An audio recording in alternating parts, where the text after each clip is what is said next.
I misheard. I thought both of those were on. No, there was one on it. Enhancement slip is on. Yes, that's on 22, yes, sir. 22 is enhanced at normal speed. 23 is enhanced and slowed down. Oh, my mistake. I thought 22 was the video. That's okay.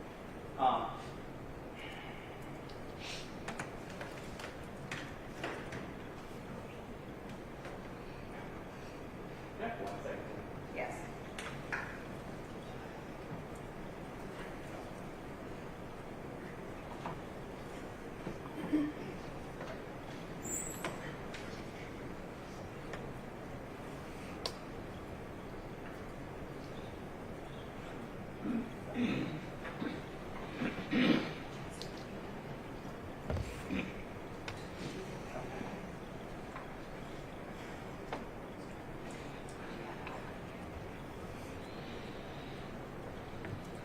No, you got to keep track. Thank you. All right, thank you. Thank you, Your Honor. That was published 22 to 23. Yes, 22 and 23 are admitted and you may publish. Thank you, Your Honor. We're going to use our laptop to first play.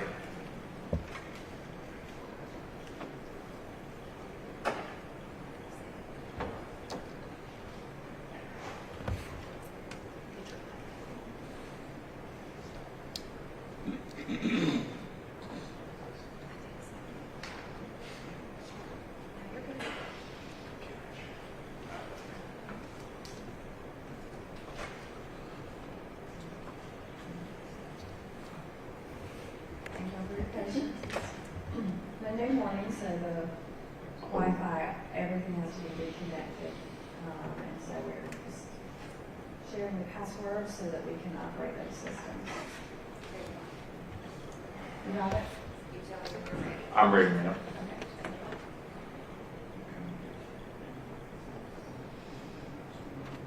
you. Fingers I'm crossed. not going to share. It'll show up on all screens.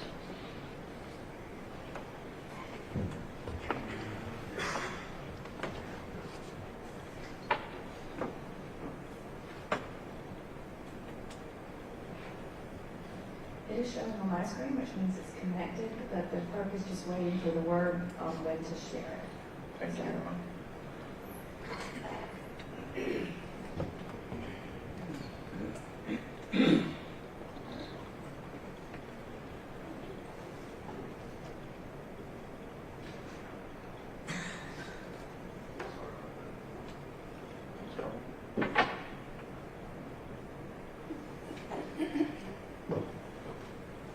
Ship's ready.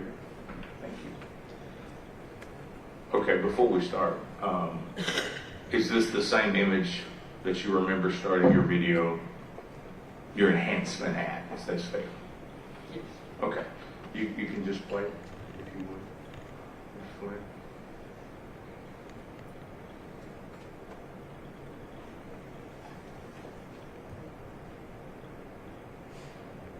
Thank you. Now I'm going to ask you to publish what is known as Defendant Exhibit 23.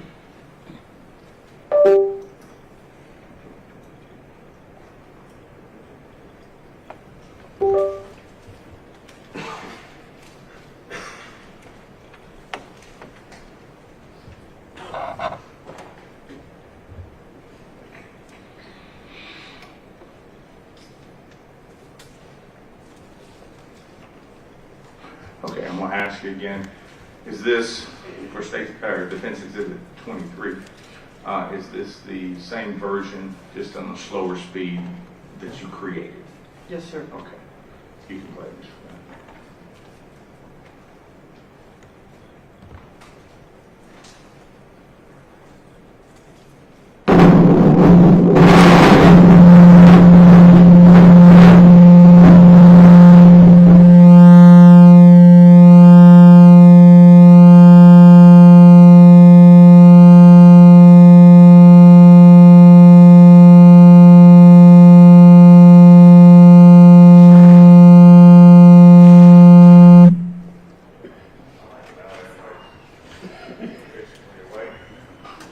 That's all we have, thank you.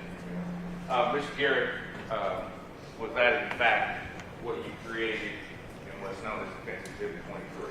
Yes, sir. Okay. One final question. Are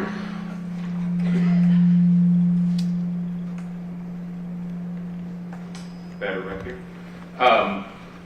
The videos that you have enhanced, do they have the technology available to be watched frame by frame? Yes, sir. Okay, and was that part of your creation? Yes, sir. All right. So that's all I have. The state may have some questions for you. Thank you, sir. Thank you.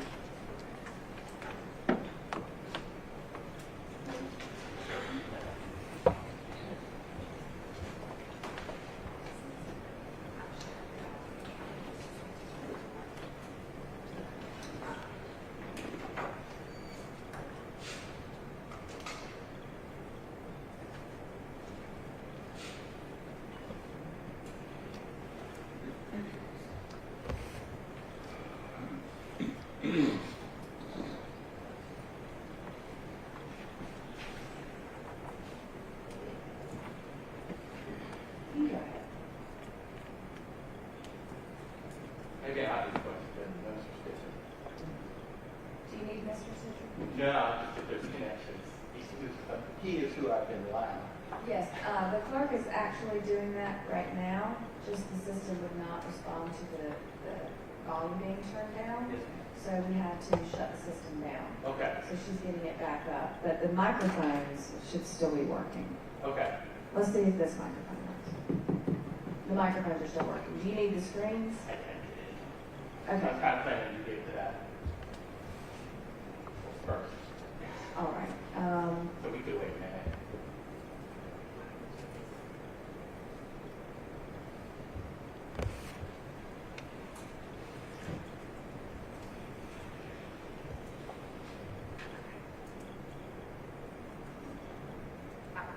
Here we go. All Push right. me back up. Let's see if we can connect. When you're ready for me to share, you give me a thumbs up.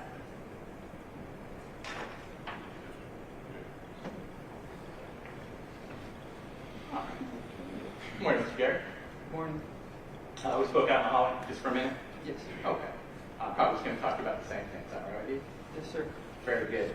I'm going to start. This is previously admitted. It states 11. You know that. If you just watch the video, I think it might be in front of you too. It should be on the screen. It's easier. All right, turn your watch. You can play it.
Mr. Garrett, do you recognize that? Yes, sir. Okay. And how do you recognize it? I recognize that as that is the video I was sent by Mr. Pilgrim's office. Okay. And so you took that video. Do you remember what format it was? It's fine. I don't know, sorry. All right. And let's detour briefly. So you've been trained in manipulating is terrible. Let's go. Working with digital files, digital video files, specifically. Is that correct? Yes, sir. Okay. And is that all you've ever been trained on? Just digital video files? No, sir. Okay. Because I guess what I'd like to talk about is how a digital video file might be different from, say, like the old film, right? Yes, sir. Right. So you've been trained on both? Yes, sir. All right. But specifically in this case, you were sent a digital video file. Yes, sir. All right. How did you receive it? I received it electronically. All right. So email. Yes, sir. What would you typically, when the video file was sent to you, what were you asked to do? I was asked to enhance the video to make it brighter and Okay. more viewable for the court. Now, insofar as that enhancement goes, you're just changing settings, more or less. Yes, sir. I'm trying to remember, what was a specific term? Non-destructive. Yes, sir. Okay. Tell the jury what that means. So non-destructive means I'm not altering the image or the video in a manner that would affect the viewer from seeing what is relevant. So if I were to make the image blue or if I were to make the image green, that would be a destructive practice versus brightening the values of the pixels seen in the video to make it more viewable to the user. And I'm sorry, I wanted to use your videos. Oh, they're right there. Oh, thank you.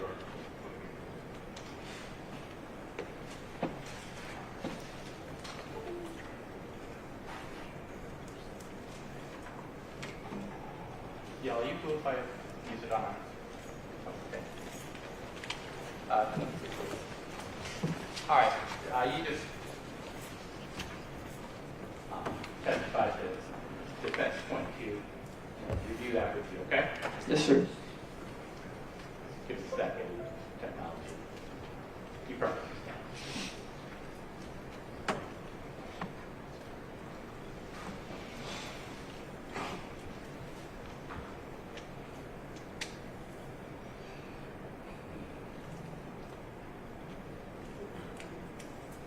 Won't play.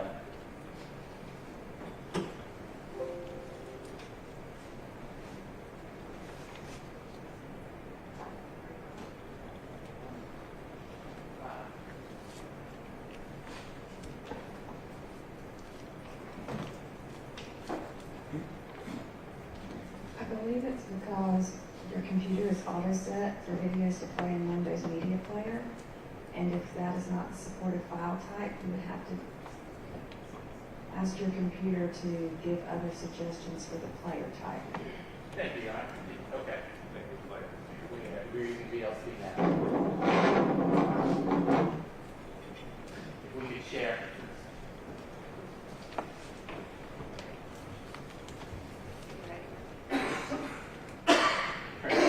You ready? All right, once again, this is defense 22 being played.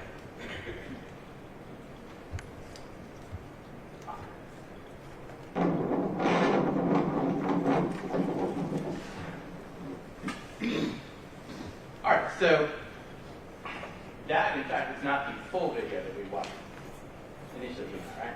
Yes, sir. So you cropped it. Cropped would be the incorrect term. Okay, tell me the right thing. The correct term would be range selector within this program. So if I have 3 minutes of video and I reduce, say, the 15 seconds I want, I in fact range selected it. Yes. Okay. So you in fact range selected the original video. Yes, sir. Was that by direction? Yes, I was directed to only enhance the relevant section of the video. And when you say enhance, walk me through exactly what you mean by enhancing. So- How is this enhanced? So I would use the Smart Adjust filter, which automatically runs a mathematical algorithm to brighten and add contrast to the video to make it more viewable for the user. That's a lot. Let's walk step by step. First of all, you put the original program. Yes, sir. Did you just use one program with this? Yes, sir. What program was that? I used AMP5. I'm sorry, you can spell that. AMPEDFIVE. All right. It looks like that's one word. Is that correct? Yes, sir. The A and the F are capitalized, it appears. Yes, sir. Very nice. And where did you get that from? I got that program directly from AMP5, their website, paying for it and going through their industry standard training. Okay. And what kind of program is AMP5? It is a audio and video forensic enhancement tool. All right.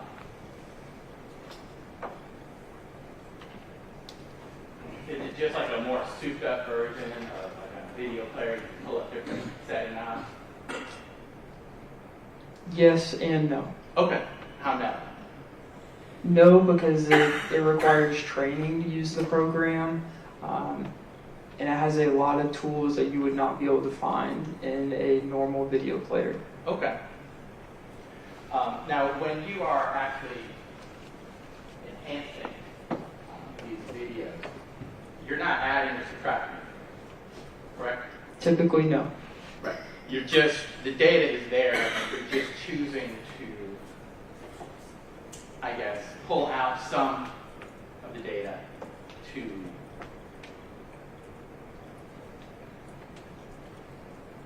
accent other. Yes. Right. And so in this case, it kind of looks like it's a little more black and white. Is that correct? Yes. All right. Why is it? So when you increase the brightness of a video, in this case with the Smart Adjust filter, what it does is it enhances the highlights and the shadows of the video to make it more viewable, and it brightens the shadows and it brightens the highlights so that the picture becomes more viewable and brighter overall. But it's all just an image, right? I mean, Yes. we are perceiving it as a two-dimensional image because that's all it is. Yes. So you actually aren't qualified to say what anyone is looking at. Just that that's what the video is. Yes, sir. And so we could watch the video multiple times, and I could ask you, what do you think this is? And you would just say, I don't know, that's what the video is. Yes, sir.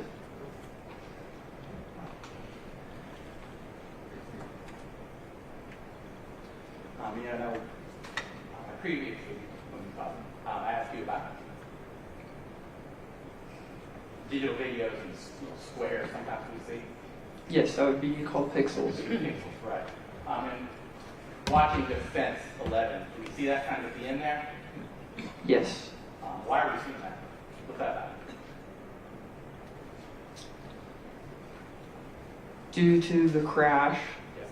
that I viewed in the video, it looks like the camera could have been destroyed in an instance or unplugged, which could lead to the video looking like that without getting the actual device and running it through various different tests. I would be unable to provide an exact determination or opinion on that. All right. What about when, let's say, an image is moving fast? Do you expect to see a blur? Yes, sir. That's true with both digital and, I guess, the old film cameras, too. Yes, sir. All right. Is there a blur in this? It appeared so, yes. Right.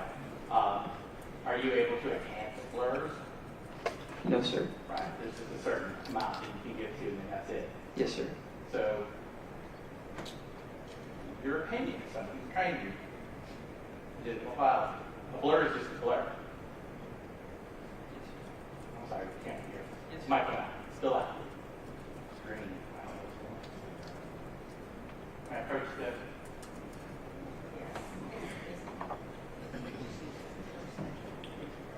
Just turn that one off.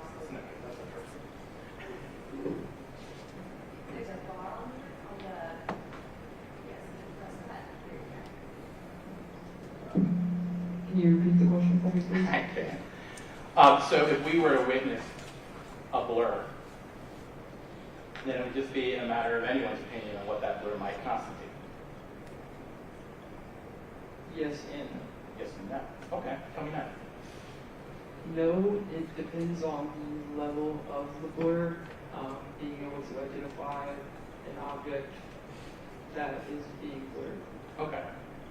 Well, I mean, generally speaking. Yes. Lovely.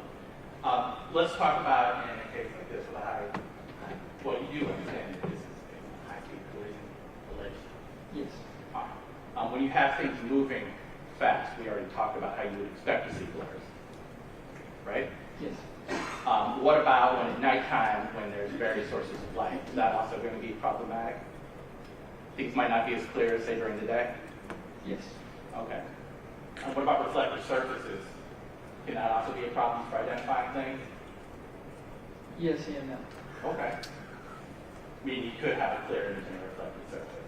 Yes, sir. Got it. And what about, say, rain in front of camp? Can that also cause distortions? Yes, sir. Potentially. Thank you, sir. Madam Chair, Your Honor, that is excused. No objection. Any objection from the state for Mr. Garrett to be excused? No, Your Honor, thank you. Thank you, Mr. Garrett. You may be excused. Have a good day. Yeah, Yes. we potentially see that microphone to work, but I mean, I'd be happy to buy ARs if that way. I'm not sure if we can do that. Okay. That one out. I'm sorry. So we're not sure what happened because the system was up. Okay. But in the event that happens again, I'll just ask you to turn it off this one and we'll just try to keep going. Yes, ma'am. Okay. But it appears to be back on now, right? Yeah. Yeah.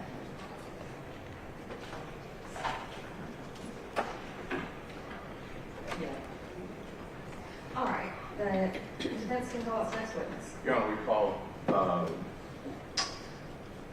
Mr. Brian Blankenship.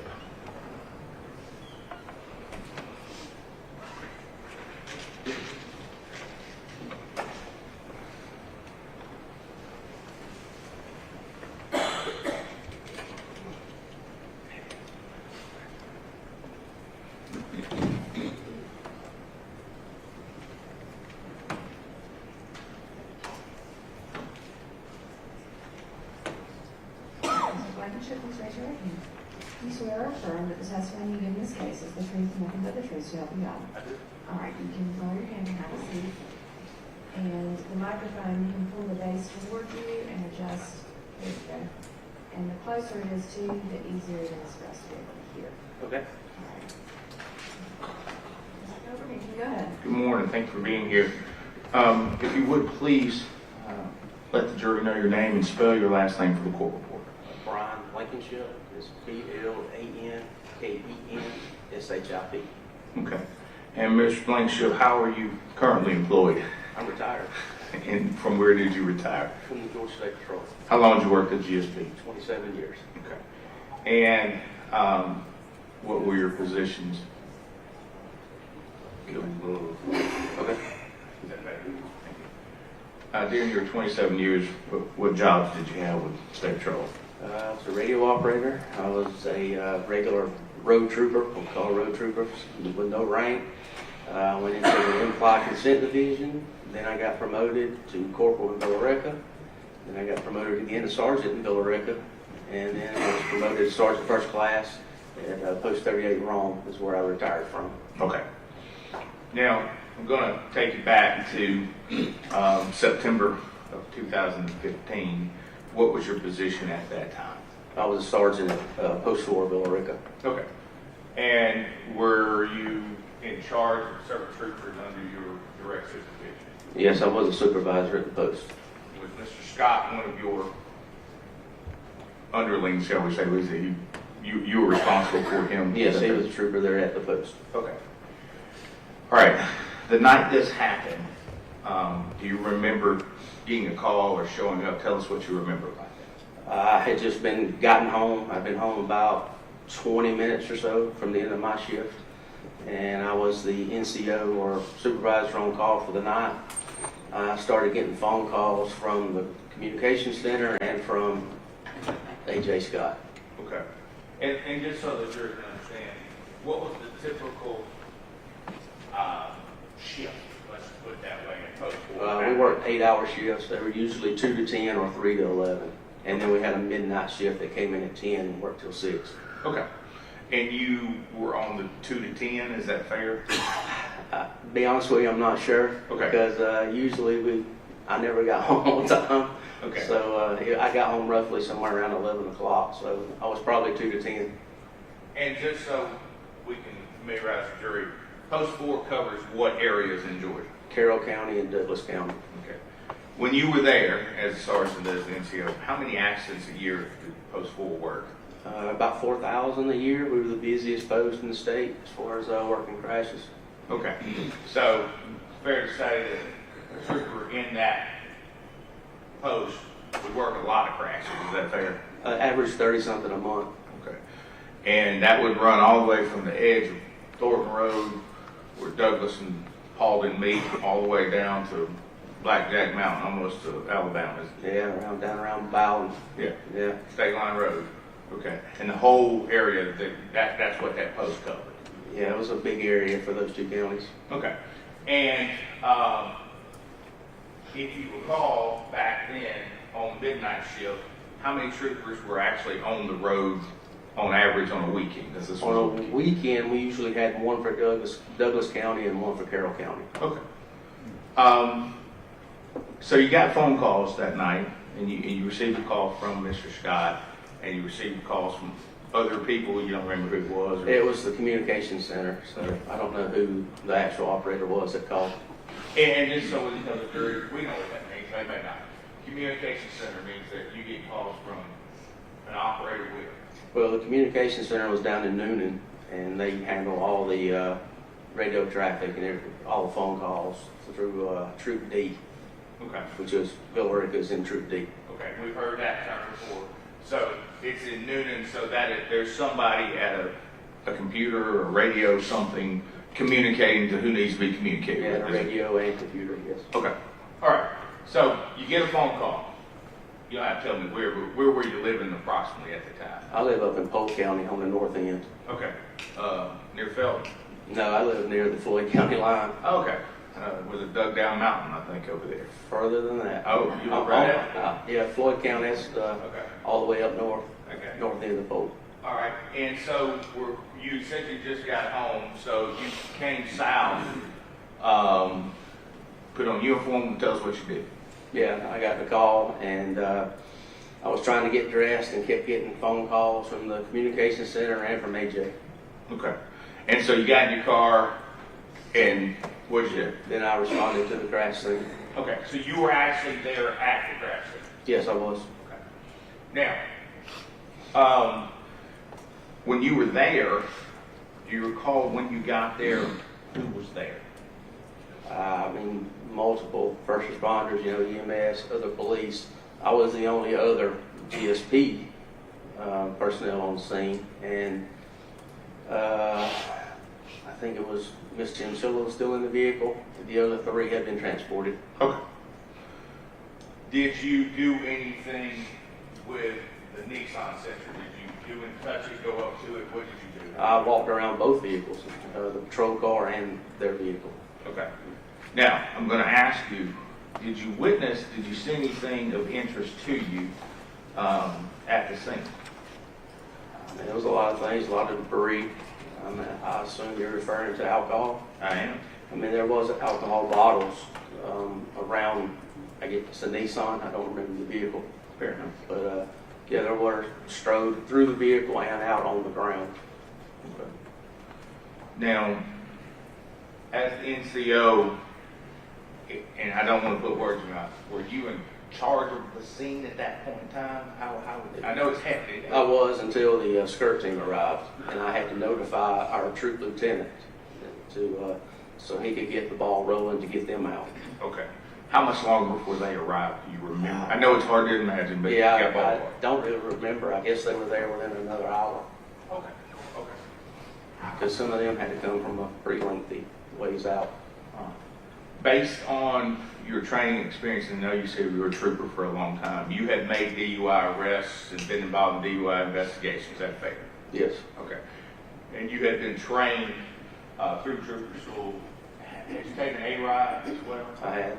Okay. And you advanced roadside inspection. You've taken that. You've taken basic standardized field sobriety as well, correct? I had. All right. And those are things that are used by DUI officers or people who arrest people for DUI. Is that fair? Yes, standardized field sobriety. Okay. And based on what you saw at the scene, what did you do? I mean, I just noted it and took pictures, but I never had any interaction with the drivers or anybody that was transported. Did you request anybody else in the state patrol to do anything? It was requested that, I don't know who made the request, because I don't remember if it was me or somebody else, for a trooper from the Nighthawks in Atlanta to go to Grady, and we were wanting a blood draw Okay. And a blood draw from whom? from the driver.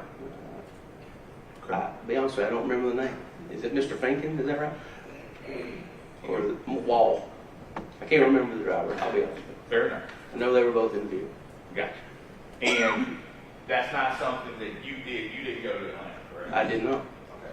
Let's talk about where you did go. I went to Carroll Tanner. Okay.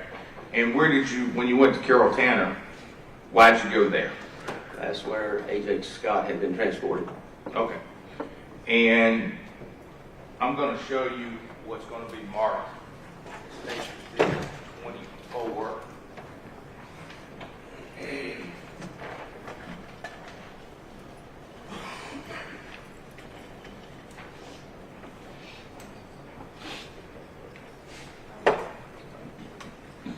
I'm going to show you what's marked as Station 24. Excuse me, Defense Exhibit 24. Keep using their exhibit. Do you recognize what that is? Yeah, that was a request for the blood draw from A.J. Scott. Okay. And is that something that, in fact, has your name on it? It does. Okay. And were you present for that? I was. Okay. Is that in the same form as or same condition as you remember that form being? Yeah, it looks the same, yes. Okay. Yeah, I would move to tender Defense Exhibit 24.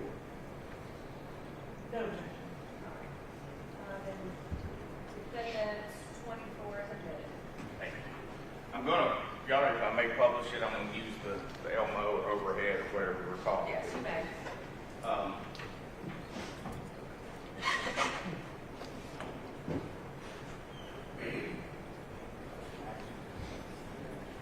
You can wait when you're ready.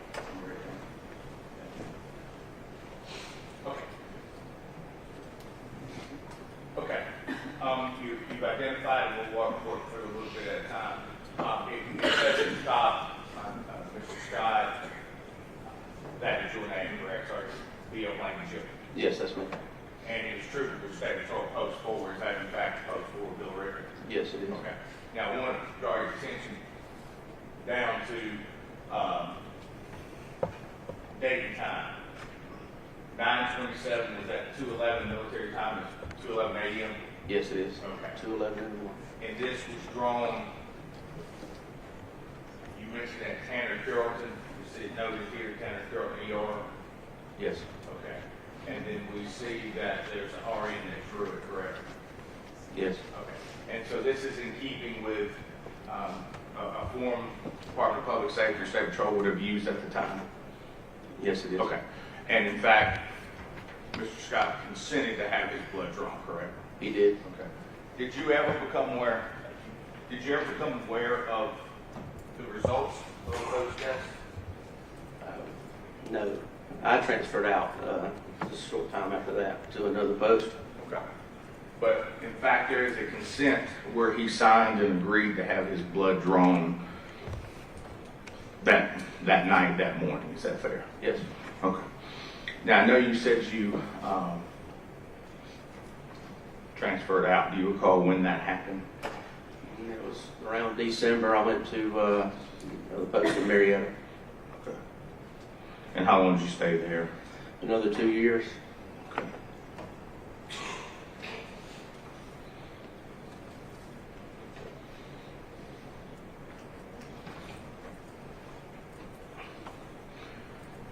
Once State Patrol, once skirt team arrived, he testified earlier that that essentially you gave the scene to that skirt team, correct? Yes. Okay. Whomever they would have been, we've heard from them, but whoever been, it would have been their scene at that point in time. Yes, it was. Okay. That's all I have. Thank you, sir. Statement has a question for you.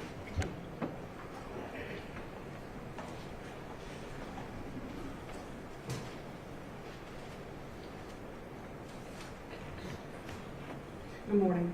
Mr. Blankenship, you indicated that you sent, or I'm sorry, somebody sent someone from the Nighthawks to investigate Mr. Wall for driving under the influence, correct? Yes. Okay. And the Nighthawks is State Patrol's DUI task force? Task force down in Atlanta. All right. And you never did develop any probable cause to get a warrant for Dylan's blood, did you? No. Okay. Well, like I said, at that point, the skirt team started handling all that when they got there. Understood. But you would have known, would you not? Yeah. if- All I did was I if that suspected had it, happened? but I didn't have the probable cause there. Like I said, I only suspected because of what was around the car. Okay. If you had been able to draw Dylan's blood, though, that would have been a definitive answer to that question, correct? True. Yes. All right. And you, in fact, you did 2 crash reports for this? I'm not familiar with doing If I- 2. I did 1, which is a preliminary report. Maybe that, and I apologize, I think it was probably a preliminary report and perhaps the final. Maybe where results are added or something like that. Maybe a supplement. Driver, come with me. Just show this to you and see if you this report number.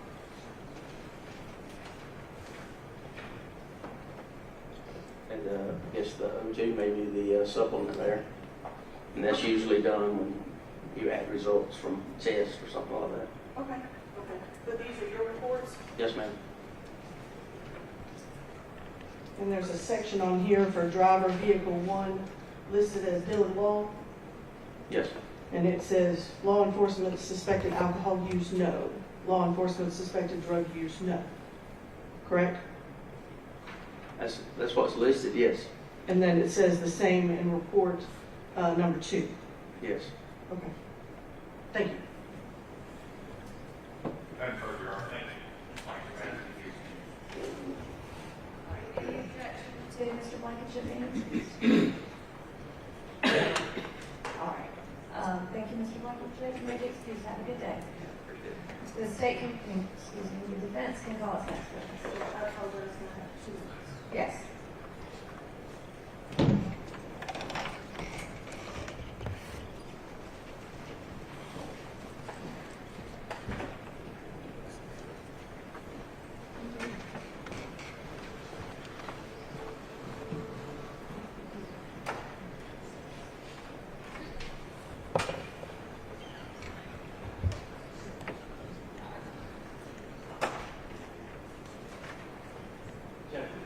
We could move forward. I'm handling Mr. Gilbert, you go ahead and call your next witness. you. Got to call Clay Sims to the stand.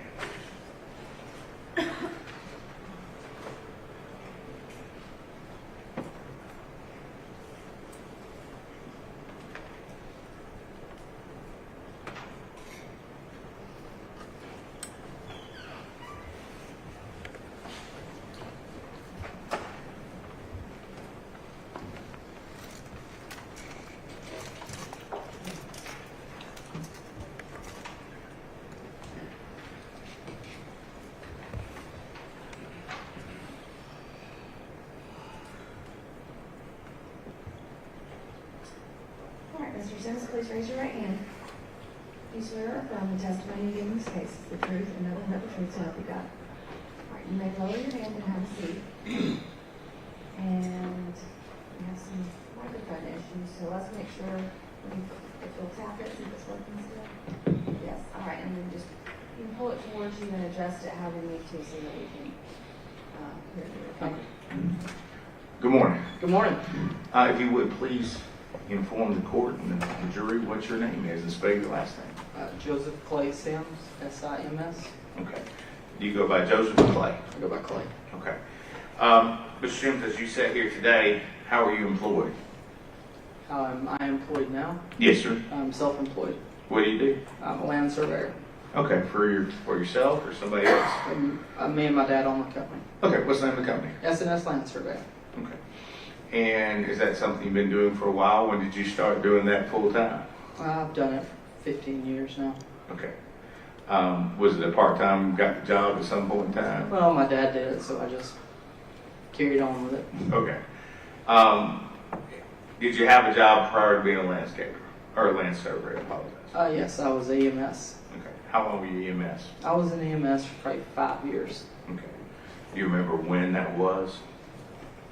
Days. No, not at this time. Okay, fair enough. All right, back in September of 2015, how were you employed? I was employed for West Georgia Ambulance. Okay. And just so the jury's edification, what areas did West Georgia Ambulance cover back then? All of Carroll County. Okay. And do you recall the accident we're here about today? Do you recall getting called out to a scene for this? If so, tell us what you remember. I do remember getting called out for I don't know what we called them then, an MVC. So Where were you when you got your call? I think I was leaving the hospital. Okay. In the hospital wing in Tanner and Carrollton? In Tanner and Carrollton, yeah. Okay. Were you driving or were you riding that? Yes, I was driving. Okay. Was that y'all's general agreement? You drove and out part of the road, or Yes. how'd y'all? Okay. Yeah, I was the EMT, she was a paramedic, so I drove and she was in the back. Okay. When you say she, to whom are you referring? Jessica Polk. Okay. How long at the time did y'all work together, approximately? Ooh, I don't know, we've been to 6 months maybe. Okay. And just so the jury can understand, how many calls on average on a weekend in Carroll County would you run? We would run 19 calls a shift, Okay. And how long was the shift? 24 hours. Okay. So approximately one every hour and a half? Oh yeah, Okay. So needless to say, you're fairly busy. very. Okay. All right, I'm going to ask you about that night question. When you arrived, what you remember arriving? Well, first of all, where did you go? Where was the scene? It was right before I-20. I don't remember the name of the road, off 27. Okay. And you know to go to that location, why? Who told you? Dispatch. Okay. So you get there, what do you see? See lights everywhere, people everywhere, and 2 cars. Okay. What do you do? Get out and start getting the equipment out of the truck. Okay. And when you say equipment, tell the jury what we're talking about. What do you mean We're equipment? talking about backboards, neck braces, things of that nature, the bags. Okay. And these are things that you had used before at automobile collisions? Oh, yeah. Okay. Okay. All right. After you get out and get stuff out of the truck, the rig, what do you do then? Go up to the scene and see what's going on. All right. What happens when you get up to the scene? I see a girl laying in the road. I see one sitting in the back seat of the car. And I think the driver was on the driver's side, knelt down by the wheel. Those are the only 3 I remember. Okay. So, who were you assigned to, or how did y'all pick who to treat? The driver. Okay. And when someone told you to do that, or was that just a decision y'all made? How did you come to the decision to treat the driver? That's what my paramedic told me we were doing. Fair enough. And that paramedic would be Miss Polk. Yes. All right. So, so you're treating the driver. Let's talk about that for a minute. Do you recall speaking to the driver? Yes. Okay. And I don't mean like a conversation at the gas station. I mean, what is your purpose of conversating with someone at that point in time? Well, the only time I really talked to him was when we got to the hospital. Okay. His phone was ringing and I answered the phone. I think I spoke to his mother. Okay. told her where we were. Were you ever told by the driver where he was coming from or where he was going that night? Did you ask? Well, I could hear the commotion in the back when he was throwing up. Okay. So when we got there, she told me he had thrown up, and we had to clean it up. So. Okay. And when you say got there, where did you go? Went to Grady. Okay. How long was that trip on a Saturday night approximately? About 45 minutes, maybe. Okay. And he threw up, and you heard the commotion in the back of the rig. Yes. And just so people in the jury understand, you're in the front, and the back is where the attorney is. That's correct. So now you heard him throwing up. When you got to Grady, who took him off the ambulance? Who took him off the rig? Jessica and I, Okay. Who went inside? both of us. Okay. And at some point in time, you mentioned throw up. Whose responsibility was that to clean that? That was mine and hers, but more mine. Okay. Anything particular about that that you remember? I remembered it smelled like birthday cake vodka. And is that something you were familiar with prior to that night? Relatively. Okay. Something you drank yourself or been around? Yeah, it's been around for sure. Okay. All right.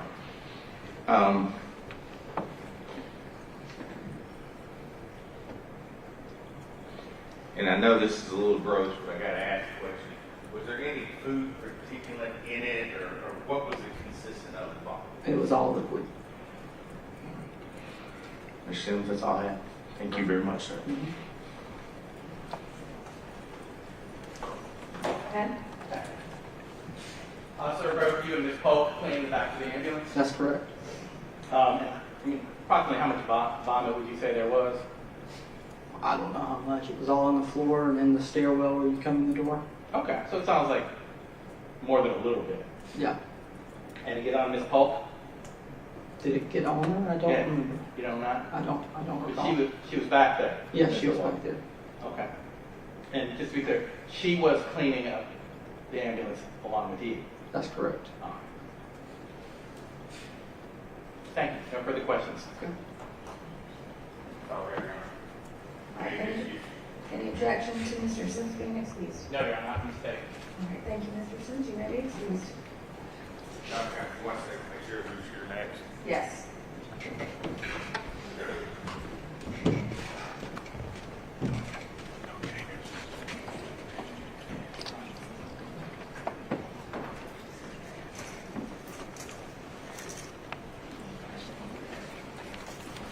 Your Honor, at this time, the defense will call, will recall Mr. Chad Barrow.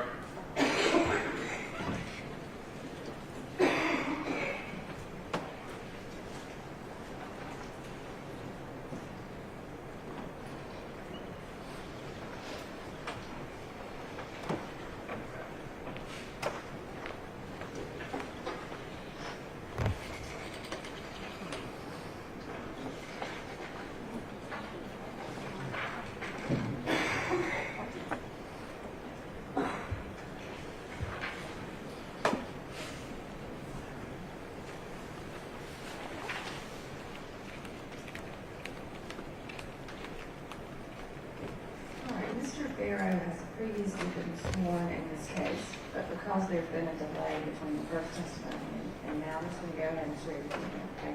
All right, raise your right hand. Do you swear or affirm the testimony you give today is the truth, the whole truth, and the truth, so help you God? All right, lower your hand, be seated. Same thing with the microphone, and Mr. Barrow, I believe I'm gonna have to give you this book back so you can lift it up a little bit.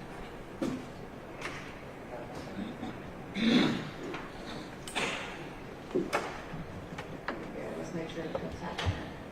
Yeah, this-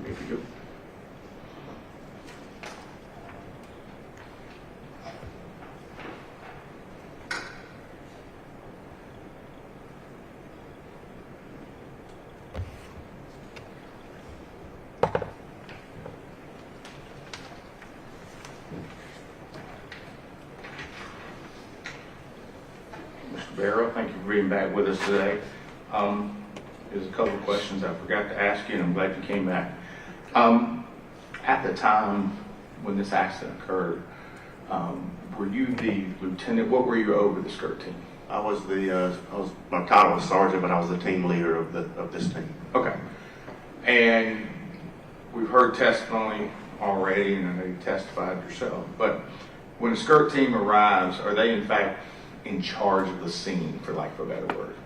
I'd say yes, sir. Okay. Now, you compiled a skirt team report and investigation, is that correct? That's correct. Okay. If you would tell the jury all of what that entails, is generally speaking. There's an investigative summary part that kind of gives a chronological account of our investigation and how it took place step by step through the process, beginning with how we received the call and then all the work that we put into the case, and which included the photographs that we take and any video that we take, vehicle inspections that we do, people that we interview, the forensic map of the scene, which produces scale diagrams, and then there's all other kinds of data that we include into the case file at times when it requires it. And we try to interview everybody, witnesses, passengers, and drivers that are involved if able. And is it fair to say sometimes skirt team reports are thousands of pages? Yes, sir, can be. Okay. I'm going to show you what's going to be marked as Defense Exhibit 25 and 26. 25 is a single page, 26 is a multiple page. If you look at 25 and 26, do you recognize as being those documents as being part of your investigational file?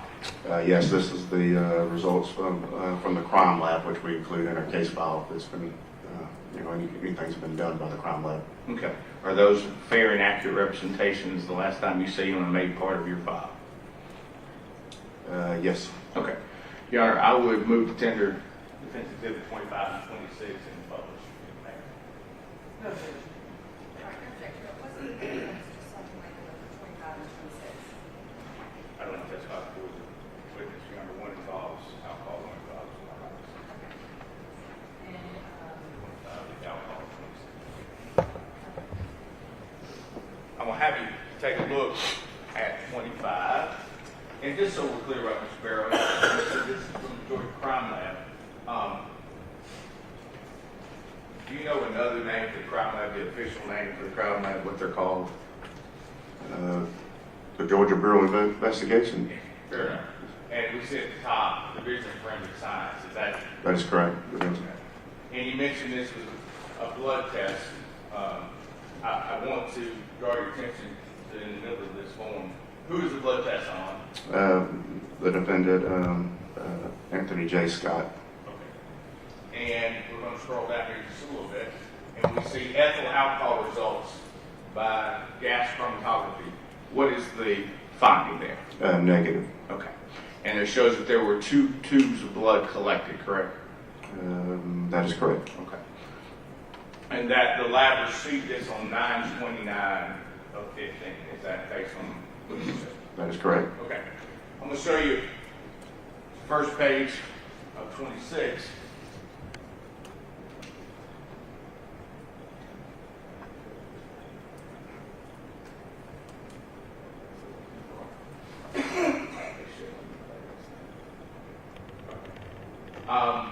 I'm going to ask you again, do you recognize 26 as it is up there on the screen? Yes, sir. Okay. And what is that? It is the drug screen results for Anthony J. Scott. Okay. And does it show who the requesting officer was? Yes, sir. And who was that? That would have been Brian Blankenship. Does it show the agency post at the top? It does. The GSP stands for Georgia State Patrol Post 4, which is out of Billerica, which he worked out of. Okay. And we see the evidence of what day it arrived at the crime lab, do we not, right there in the middle below evidence? We do. Okay. And then we're looking at all the areas that they test for. What were the results of all those? For everything they tested for, it was a negative. Okay.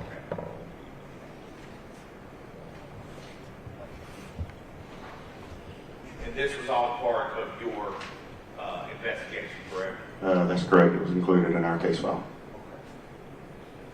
Ms. Barrow, that's all I have. Thank you, sir.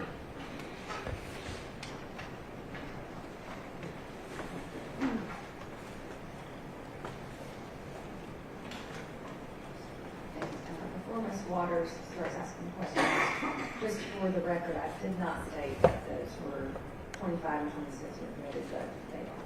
Thank you. You can go ahead, Ms. Waters. Thank you. Now, Mr. Scott was on duty that night, correct? Correct. Right, he was in uniform in his patrol car, That is correct. so we would expect that his blood alcohol and his drug test would come back negative. One would hope so, yes. Right, okay. You had testified actually previously that there were some scale diagrams done, correct, of the scene? That's correct.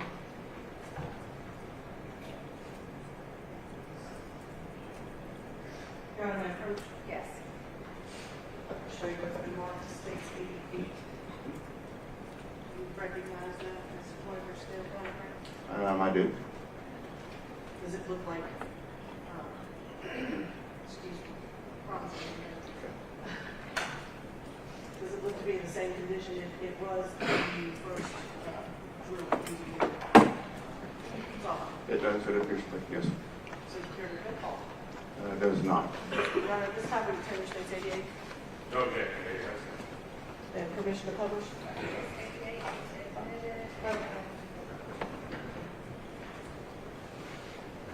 All right, so in this diagram, the blue vehicle in question is the defendant, correct? That's correct. That'd be the Dodge Charger. Okay, and the black vehicle is the Nissan in which the victims were That is correct. occupied. Okay, thank you. John,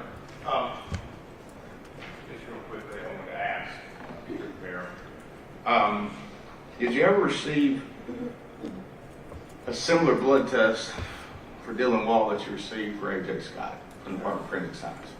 No, we did not. Okay. I'm going to ask you, since the state has presented a diagram, I'm going to present you one as well. It's going to be state 50, or defense 15.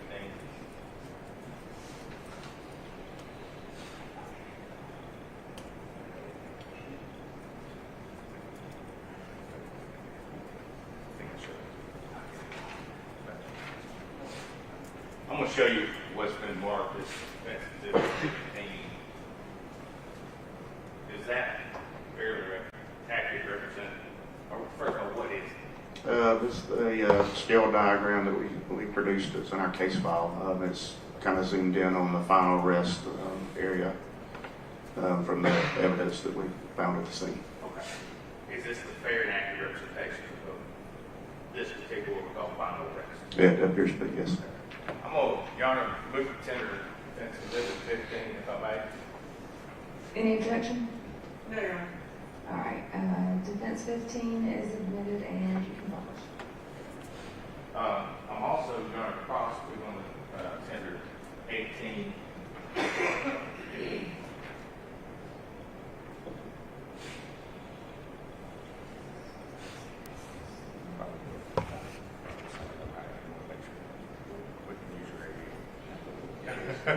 You know, we make this use of State's 88. I didn't want to assume we had the same.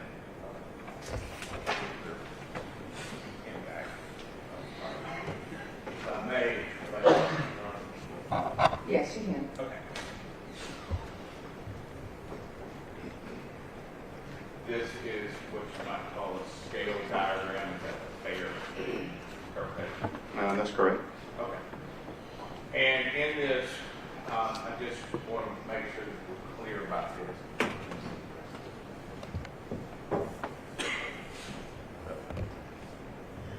We look here, and I want to draw your attention. At the scene, you noted 2 spots of alcohol, correct?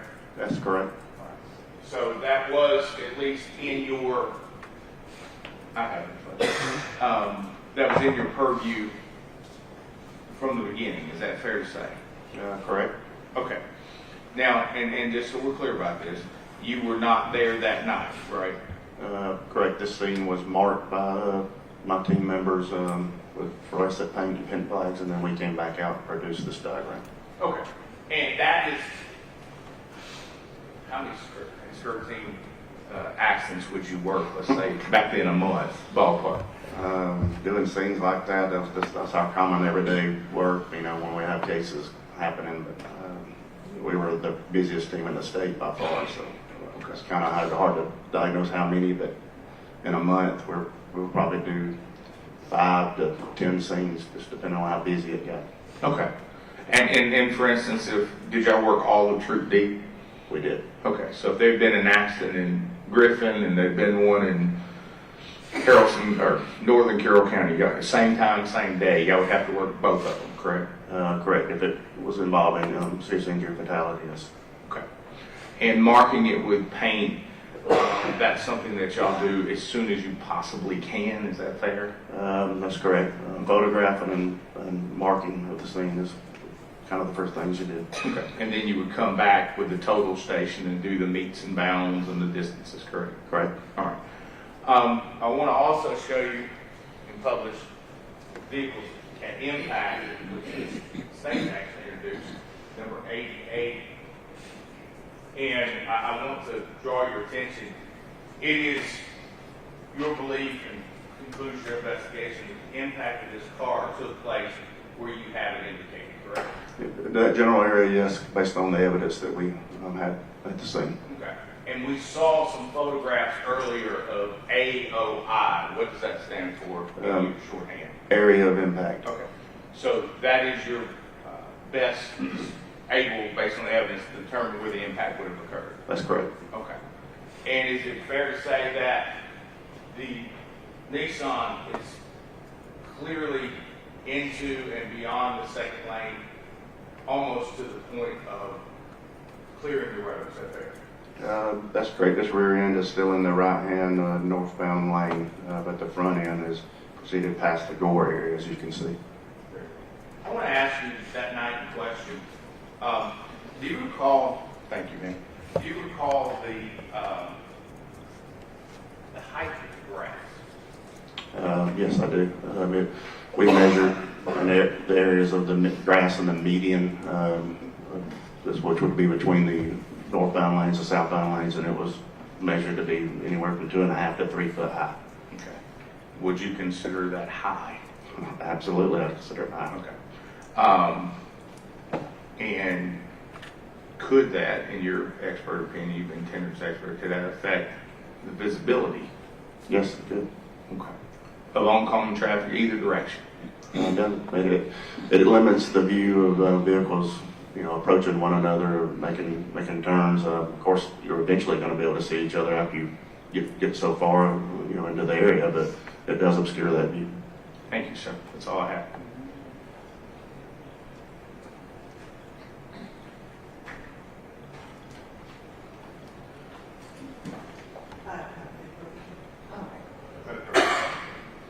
Any objection to Mr. Bear being completely excused at this point? There you are. All right, thank you, Mr. Bear, you are now excused.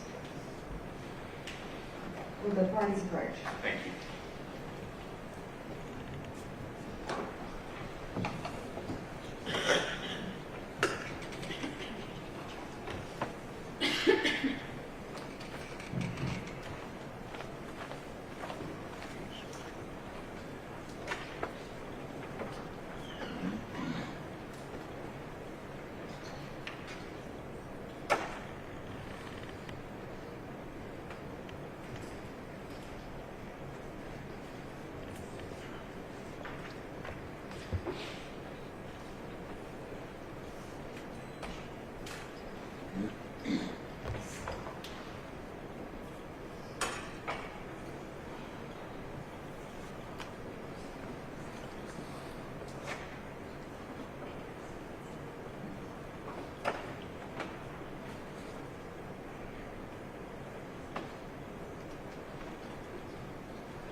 time, we will take a short recess, and then we will come back. So if the jury could please stand for that.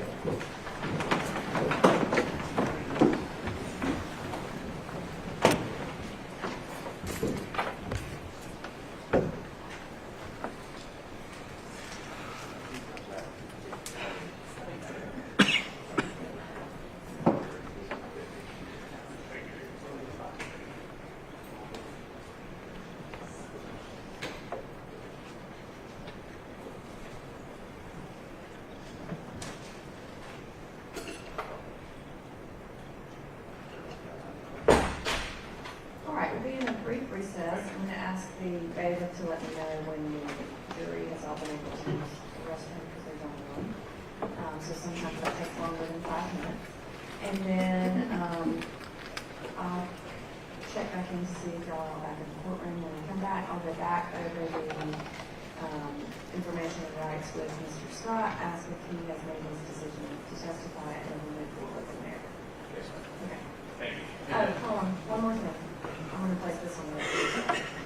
At the bench conference, I advised the parties, and this is just for the record, I received an email from someone in the public regarding showing the medical records and pictures of the victims, and that was on the live stream. There was no objection to the media being present in the courtroom prior to the outset of the trial.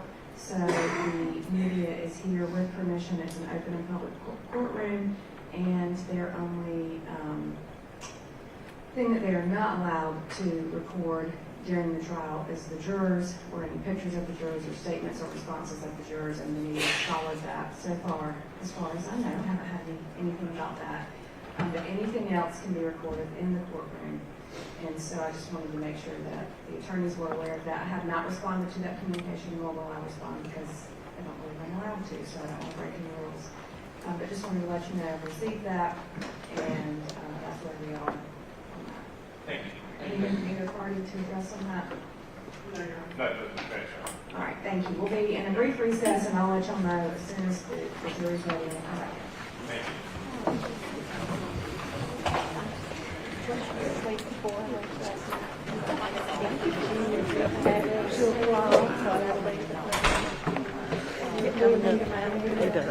Good, how are you?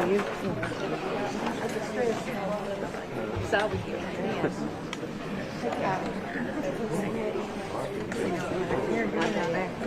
you don't know that's translation there. No,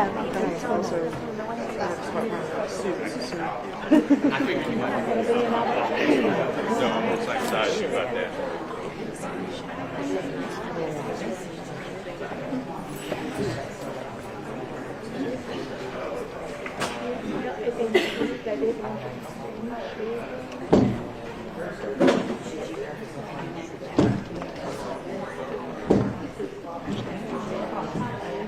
That's better than getting something.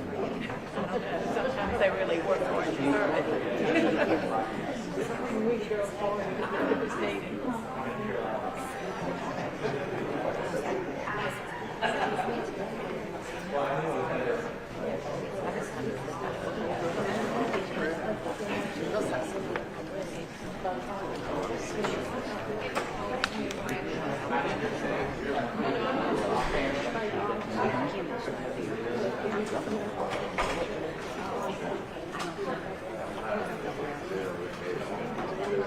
People feel so.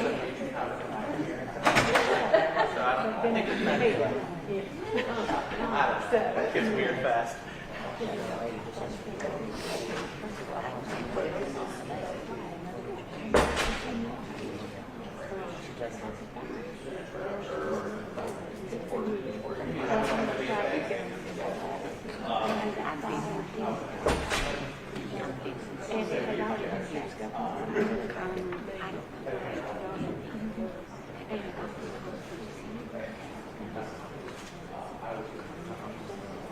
It's not cute, don't it?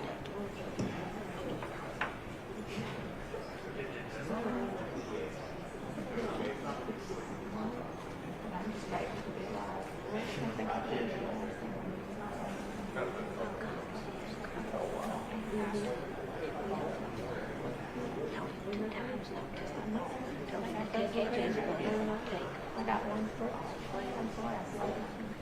I can't remember from you. No, I got that in the year, I believe, for a little bit. When I say that it starts to think everything, I start speaking things on my head, too.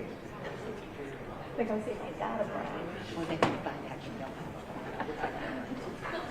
But that confession said, just thought, I mean, go off because I fell asleep yesterday. We can travel right out today, Neil. You can ride. It's easier to come this way than to go that way. I think we're almost there. Yeah. Patient is going to testify. Yeah, it's due showing. No, this afternoon now, it won't be bad. Everybody can come the other way. Yeah. So it won't be so bad. Of course. So I'm very, maybe my wife grew up Marietta, Allsville, not far till I turned down. So years ago, she was they lived And it took me kind from of like 6 right by the o'clock hospital. till I left to look So, this bad, so that's all I'm gonna say. I just, what? No. Where you from originally? What part? Montgomery. Okay. Well, I won't eat it. We're going to St. George Island, but we ain't going to Montgomery. We'll go down to Columbus, go 27. We go to, if we go to Pensacola or whatever, we go to Montgomery. I've lost, I've got my head in the house where I live in, don't look at. Hello, sir. How are you? Good to have you. What? It was kind of, I say, you just can't run nothing away. You gotta look at it, but you gotta look in the freezer and in the food boxes.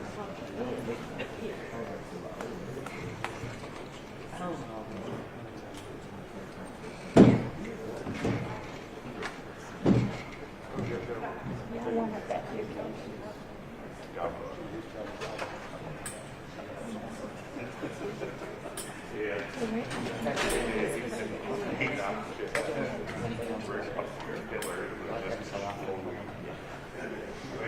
It wasn't even close, it was rubble.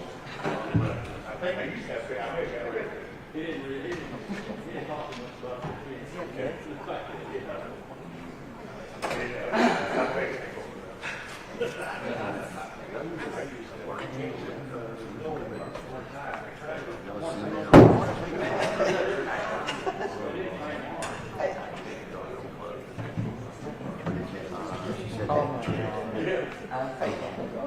Oh, you mean the trigger hat? I'll just make sure it's on something.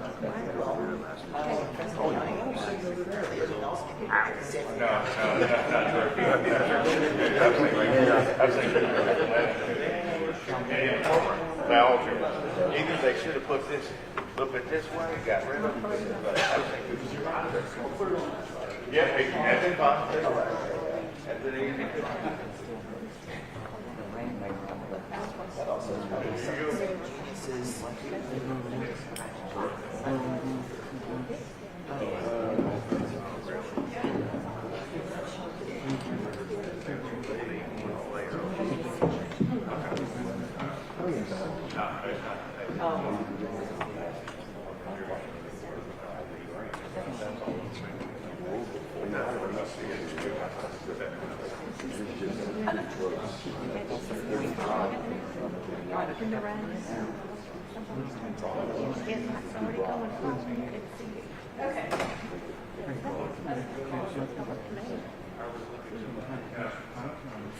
Oh, yeah.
And that's not fair. I just want y'all to be here. I'm not complaining about you all the time.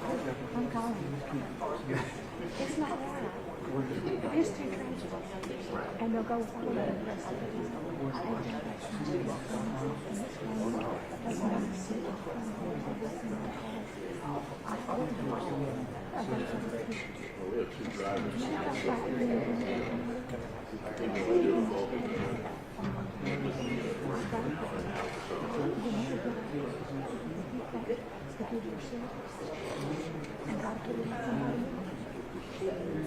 Look pretty. Oh, no makeup, no hair done, they're gonna stick EEG things on my head at 2 o'clock. I'm confirmed I'm crazy, right? There's no sense in you taking that test. Well, I know, but this thing, I'm going to do it, but I said, you don't sleep.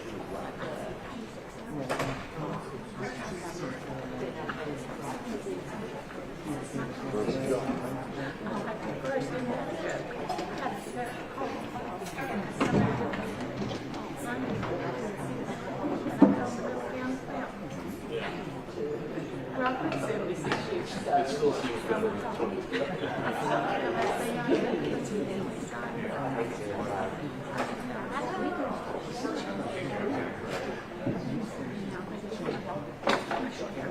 I said she.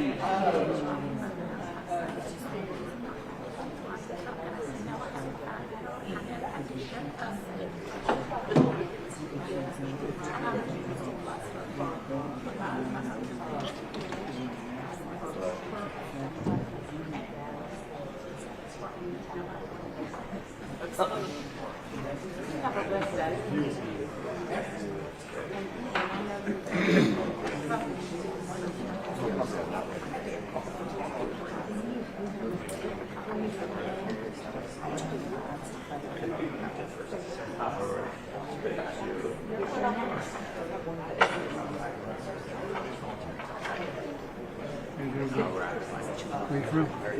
Where you from? Where?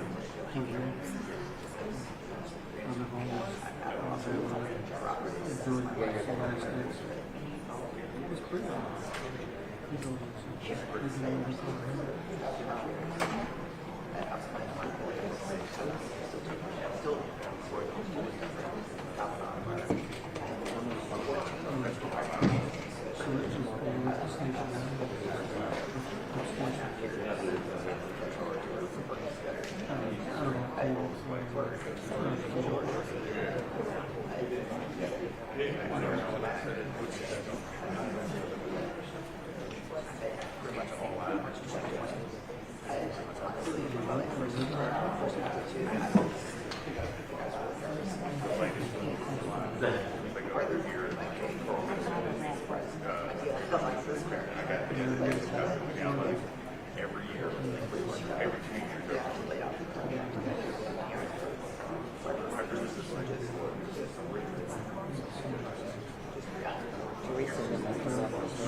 They will see this now.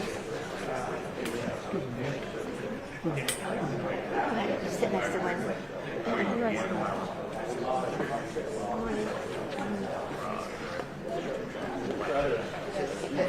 How long you been with y'all?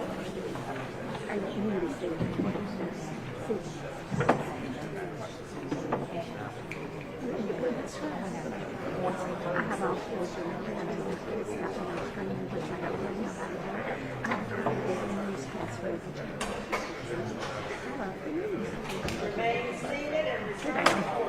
Nice to meet you. Can you tell I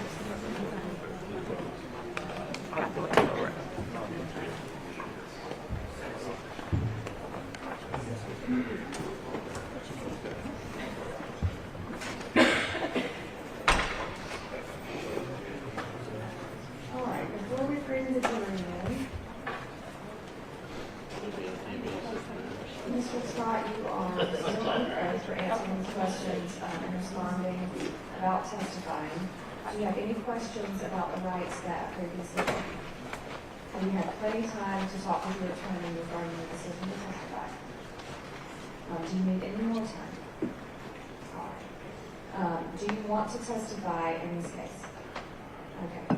I find that the defendant has decided to testify and that the defendant has a complete understanding of his rights. Everybody ready for the jury? Okay. And just a housekeeping, I'm going to put, I know that I've sworn Mr. Scott in to respond to those questions outside the presence of the jury, so I'm going to swear him again to testify in the case. All right. You may go ahead and bring in the jury.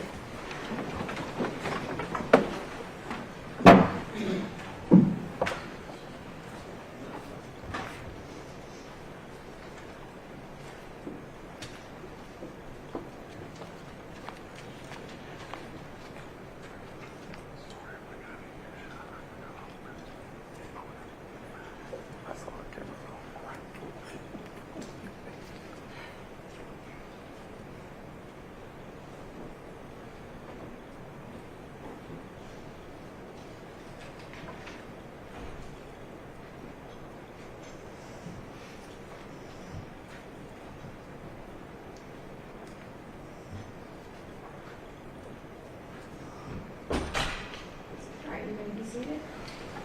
And the defense can call its next witness.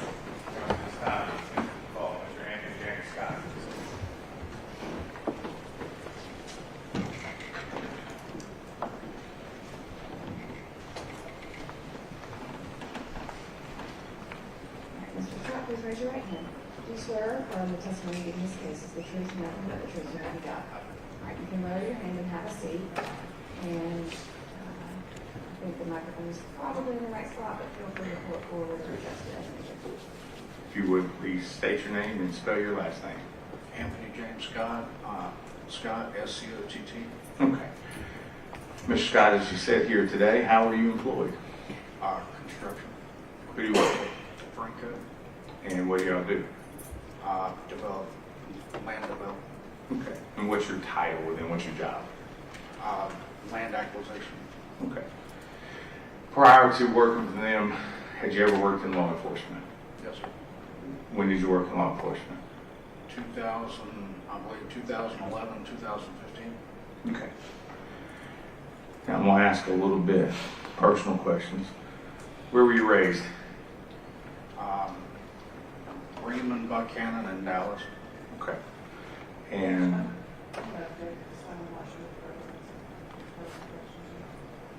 just laying a little foundation. I don't know if we can skip over. Just for a second, can everyone in the jury here get on here? Okay. Thank you. You mentioned you were in law enforcement. What kind of career did you have prior to law enforcement? I was in the Marine Corps, From what year? 2007, 2011. What did you do in the Marine Corps? Infantry. Okay. Did you see active duty? Yes, sir. Where at?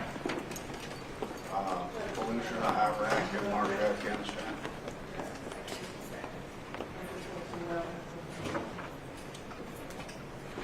Just trying to build a little background like anyone else or any other witness.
Okay.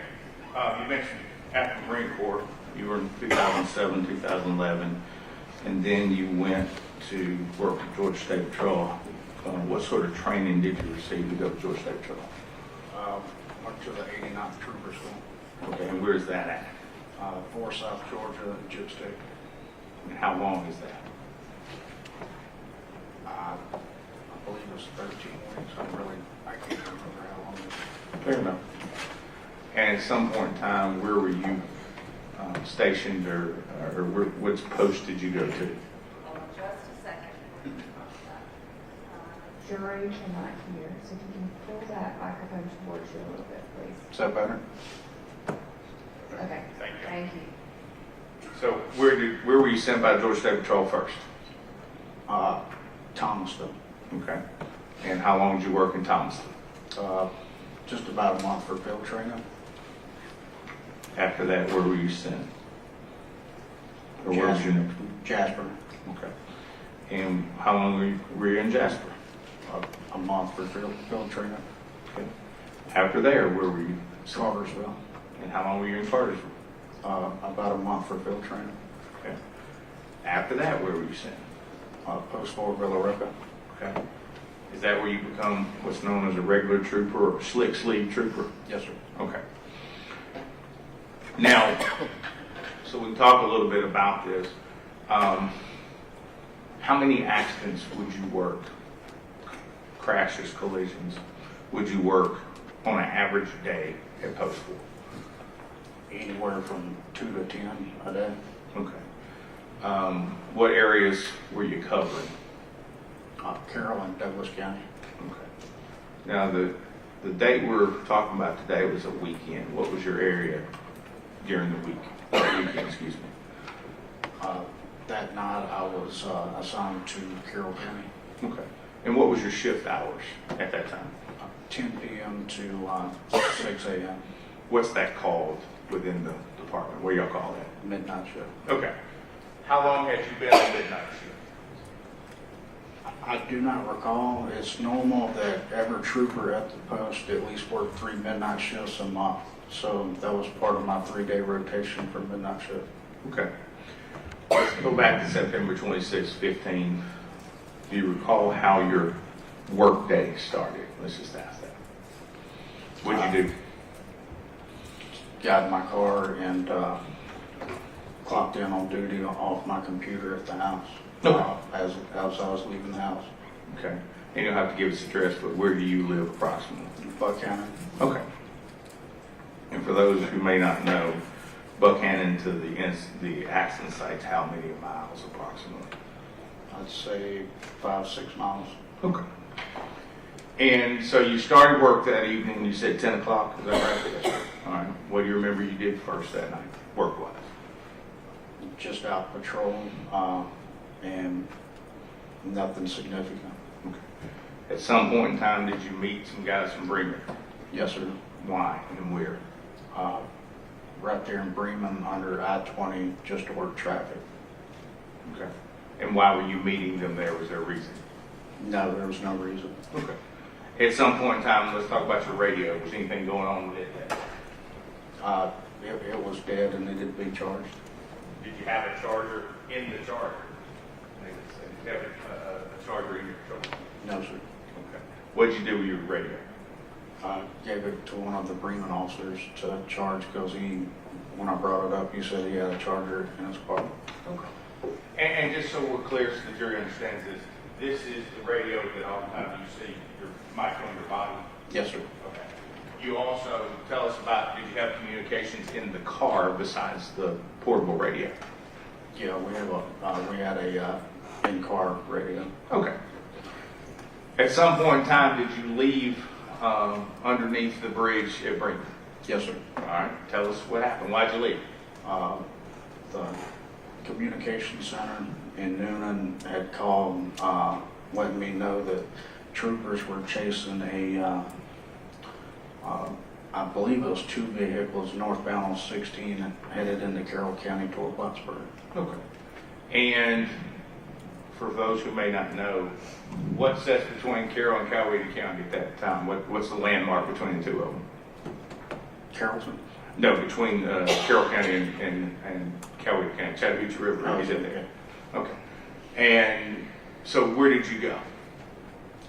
South on 27, left on Linda Lane, and then turned right there by the jail, headed toward Whitesburg. Okay. And tell us how far you got toward Whitesburg that evening.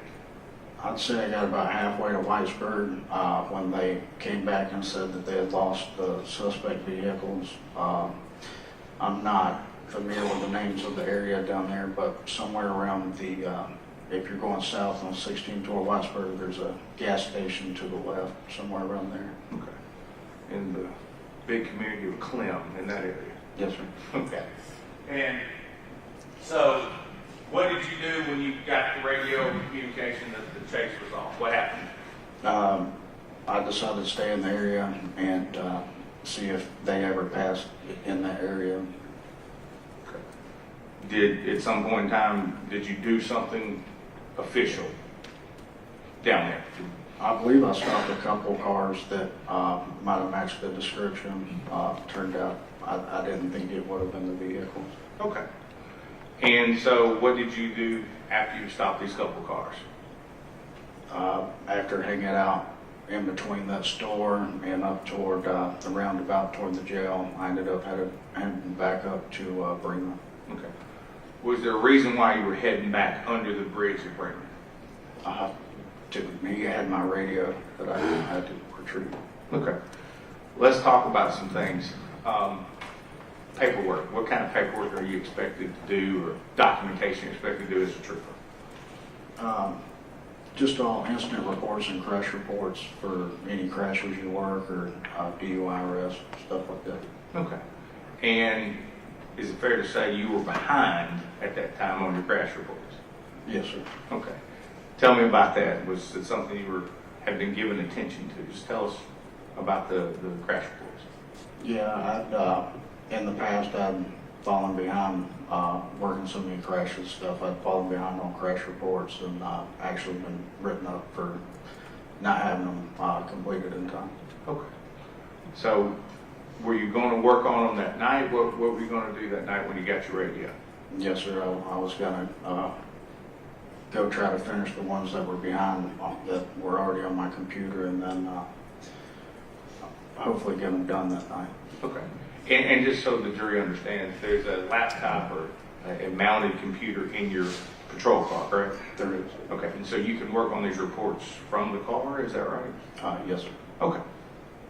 Now, so you're down around the jail, down on 16, between there and Whitesburg. At some point in time, you stop two cars. So what happens then? I head back up to Bremen. Do you recall the route that you took? Same route. I went down there, past the jail, took a right on the bypass that eventually turns into Linda Lane, and then took a right on 27 going north. Okay. Now, we've watched your video and we've seen the crash. Let's just get it out there. You did not have lights and sirens on, correct? No, sir. Okay. Now I'm going to ask you a little bit about lights and sirens. Have there ever been an occasion where you have gone to a scene or gone to an accident without your lights and sirens? The majority of the crashes we work, we did not respond with lights and sirens. Okay. When would you use lights and sirens? If there was nobody else on the scene yet and there was a chance of us actually being able to save a life. Okay. So, or a chase. okay, or a chase. Okay. And so you approached the area in Bremen without your lights or sirens on? Yes, sir. Okay. And you had not, just to be fair, not been dispatched to anywhere, had you? No, sir. Okay. Now, we see the crash, and we see where your car ended up. We've looked at that all week. What do you remember doing right before the crash? As far with your car? Just driving. Okay. All right. Moments before the crash, which direction did you turn, left or right? Tell us what you remember. Not fully turning, but moving your vehicle. Did you go right? Did you go left? We heard you testify earlier in the video, or not testify, but make a statement earlier. Do you remember going left or right? Well, when I noticed the car to the left, I went to the right in the right lane. And why? Why did you go the right lane? Because I mean, thinking that they would see me, I figured they would end up stopping right there, and I didn't want a chance to hit them. Okay. And at some point in time, we see you go back to the left. Why'd you do that? Because I know they continued traveling to my right, so I realized that they weren't going to stop, so I tried to go left. Okay. And during your training as a trooper, did you take a class called EVOC? Yes, sir. Okay. Do you recall any of that training concerning a situation just like this? What are you trained to do? There's no training for that in actual EVOC or advanced EVOC. Okay. Were you ever There told? wasn't at the time. Have you ever been told what to do in that situation? Yes, sir. What have you been trained or told to do? To go to where the car was coming from. Okay. But your initial instinct was to go right? Yes, sir. All right. Now, after the collision, we see your car one place and the Nissan another. What do you do after your car comes to an arrest or stop? I can't remember which one I did first, but I activated my blue lights to let people know there was a hazard, and I notified the communication center that I was involved in at 1050. And 1050, just so the jury knows, what is a 1050? A crash. Okay. What'd you do after that? I ran up the hill to check on the occupant of the other vehicle. Okay. Now, do you remember which side of that vehicle you went to? The driver's side. Okay. Any reason why the driver's side? That's just where I knew I'd find at least somebody. Okay. Because the vehicle had been driven by somebody, is that fair? Yes, sir. Okay. What'd you do? I don't actually remember any tires spinning or anything like that. I just remembered a lot of smoke, so I wanted to get the occupant to a safe area. I helped the driver out and walked him to the shoulder of the road and just told him to sit down and not move. Okay. After that, did you have any involvement with the accident scene after that point in time? No, sir. Okay. Now, we've heard testimony today.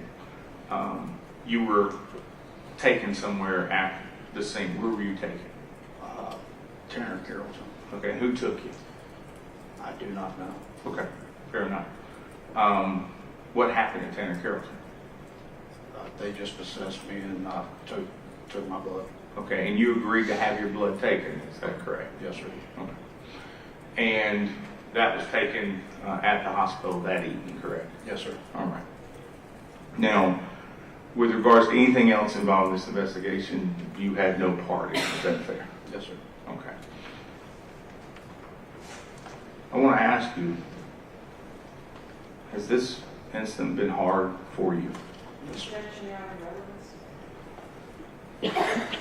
Just ask him his present sense impression both then and now.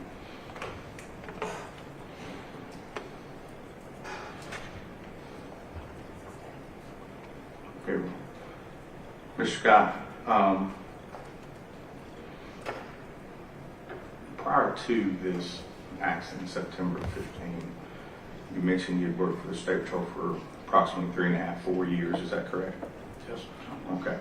Had you ever had a collision in one of those State Patrol vehicles before? Yes, sir. All right. Tell us about that. Besides,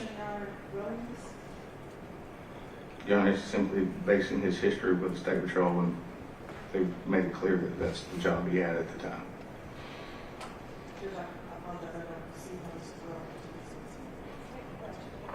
Yeah, I just asked if you'd ever had an accident in a state vehicle before.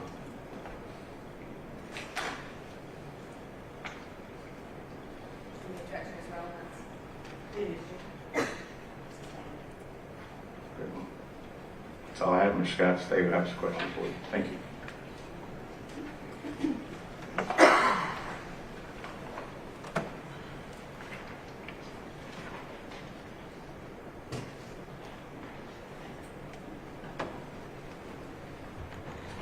Mr. Scott, what was your badge number at the time?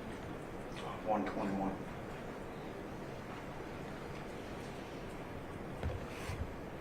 And so when you left from under this bridge, you had left your radio, excuse me, your radio with a Bremen officer, correct? Yes, ma'am. But you still had a means of communication. Yes, ma'am. All right. So it wasn't a safety issue. If I was out of the vehicle, I had no way to communicate, but I still had a way to communicate inside the vehicle. Yes, ma'am. Okay, but your choice to leave, Ma'am? your choice to leave from under the bridge. Yes, ma'am. All right. And so at 11:19, you stopped a vehicle doing 96 miles an hour at Old Noonan Road in Cross Plains. Is that accurate? I do not recall. I know I stopped a couple vehicles, but I do not recall what they were traveling or anything like that. Okay, but Georgia State Patrol keeps a record of all the stops that you've made. Is that fair? Yes, ma'am. Okay, so if that record showed that you indeed, quote unquote, clocked a red sedan going 96 at 23:19, which would have been 11:19 in the evening, that would be accurate? I believe so. Primary Unit 121, that would be you? Yes, ma'am. Okay. Now, in trooper school, you were taught, I assume, the rules of the road? Yes, ma'am. All right. You were taught about speeding and the dangers of speeding Yes, ma'am. and the purpose of speed limits. Yes, ma'am. And in fact, we now have super speeder laws, correct? Yes. Right, that impose much greater fines for folks going over 75 on country roads and 85 on regular highways. I believe so. Is that fair? How many speeding tickets do you think you wrote as a trooper? I have no idea. Let's just say in a month. A month, 15 to 20. I'm sorry? 15 to 20. 15 to 20, okay. And you were a trooper for over 4 years? About 4 years, yes, ma'am. All right. And now 27, that's a pretty big road here in the county, correct? Yes, ma'am. Right, is that something that you would travel on a regular basis? If I was assigned Carroll County, that might be one of the roads I got to a crash or a call that I was responding to. Okay. So you worked Douglas and Carroll, correct? Yes, ma'am. All right, so would you say you split your time between the two? Roughly? Yeah, yes, ma'am. All right, so you spent, let's just say, 2 years in Carroll County, correct? Yes, ma'am. All right. And so I assume that you were aware that the speed limit on 27 is 55. Yes, ma'am. 55 and 65, depending on where you're at. Yes, ma'am. But in this particular space, 55. Yes, ma'am. And you also indicated that you worked a number of crashes. Yes, ma'am. You worked crashes where speed, injured, and killed people? I do not recall. I'm sorry? I do not recall, like, the causes of any fatalities that I ordered. Okay.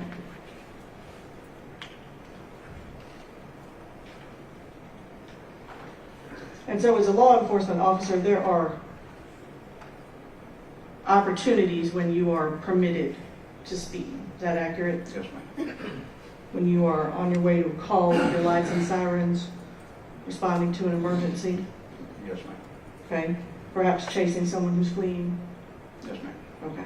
None of those instances applied in this case though, did they? No, ma'am. All right. Now, we did talk a little bit about EVOC. You said that they didn't train you to turn to where the vehicle is coming from. That wasn't part of your training. Do you remember your EVOC training? I do, and there were three main parts of the EBOC training: braking the stop, the speed course, and things like that. But that training came on later, and I did receive training on what you're talking about. That came on after I graduated trooper school, and they sent us back to do a simulator for that. Do you remember how long EVOC was? 3 weeks. Okay, so 3 weeks where they teach you how to operate your patrol vehicle, Yes, right?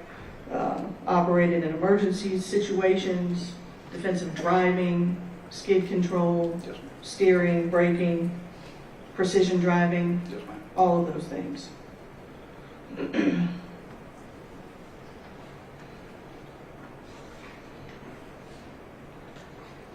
And then in 2013 of May, you had an additional 2 hours of patrol simulated driving. That might have been what I was just talking about. I'm not sure.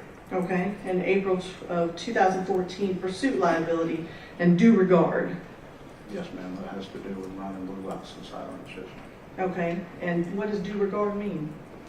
Or even if you're running blue lights and sirens coming up to an intersection and there's a red light, you still have a due regard to yield to the cars that have the right of way. Sure, so due regard to other drivers on the road. Yes, ma'am. Okay, and then in June of 2014, another patrol simulated driving course. If that's what it says. Yes, ma'am. Okay, and then again in 2015, your pursuit liability and due regard, once again. Okay, so another 12 hours of training about the operation of your vehicle.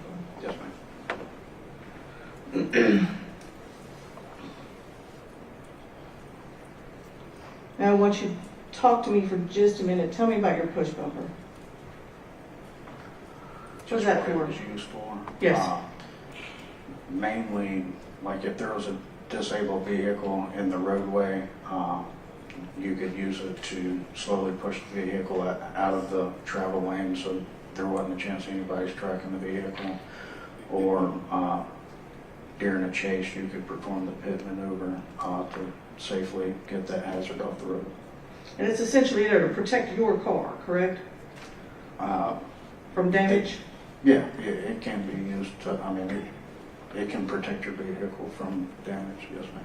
Sure, because if I'm pushing somebody's car with my car, right, I'm probably going to break something. Fair? Yes, ma'am. Okay.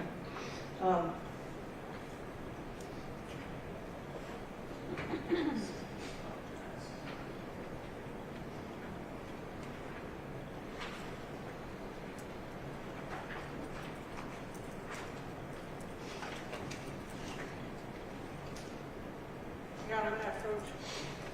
Yes, ma'am.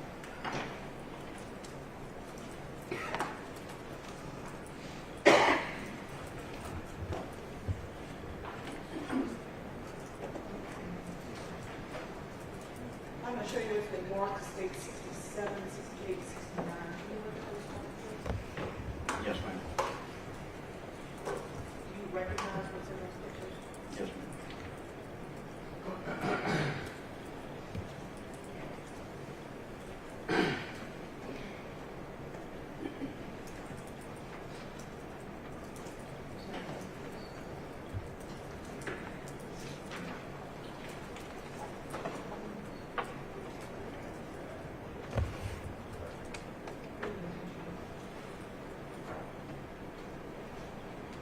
you tell me what these signs are on each side of this road?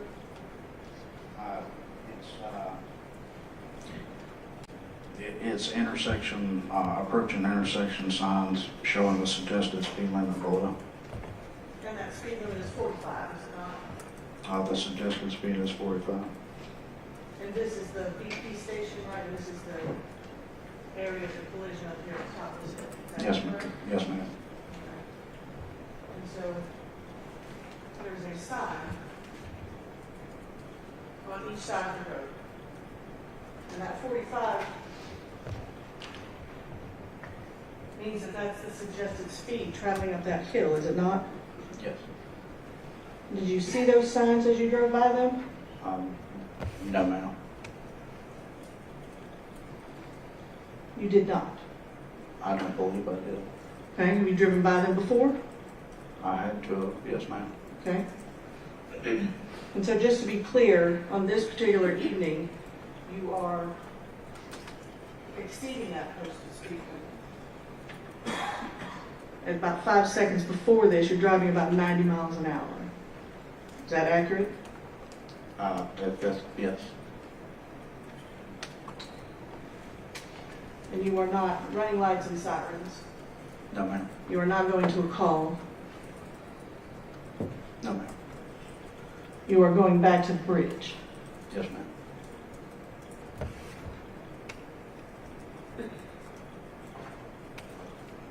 Thank you. All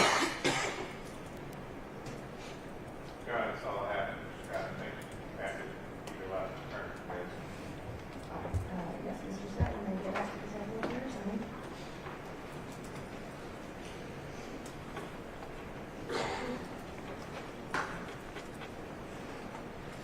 Your Honor, at this time, the defense will rest.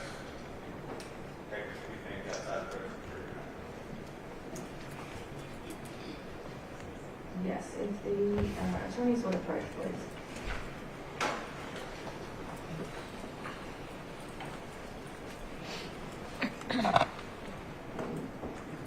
We're just talking timelines at this point.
excuse me, the defense has rested. Anything from the state?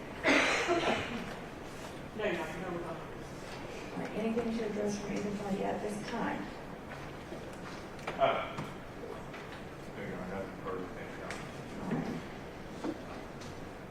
Ladies and gentlemen, you have heard all the evidence in this case. At this time, which is what the attorneys and I were discussing, is a timeline to maximize your time. We have to do a lot of things outside of the presence of the jury at this time.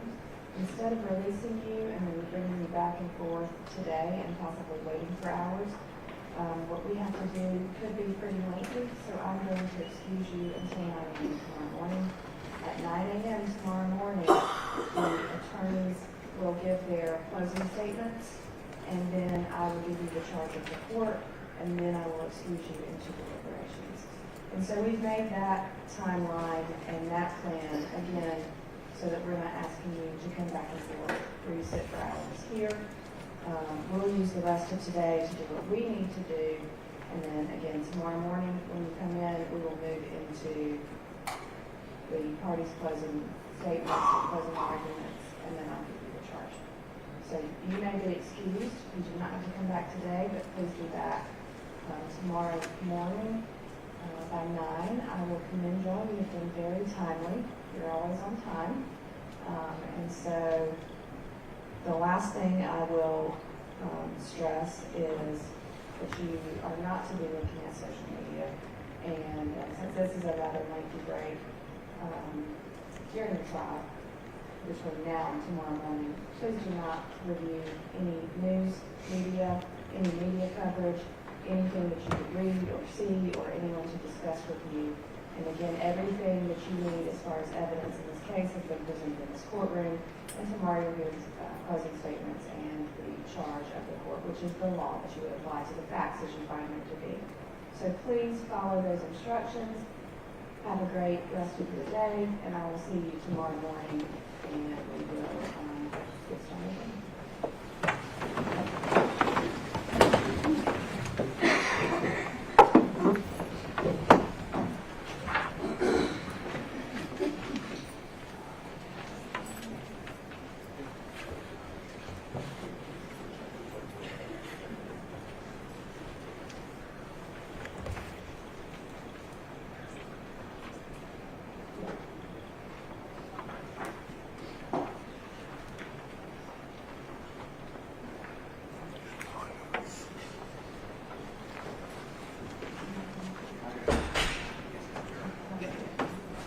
All right, you can be seated.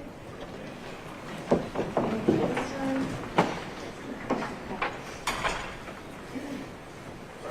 Anything at this time?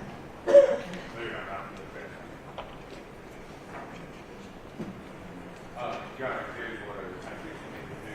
I apologize. As required by the law, I'm going to renew the previously made motion for directed verdict, which is required to be done at the close of the state's evidence as well as our own. And I'm asking to renew the motion with regards to reckless driving, as well as the two other counts that ride on reckless driving, which are count 1 and 2. So we're renewing the motion on that, Your Honor, at this point in time. All right, thank you. That renewed motion for directed verdict is denied. The next phase that we would move into is the charge conference. I believe I told y'all this at the outset, but I'll just go through it again real quick. My office takes your charges and we consolidate them into one document. They are marked with the title, who requested it, and if it's a pattern instruction, the pattern, and if not, then we state in there where it came from that the parties requested it. So that is all in order. I'm going to give you that, and then we're going to take a lunch break. If y'all will review that, the way that I do a charge conference, because again, if you haven't been in front of me, I just want everybody to be on the same page. We go page by page. We address each charge individually. At the end of each page, I will ask the parties if there's anything to address on that page. If there is, that's just a second opportunity for y'all to see something that possibly I missed going over, or that you want to address. If there is not, then I check it and move on. we will give copies of the consolidated charge. When you review it, please compare it with the request that y'all gave. We are human too, so if we accidentally left one out, let's say state's request number 4, if you don't see it in here, that's not because I've decided to leave it out, it was just inadvertent, so please remind me if there is a request you've made that doesn't show up in your consolidated list for either side. And we'll make sure to address that during the conference. We will give a copy to both sides. How many copies? Do y'all both want a copy? I think that might be best, Your Honor. Thank you. All right, so 2 for the state, how many for the defense? Your Honor, we have 3 copies. Yes. Thank you. All right, so 5. Over the 4, we got 6. 1 for me, 7, 8. So we're gonna get 8 total copies. We'll pass that out. If you wanna wait for it before lunch, we can get those copies made so that you can take it with you. If you do not want to wait for it, we'll have them on your tables waiting for after lunch. Would y'all like to get them before lunch? I would, yes, thank Yes, you. Your Honor. All right, so if you make 8 copies, please. Should we just go with that? We should probably print 8 copies. Probably easier just to print it. Well, I wrote on this all in there because I put something in my Okay, that's fine. That's fine. We have 8 copies. Just make sure it's,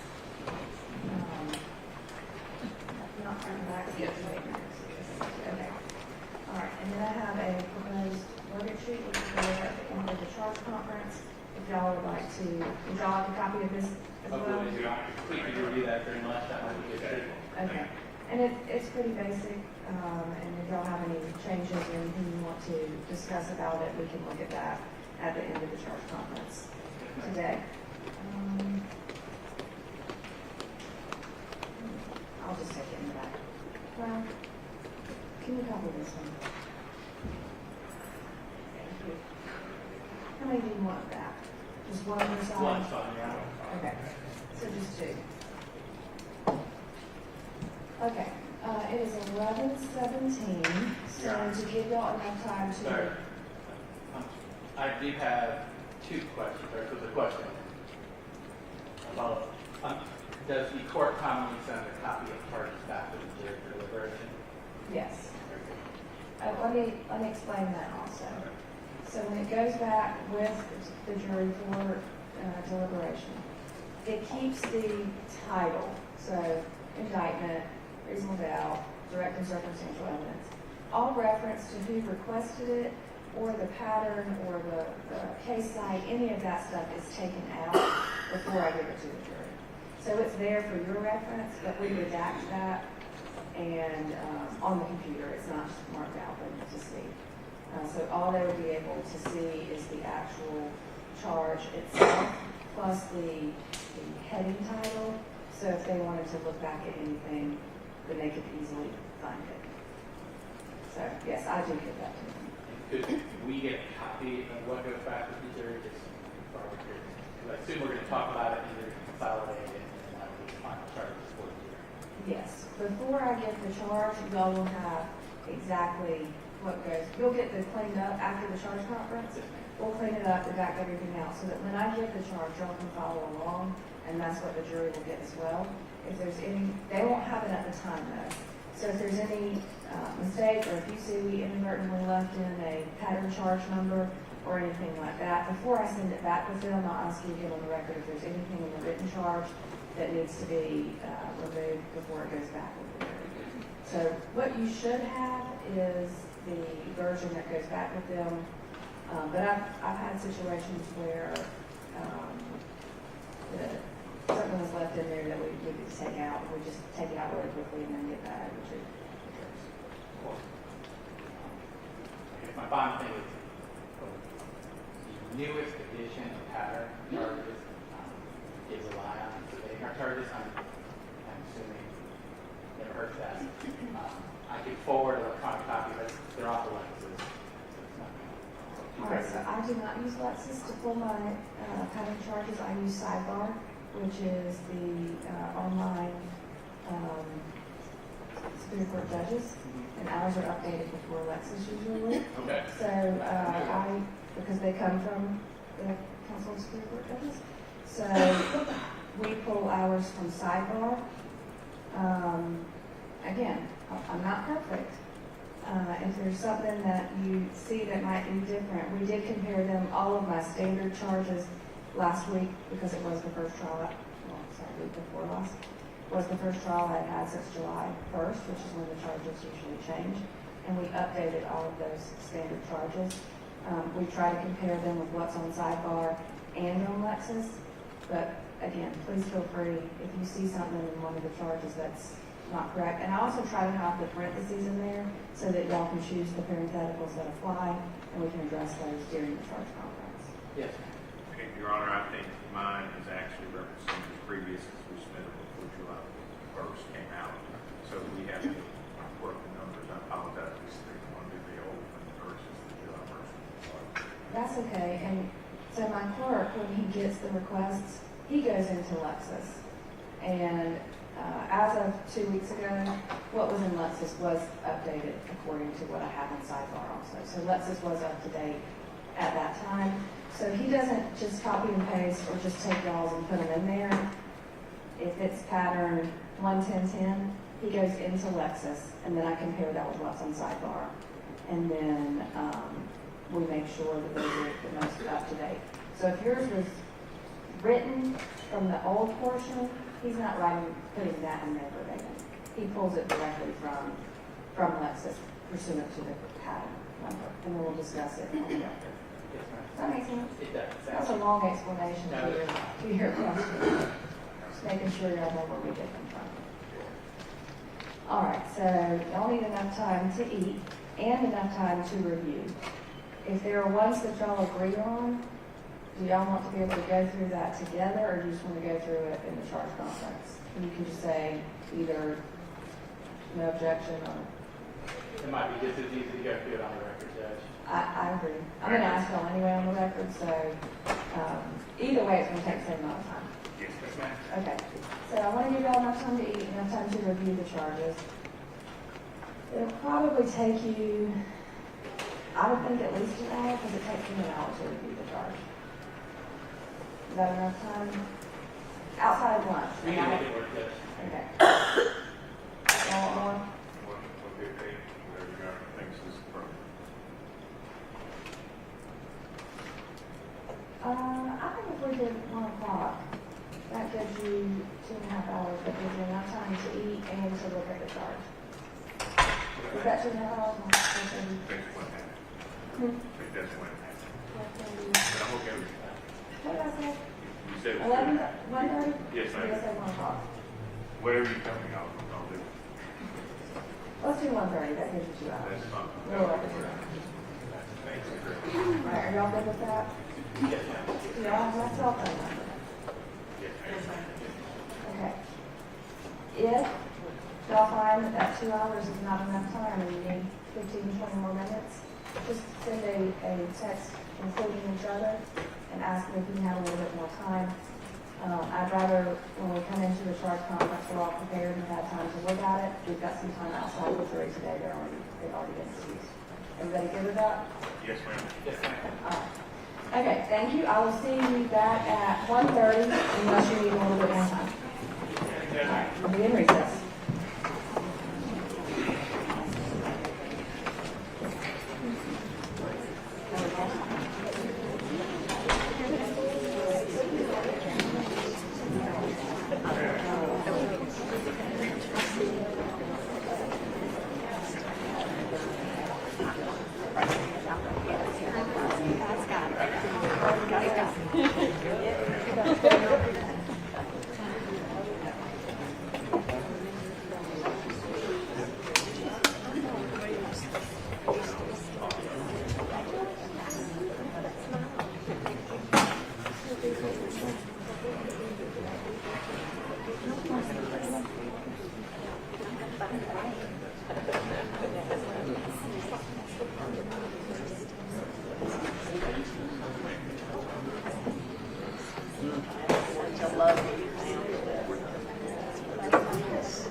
Yeah, I got it.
Count two, seriously, everybody. Everybody good with that? Yes, ma'am. All right, issue and plea of not guilty, it's pattern 11020, states 2 and defense 1. Who's 2? Oh, sorry. States 2 and defense 2. No objection. No objection, Judge. All right. Right below that, I recalled about the time-lapse request. I've gone ahead and put that back in here after the issue and the plea of not guilty, and I will read y'all what I have put in. The length of time between the incident in this case and the trial is due to no fault of either party and is not to be considered for or against either party. Everybody good with that? Good with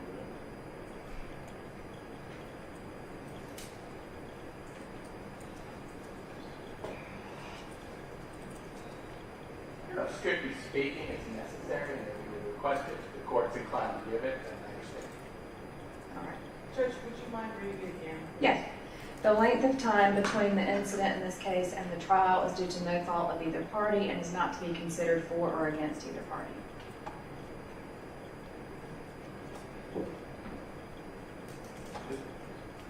Or I can shorten it to say the length of time between the incident in this case and the trial is not to be considered, and just leave it at that. I like that one more. Which says the same thing. Yes, but I would request the shorter. Okay, I'll give the shorter one. All right, so it'll say the length of time between the incident in this case and the trial is not to be considered. That's fine. Yes, All ma'am. right.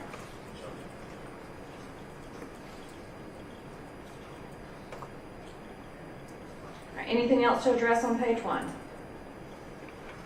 No, ma'am. No, no.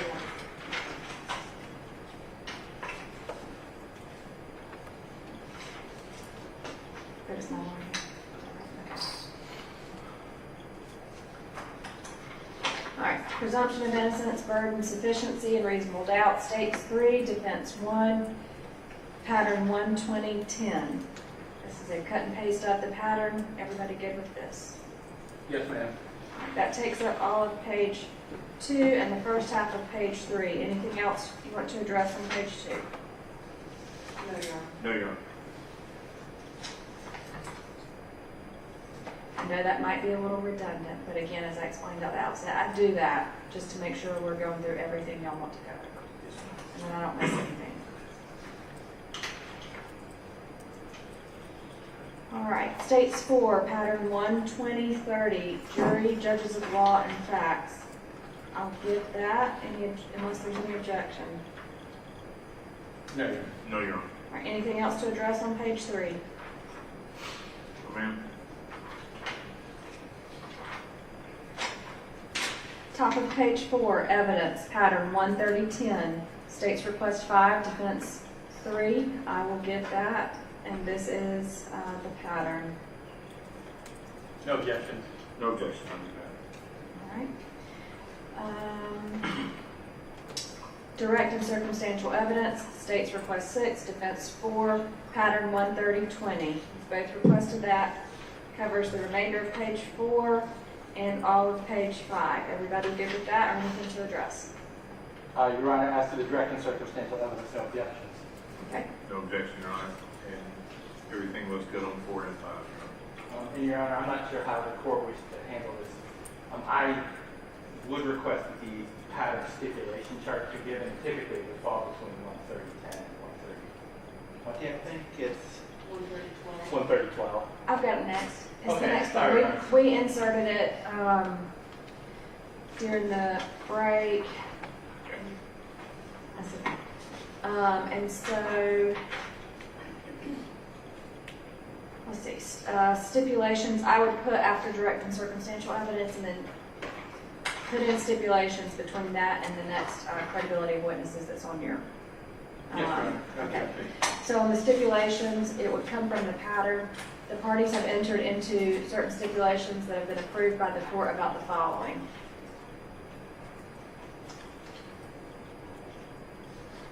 The authenticity of all medical records, EMS records, and video recordings. Are there any others?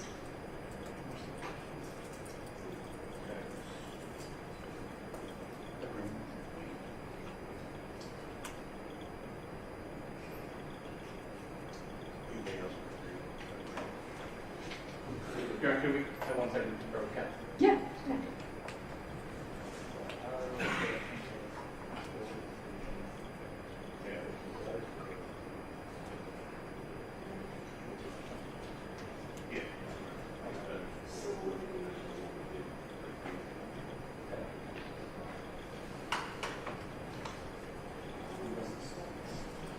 Yeah, there were some I didn't include on the stipulations that I didn't think the jury should probably hear about, but if there are some, Agreed. okay.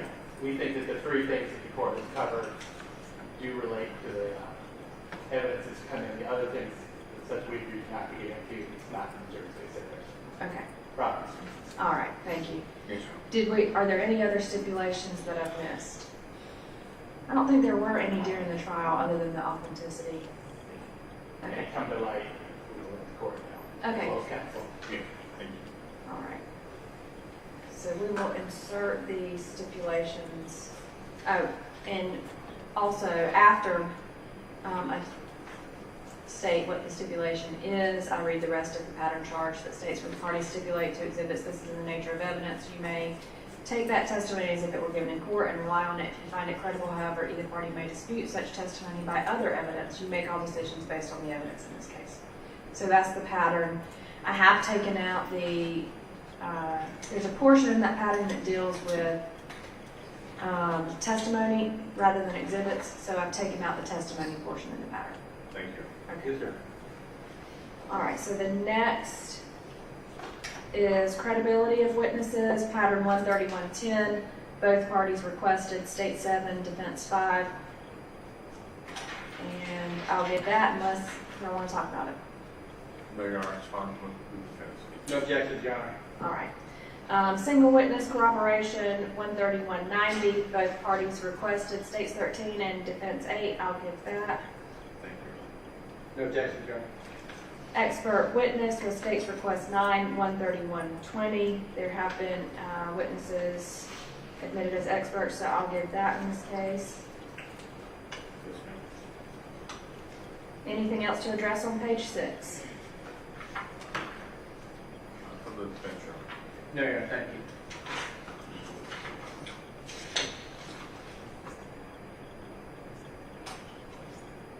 Did you create? We all put them all in there. Which one was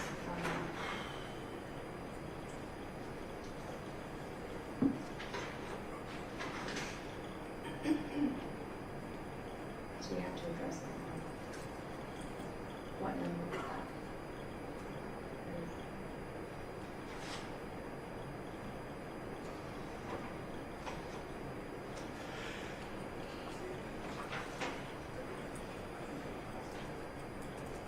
What request was it for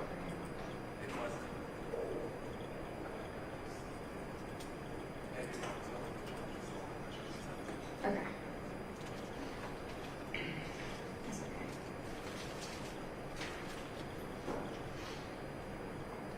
All right, page 7, witness impeached, states 11, defense 6, it's pattern 13145. I will give that. No objection. And Your Honor, insofar as states 10, which is the old witness attack, I don't think any of the problems Okay, occurred during this trial, so we withdraw that. all right. So that was states 10. Yes, ma'am, that's the character from truth and his bias, or et cetera. Yes. And that's really come up in this trial. I believe that is correct. We did not have it in this consolidated. That's what my clerk was just telling me, that he had left it out, so I don't think it would apply either, so thank you for bringing that up. All right, so let's see, witness impeached, I'll give that as charged. I mean, as stated, that is the pattern. Is this the short or the long? Sure. Okay, did you put the long, you didn't put the long in there? Did they both request the same one? Did you both request this version? I think I actually gave both of them as an option, but I prefer the short. Yeah, I'm just over it. Okay, so maybe we'll do that for one, just so we know we're not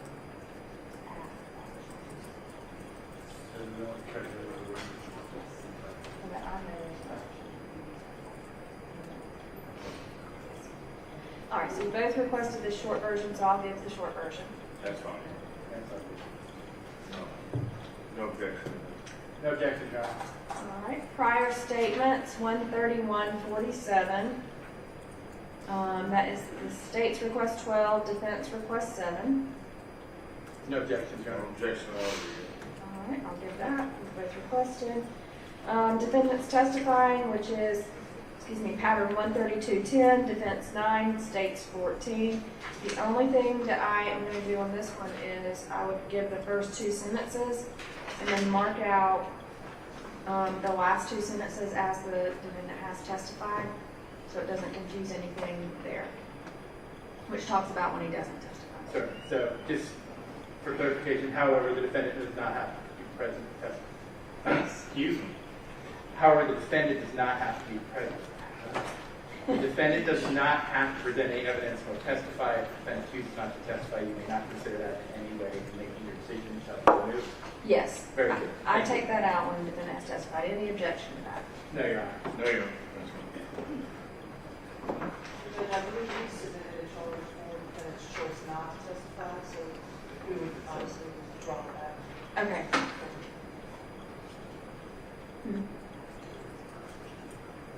Okay. Thank you. All right, anything else to address on page 7? No, ma'am. No, you don't. Top of page 8, definition of crime, pattern 14010, states request 15. This is the pattern. Any objection? No, you don't. No, Your Honor. Intent, 14110, state 16, and I don't know. Defense 10. Everybody good with this one? Yes, ma'am. Judge, we had asked for, I guess, a little more than that. Can I see their request? Yeah. All right, fine.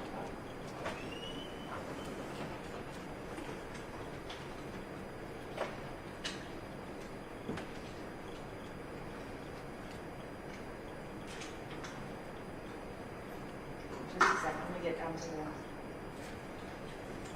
that portion in the pattern.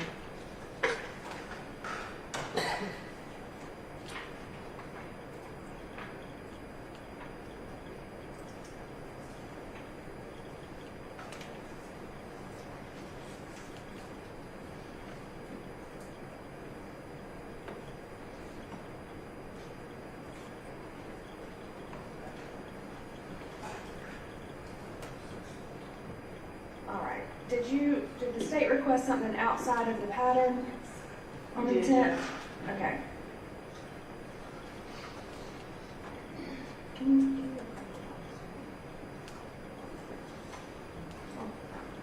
John, Do you need a copy? yes, please. We only have an electronic. Do you have a copy? They're Approach? Yes, y'all can, feel free to put your hand out. Yeah, and then I'll take the whole state's request to charge and the request to charge if you can print that. I'll give you this part right here. Can I write on it? Whatever. Okay. All right, and then, so I just need the states.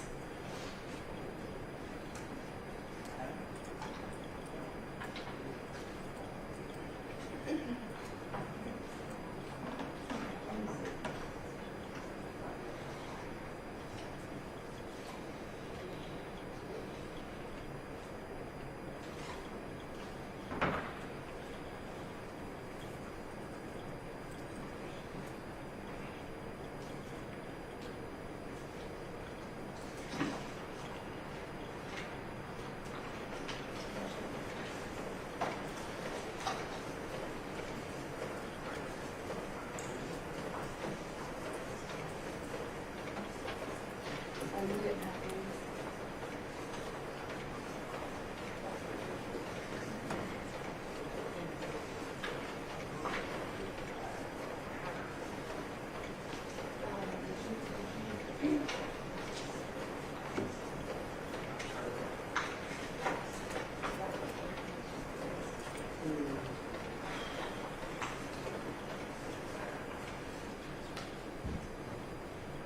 Where's that one?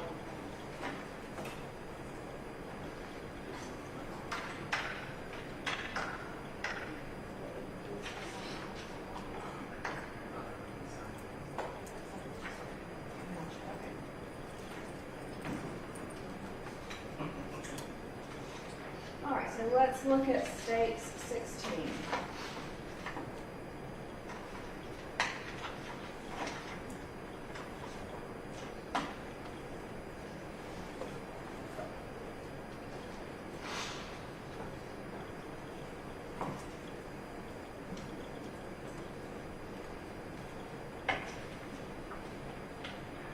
I'll start off with asking if there's any objection by the defense or from the defense.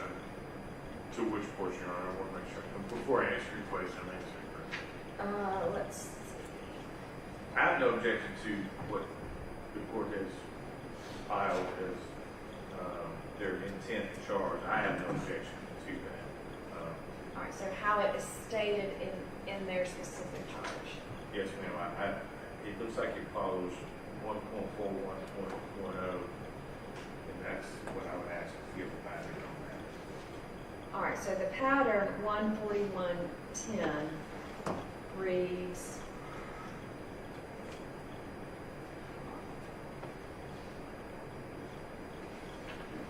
intent is an essential element of any crime and must be proved by the state beyond a reasonable doubt. So that's the first sentence of the state's request. It may be inferred from the proven circumstances or by acts and conduct, or it may be, in your discretion, inferred when it is the natural and necessary consequences of the act. Whether or not you draw such an inference is a matter solely within your discretion. Criminal intent does not mean an intent to violate the law or to violate a penal statute, but means simply the intention to commit the act that is prohibited by a statute.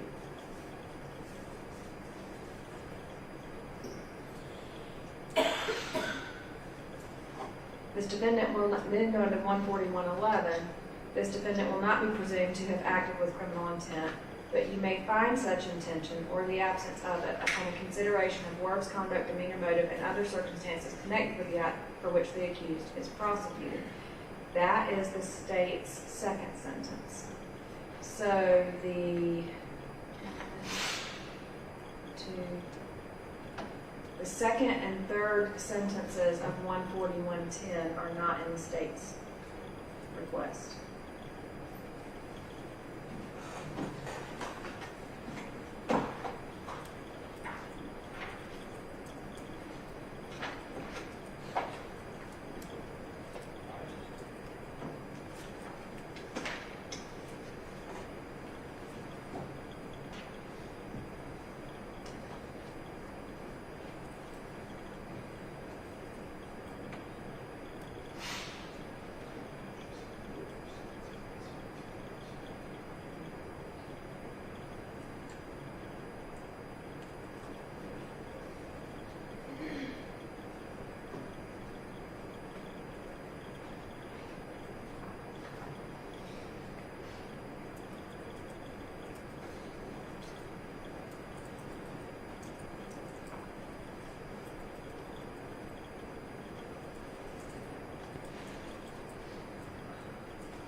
paragraph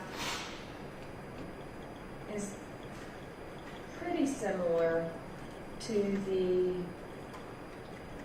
second portion of 141.10, which is to be used in caution in cases involving specific intent.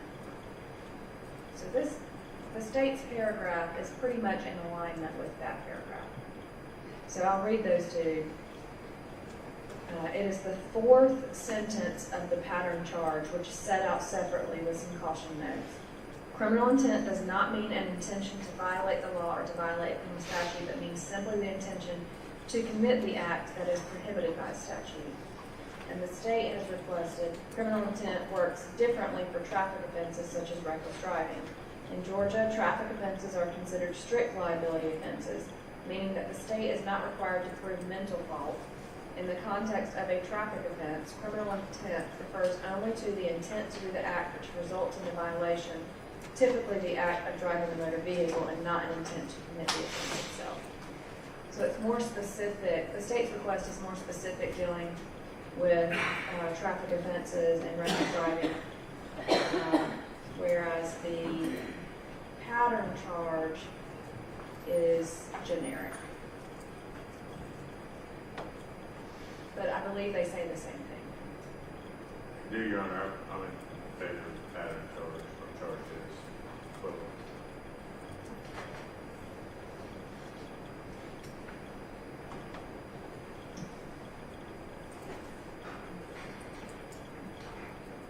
Judge, if it helps tip the scale, we do have cases that support Yes. giving a charge, references, essentially strict liability. Right. Does it deal with it in the sense of giving that charge? Sure, you can look at it. Okay. The Kylie Lindsey, State v. Ogilvy, and Hoffer v. State, are they dealing with it and giving that specific charge? Well, these are different cases, but Okay. more on point perhaps. But specifically, Weirson versus the state, WIER-SON, v. State 372 Georgia Appeal 102, and it deals directly with the court giving that specific charge. Oh, it's a 2024 case. It is. And then Can you give me just 1 second? here is Augusta versus the state, AGUSTIN, 260 Georgia Appeal 631, and Dunnigan v. State, DUNAGAN, 283 Georgia. And that's the most recent, and specifically, the relevant portions are highlighted, so you don't have to necessarily cull through all of that.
All right, so paragraph 1 is, I'm going to go paragraph by paragraph, okay?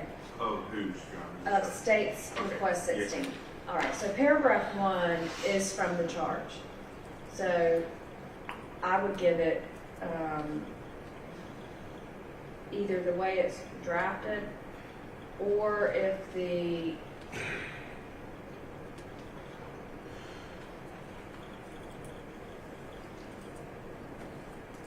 hold on just a second. Paragraph 1, the first sentence is from 141.10. I do not mind giving all of 141.10, that first paragraph. The second sentence of state's request to charge 16 is from 141.11, which I would give also, because that is the pattern charge as well. All right, so dealing with just the first paragraph, does the defense wish for me to read the entire first paragraph of 141.10? You know, we asked for it on 10. I can't oppose the first paragraph. The state 16 to the max 13. So no on that first paragraph.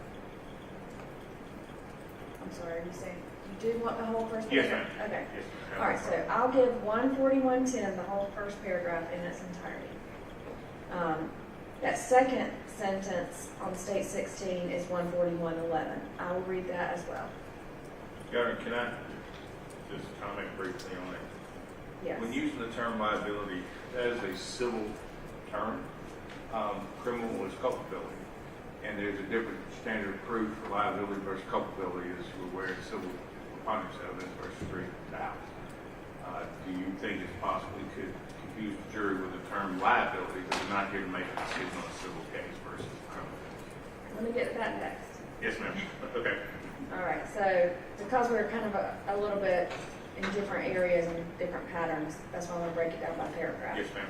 So I'll give 141.10 in its entirety,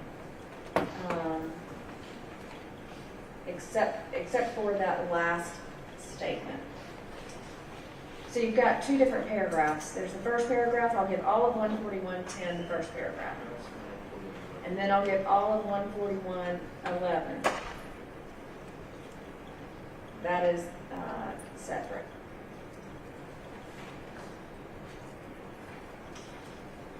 All right.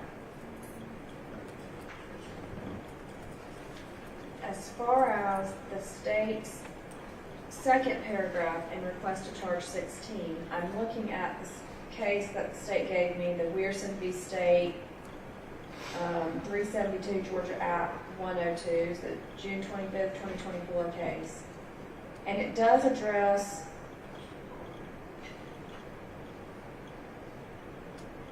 reckless driving being a strict liability offense, which is how the court describes that. So as far as stating strict liability, I don't think it's going to confuse, but I believe I like the language that's directly from the case a little bit better. This one portion from Head Note 8 that says reckless driving is a strict liability offense, meaning that it can be committed without a culpable mental state.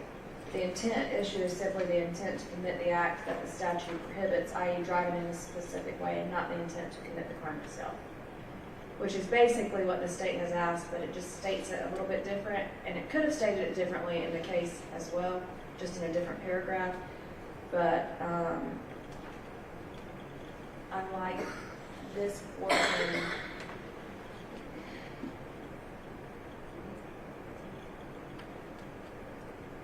for paragraph 2, Head Note 8 of that case. Is the state okay with that relevant portion of Head Note 8 in place of your second paragraph request? What case was that from, Your Honor?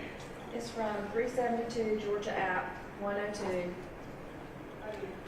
Yeah, what name? Weirson. Where's, And okay, it's from thank you. 2024. This I know which one it is. Thank you. And I'm going to place that paragraph with the Head Note 8 from that.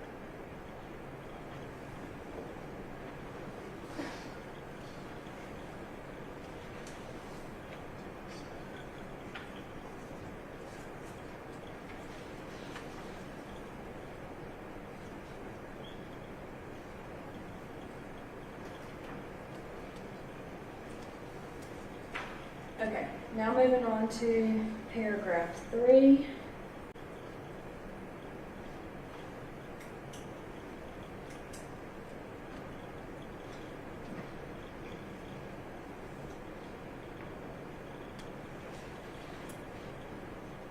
believe is an accurate statement of the law. John, I would ask, and I know you'll later do it, but I was asking at the last part of that third paragraph. It says as defined by 40-6-390. I'd like if the court would read subsection A of that. I think that's the applicable portion right there. So the jury hears the term reckless, and then now they're given what reckless is defined as by the statute. I know you'll do it later on, but I just asked if the court would consider possibly giving it to them at this point. I don't consider the whole paragraph before concerning reckless driving.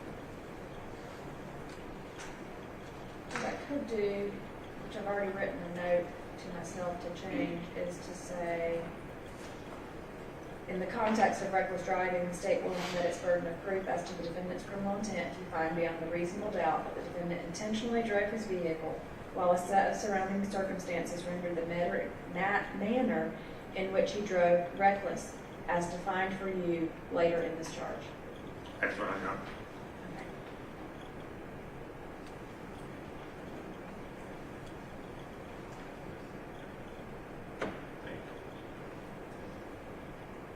Because the definition of reckless and what reckless means under the statute is further down in the charge. All right, everybody good with that paragraph? I'm good now. Yes.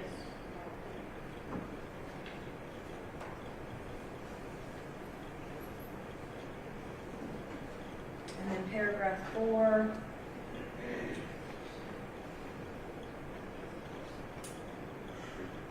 Is a correct statement. Is there any objection to that?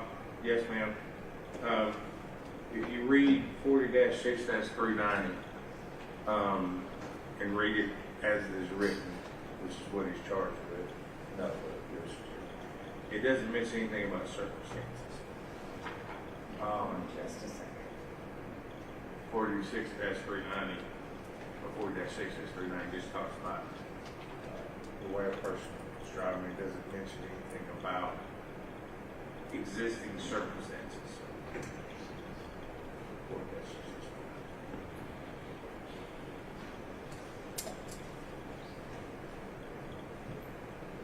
All right, does that come from a specific case? No, Your Honor, it just comes from the statute. The statute itself. I was just asking from Oh, the I'm statute. sorry. I apologize. Sorry, guys.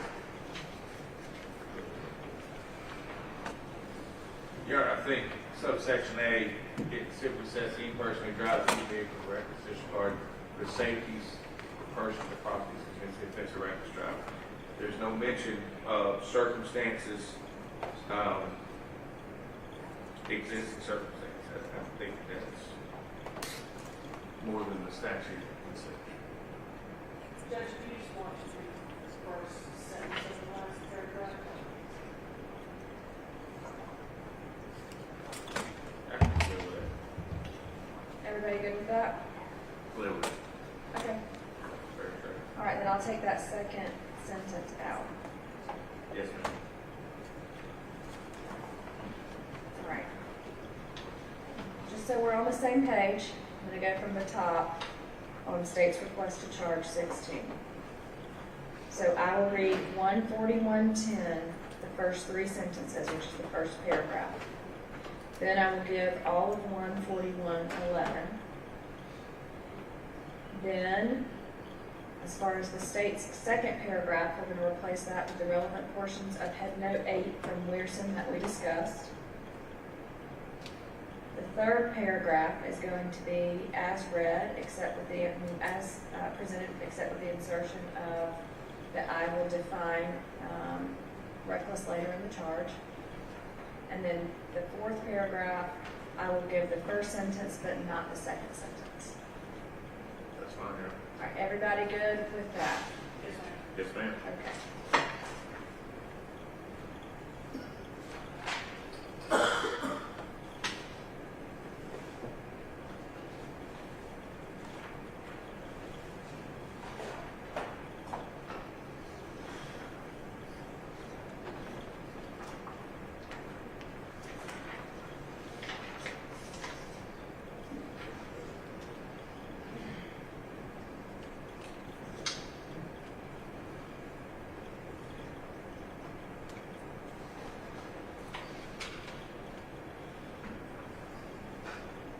All right, so going back to page 8, where it has intent and no presumption of criminal intent, both of those are included in what we just talked about. So I'll take it out of the proposed consolidated charge right here and insert what happened.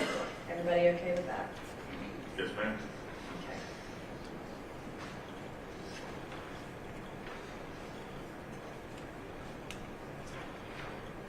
Anything else to address on page 8? They are in the beginning, 140, 124, no challenges for that. Yeah, that one's going to be included in, no, hold on.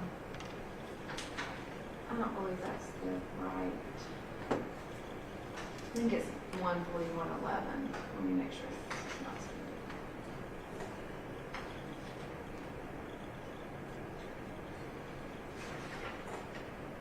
Yeah, that must have been an old number because 14124 is not it. Yeah, it should be 14111. Okay. All right. Top of page 9, approximate cause 14160. It states. Sorry, Judge, cut back. State 17 is actually presumption of differences. Which is pattern 141. Well, We have that somewhere else.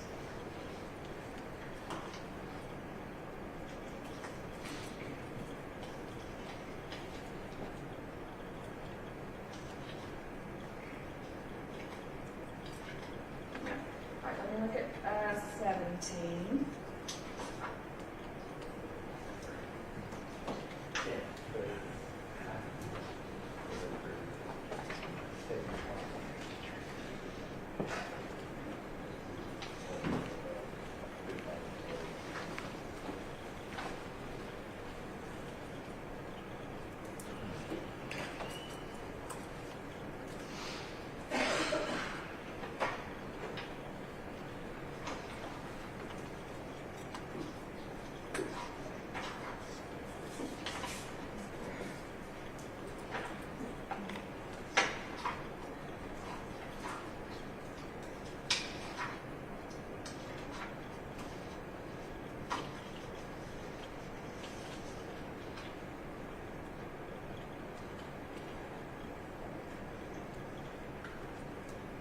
All right, so state 17 is 14112, presumption of inferences. Every person is presumed to be of sound mind and discretion.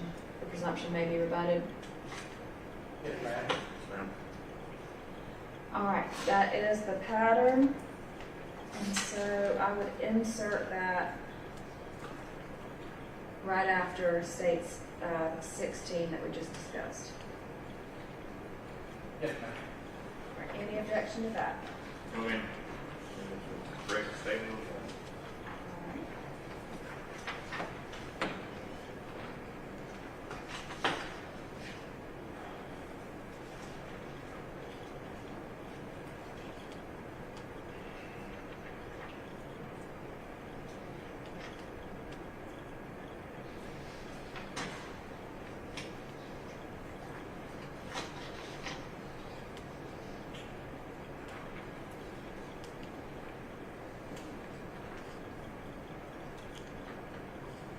All right. So that blank should have serious injury by vehicle or vehicular or homicide by vehicle in the second degree. Everybody agree with that?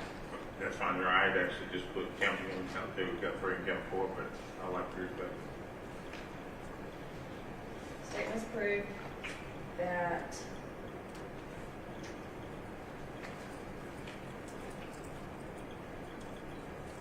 defendant's criminal conduct was the proximate cause of the injury and or death. I think we have to give both of the parentheticals. Yes. Everybody agree? Yes. All right. To prove proximate cause, the evidence must show the criminal conduct played a substantial part in bringing about or actually causing the injury and or death. And the state has requested to strike that second portion, which is after the criminal conduct accelerated the injury, death in a significant way, which I agree does not apply in this case. All right. The evidence must also show that the injury and/or death happened in a way that was reasonably foreseeable. For the injury and/or death to be reasonably foreseeable, it must have happened as a direct result of the defendant's criminal conduct or as a natural and probable consequence of his criminal conduct.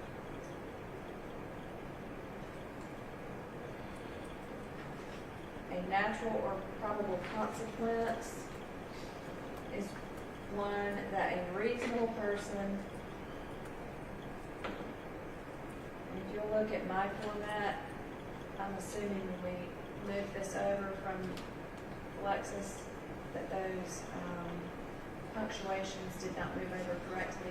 So natural probable consequence should be in quotations, and there should not be a semicolon. I'll fix all that. I just don't know much on that. So a natural or probable consequence is one that a reasonable person would think is likely to happen if nothing unusual intervenes. A defendant is responsible for a consequence which is probable in light of ordinary and usual experience. In deciding whether a defendant is not responsible for a consequence which is only possible in light of occasional experience.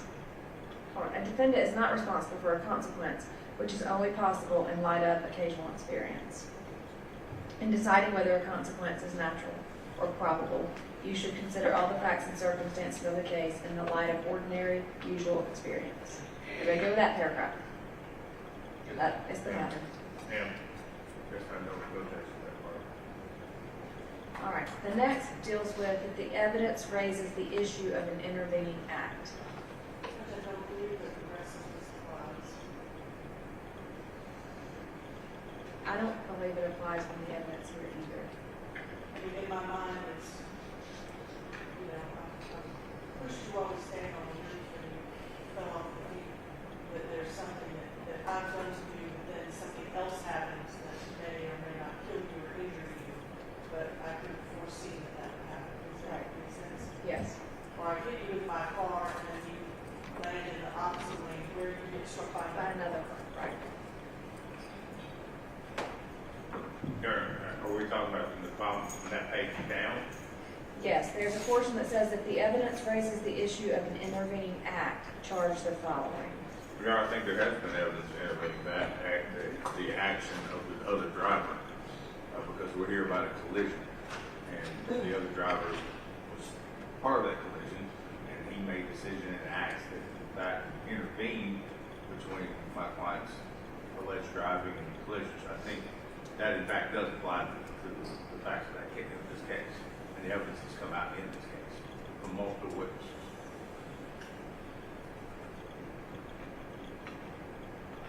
Let me read that charge because I'm not sure that, I understand the argument, but I'm not sure that that is an intervening act in this case.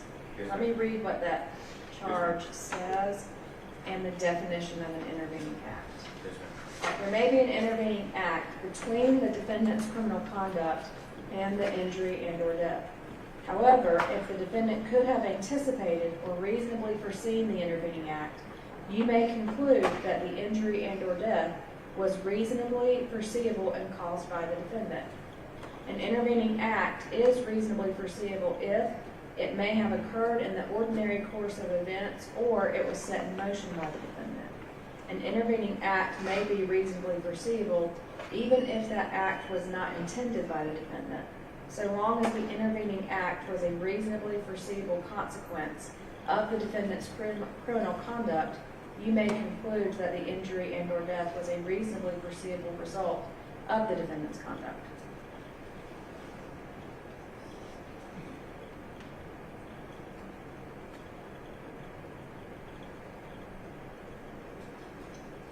Mr. Quillen, are you requesting that portion? Hang on one second, Your Honor, there's a bench note.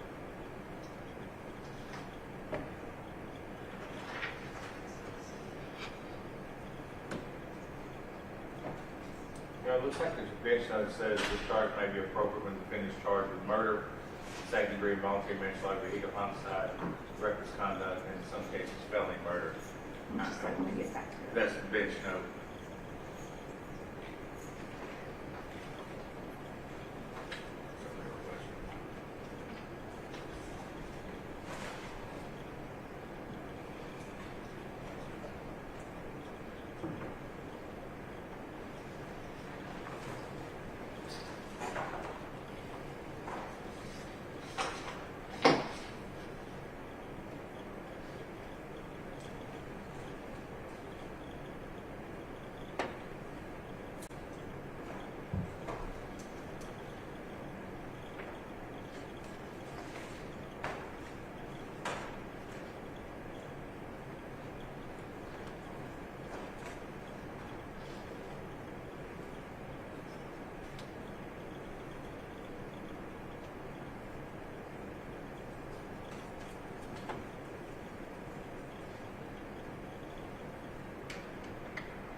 Mr. Pilgrim, you're saying that the intervening act was,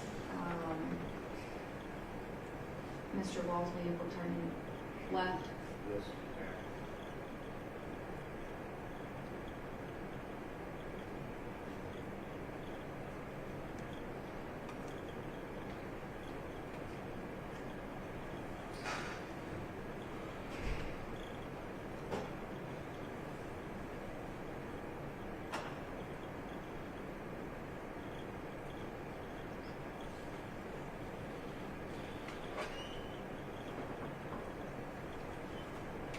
I'm gonna table this one and read the cases that address that, because where I'm getting hung up is that the intervening act was a reasonably foreseeable consequence of the defendant's criminal conduct. So what I wanna do is read the cases on that and just table this portion of it. I'm gonna read the cases to see where it has applied and make sure that I'm right on my line of thinking. Yes. And then we'll come back to it. Yes. If I'm wrong, I'll let y'all know, but we can come back to that. Judge said, in my mind, it's the defendant's actions that impact the victims, and then there's something else that comes after that Right. that would cause greater injury or death or whatever that the defendant may or may not foresee. That's something subsequent to, in this case, the collision. Right, collision happens, and then there's an intervening act that, but for that, maybe they would The not have death would not, or the been injury would not injured occur. or died, like some other thing that comes after. Yes. And then again, addresses, whether you can foresee that or not foresee Right. that. And that is where I am leaning, but I understand Mr. Pilgrim's argument, so that's why I want to read those cases under the bench note, because it says it, the charge may be appropriate where the defendant is charged with vehicular homicide or reckless conduct. And so I'm leaning that it doesn't apply, but again, I want to be right before I make that final decision. So we're going to table that last part. Yes, ma'am. And then, Yeah, I would note, for Your Honor, read the Melicometers versus State, MELA, and CON versus State 319, Georgia 741, and it discusses intervening act or links in the causal chain, such as a person's conduct or other causal factors that occur from the defendant's conduct and death. yes. And the defendant is not liable for reasonable foreseeable results of the defendant's conduct if an intervening act is sufficient, independent, and unforeseen. However, legal causation may still exist if the intervening act is a natural probable consequence of the defendant's conduct. So I think what we asked, and that was in our request number 18, I think it just should be considered. I'll be quiet now and let you go. Yeah, and melancholy is one of the authority notes under that specific charge.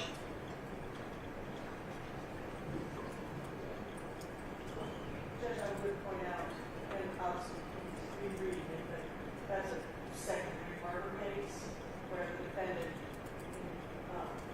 was on trial for essentially contributing to the death of his child. Right. And the intervening act, and that separated him actually from the death because it was He basically. didn't intervene to protect the child. Family, yeah, basically he had told someone, don't report it to DFACS, and then later on the child died. Because of the mother's. Right, because of the mother's behavior. So I think that's a different circumstance here. It's intervening act in essentially the opposite direction. Right, but then the court found that his behavior didn't, that there was no way for him to foresee that. But I don't think that that's the same here. It's obviously a different circumstance and a different type of charge and a different intent. Right. And quite frankly, I think there's a portion of this charge that if I give it,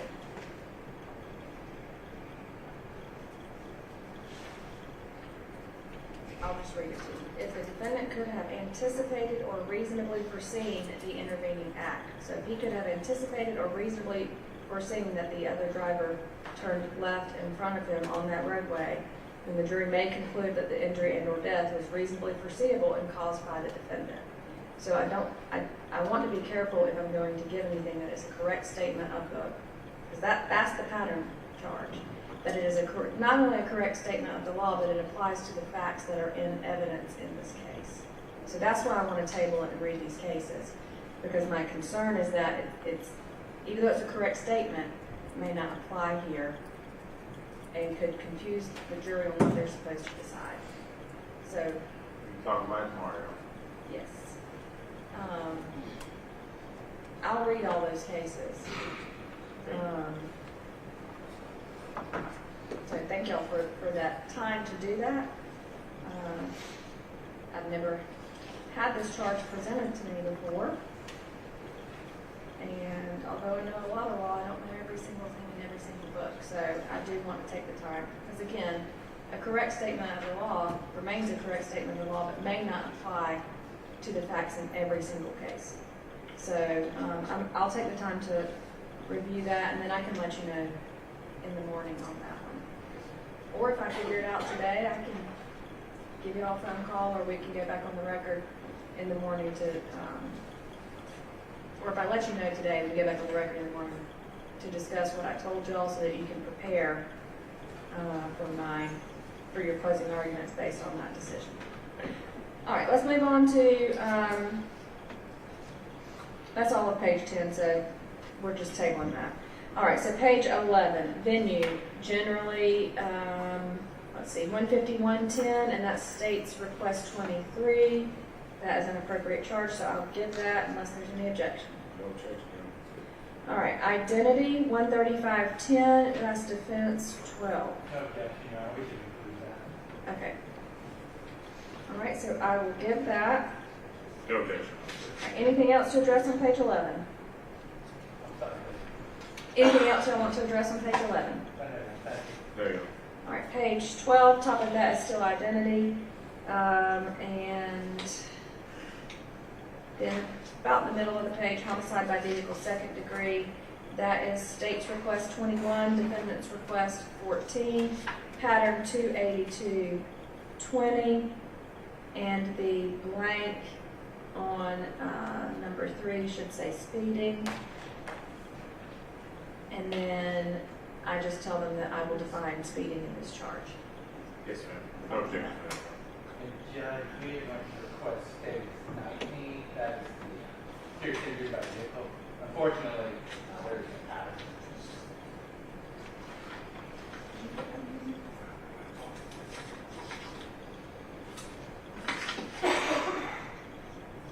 That's count 1 and 2, so that should go in this charge before homicide by vehicle. Yes, So I would that's insert so, number 19 right there. Your Honor, I would ask that we just read the statute. Let me look at the statute.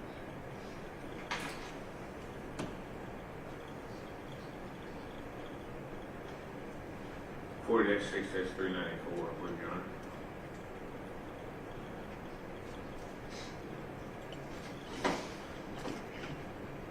I'm just getting logged into Lexus.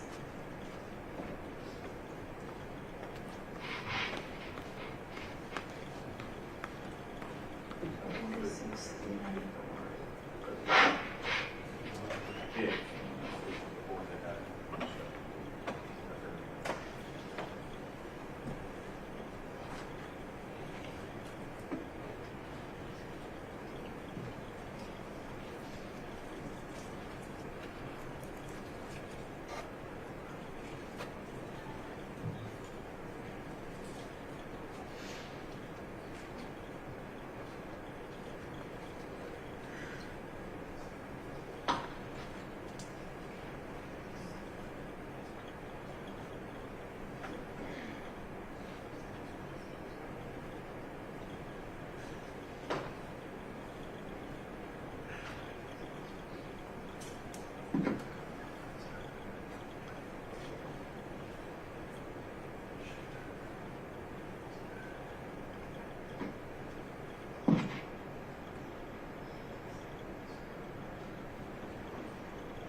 All right, so in this request, the language that the state is requesting as far as bodily harm, is that to mimic the indictment? Yes. Okay.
Okay.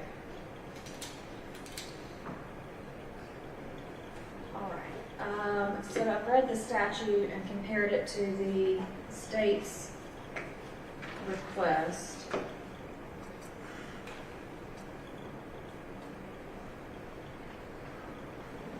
The state's request is accurate.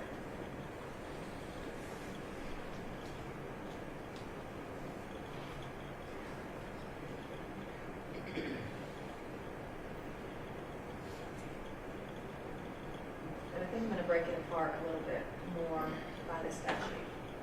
To read, any person who without malice aforethought causes an accident that results in bodily harm while violating the official code of Georgia annotated 40-6-390, reckless driving, as defined in this charge, commits the crime of serious injury by vehicle. Bodily harm means an injury to another person which seriously disfigures his body or a member thereof, or causes organic brain damage which renders his body or any member thereof useless. There is no requirement that the injury be, that the body or member of the body be permanently rendered useless. Your Honor, is that part of that last sentence? That last sentence is, I do not believe it's in the statute itself. I would ask that not be given, Your Honor, it's not part of the statute. Let me double check the case. 220 goes out.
All right, that case defines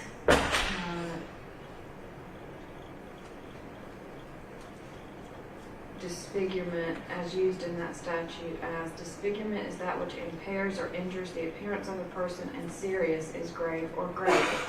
To constitute the crime of serious injury by vehicle, there is no requirement that in addition to being serious, the member of the victim be permanently rendered useless.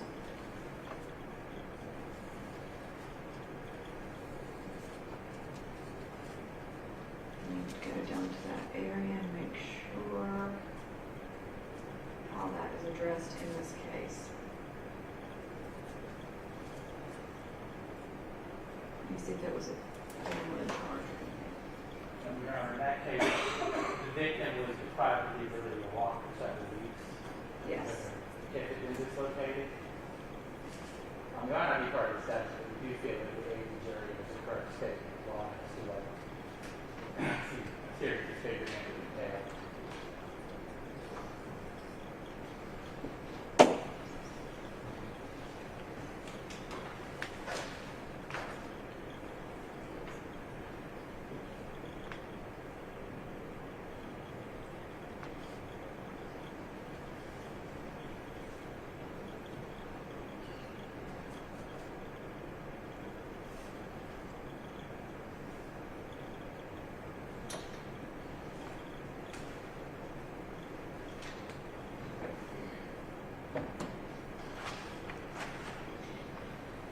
It is a correct statement of the law on defining what that statute means So I will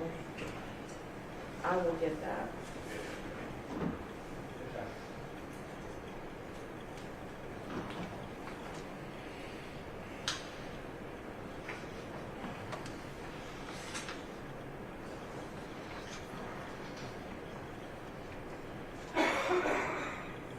All right, just for a second, since the serious injury by vehicle is predicated on the reckless driving, I would put the reckless driving request underneath the serious injury by vehicle. So right now it's kind of out of order, but I'm going to move it. So if I understand it right, going from serious injury and then you'll explain reckless, and you go from outside the vehicle and explain speed. Yes. Everybody okay with that? Yes, ma'am. All right. So just for a minute, skip to page 13. I'll come back to what's on page 12, okay? All right, so bottom of page 13, reckless driving, 28610, states 20, defendants 16. And that's the pattern.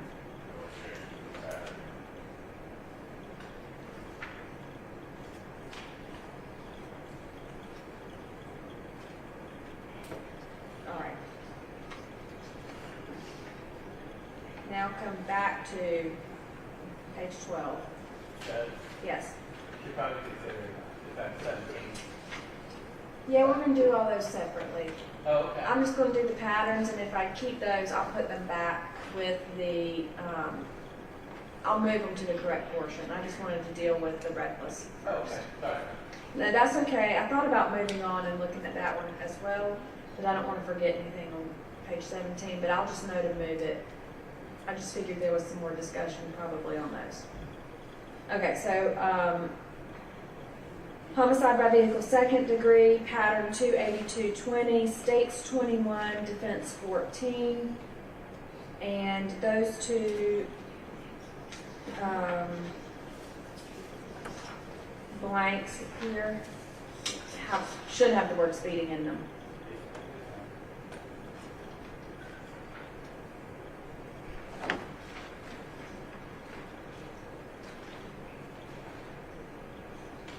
And I believe because the definition is right behind that, I'll just change it to say, I will now define the offense of speeding. No person, and just go into it like that. So just a little bit verbiage change there. All right, so everybody good with the homicide by vehicle second degree? Yes. Yes, ma'am. Okay. Speeding, states 22, defendants 15. It is pattern 28670.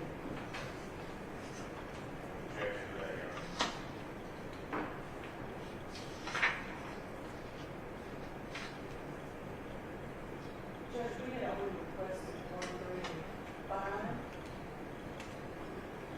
On speeding, So that we believe that others apply to this case for us being all of us, so that's fine. it has all of them in the requested charge, I believe. All right, so this, oh, I see. You put it in bold. I did, Judge, because I don't like to take things out so that people don't know what used to be there, so I just sort of highlight things instead so that the whole charge remains intact. All right, and then, let's see, let me look at Mr. Williams. Last, but all your, Defendants 15.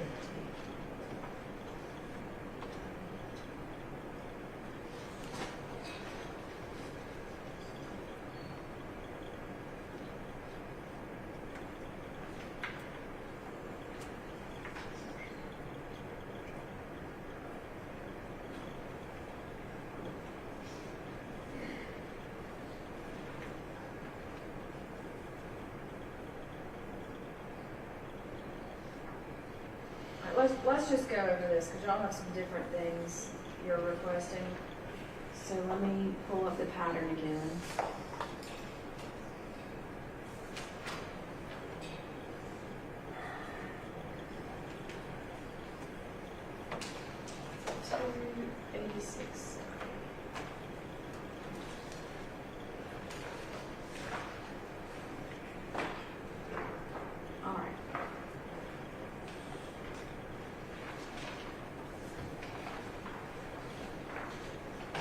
since there are some different things and different ways and different choices, I'm going to read through each one. I know that might take a little bit of time, but I'm all good with taking time to get it right. Everybody good with that? Okay. No person shall drive a vehicle at a speed greater than is reasonable and careful under the conditions and having regard for actual and potential hazards. Everybody good with that first sentence? I think you both requested it. All right, I will read that sentence. Every person shall drive at a reasonable and careful speed. You both requested that portion. So I will read that as well. All right. 1, when approaching and crossing an intersection. You've both requested that, but I think it's appropriate to take out or railroad grade crossing because we're not dealing with railroads. All right, so I will read that. 1, when approaching and crossing an intersection. 2, the defense has requested when approaching and going around a curve. The state did not request that. We don't have a curve here. In this, well, Your Honor, in our opinion, there was a curve, because left-hand turn, you gotta go left, it's curved. I don't know how far you want to curve before a curve, but I'll leave it. It there was doesn't. curvature. Yeah, that would apply to someone if you speeding. You walk out and keep speeding. Yes. So do you that so then it's got.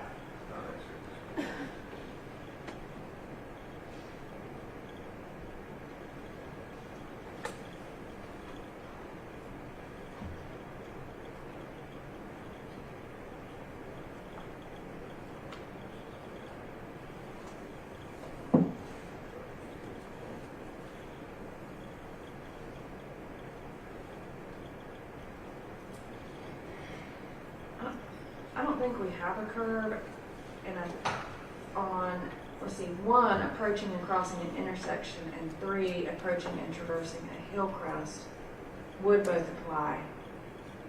There's not a curve in the sense of at least in the common meaning of curve on a roadway. Yes,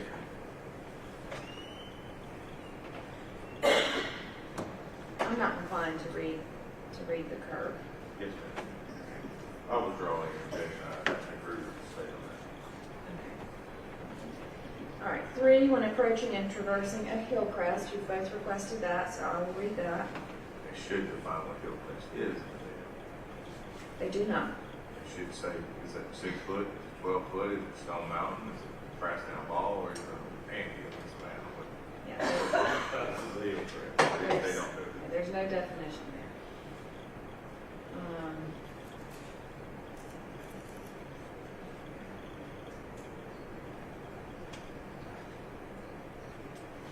Okay. 4, when traveling upon any narrow or winding roadway. The state has not requested that. Mr. Pilgrim, do you want that portion, or are you requesting that? You know, to be fair, I don't think that applies on you. Okay, I will take out 4. And 5, you have both requested when special hazards exist with respect to pedestrians or other traffic or by reason of weather or highway conditions. But I would take out pedestrians. I don't think we have any pedestrians. So when special hazards exist with respect to other traffic or by reason of weather or highway conditions. Anyone good with that? I think that's applicable, Your Honor. All right.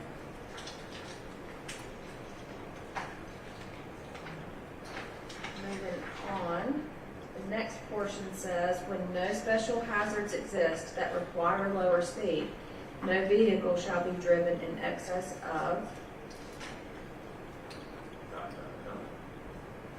let's see, I'm just going to go through all of them. 1, 30 miles per hour in urban or residential district. Neither one of you requested that. 2, 35 miles per hour on an unpaved county road. That doesn't apply. Neither one of you have requested that. 3, 70 miles per hour on a highway on the federal interstate system. That doesn't apply either. Everybody agree with that? I agree, Your Honor. Give it back. All right. for 65 miles per hour on a highway on the federal interstate system that's inside an urban area, dealing with population. That one doesn't apply either. Neither one of you have requested that. 5, the state has requested 65 miles per hour on those sections of physically divided highways without full access control on the state highway system, provided that such speed limit is designated by appropriate signs.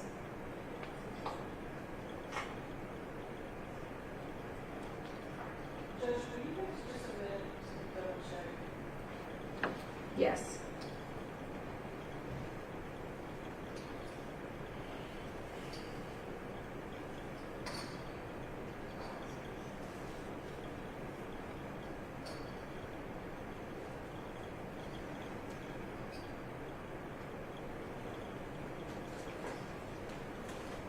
Judge, should we table this one? It occurs to me that the law might change. It might be 65 now. Double check. Yes. Let me just write the table, and we're just dealing with which one of these, 5 or 6, right? Right. I think it's a correct statement. The law might be right, but nonetheless, all that evidence is it was 55 miles an hour.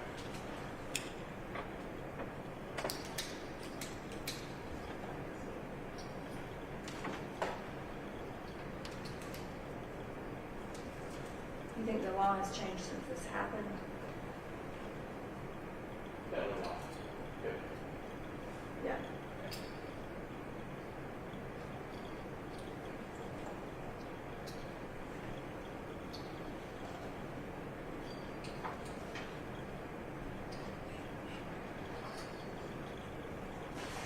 Yeah, we can table that. And I'll look up the statutes too and look at the history on the statutes that it's based off of, just to make sure that we're right Yes, ma'am. on that. But then so we're tabling 5, but then the defense has requested number 6, 55 miles per hour.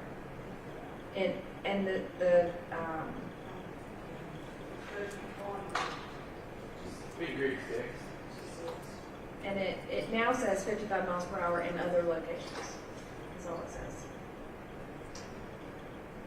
Perhaps a little vague, but I think it works.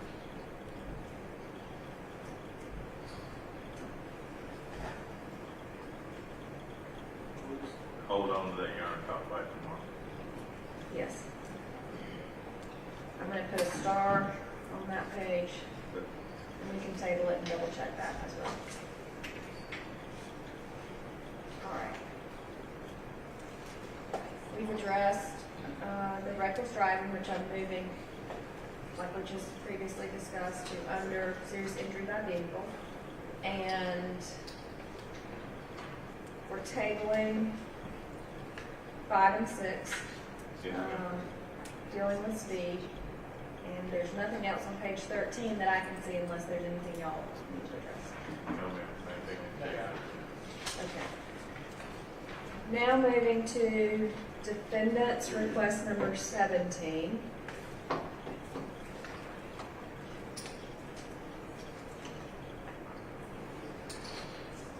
Is okay. Yes, sir. Judge, Jack, could you give a fair statement of the law? Only thing I would ask is just for clarity, or given after the reckless driving, since that is actually the reckless disregard comes. Yes, sir. We'll move that under reckless driving, and for what it's worth, we checked that this case that's cited, it is part of the holding in that case, so it's an accurate statement, and we will move that to under reckless driving. Yes, ma'am. Thank you.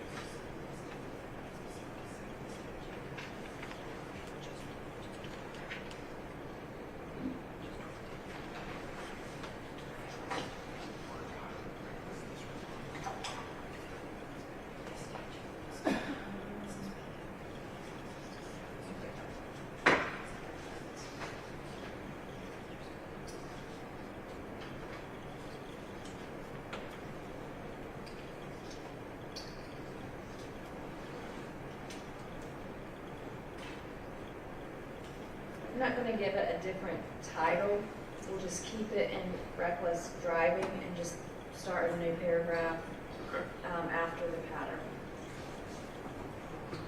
So it'll be under and within the heading reckless driving. Okay, no problem.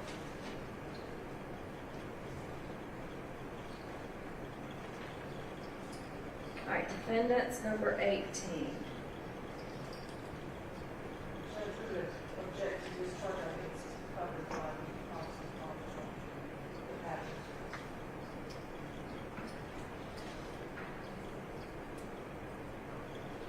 Obviously, you know, we're at, I think it's, approximate cause is something that we use in our world, but yours do not. I don't think we confuse it, to be quite clarifying what the term cause versus approximate cause is.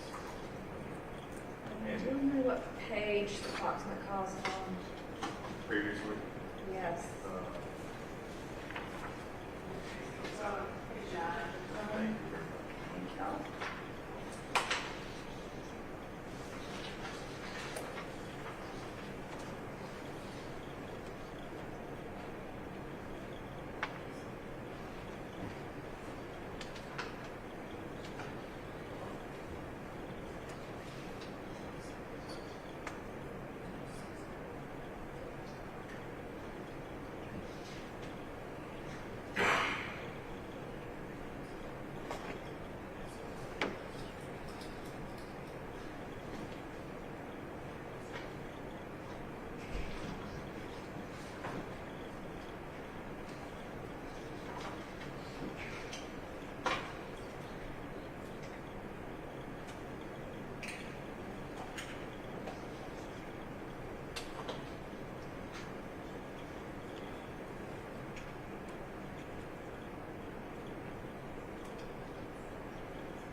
Compared this to the pattern, and although it's stated a little bit differently, the pattern covers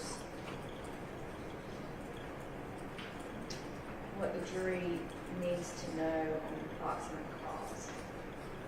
And when there's a pattern that's applicable, I prefer to get the pattern rather than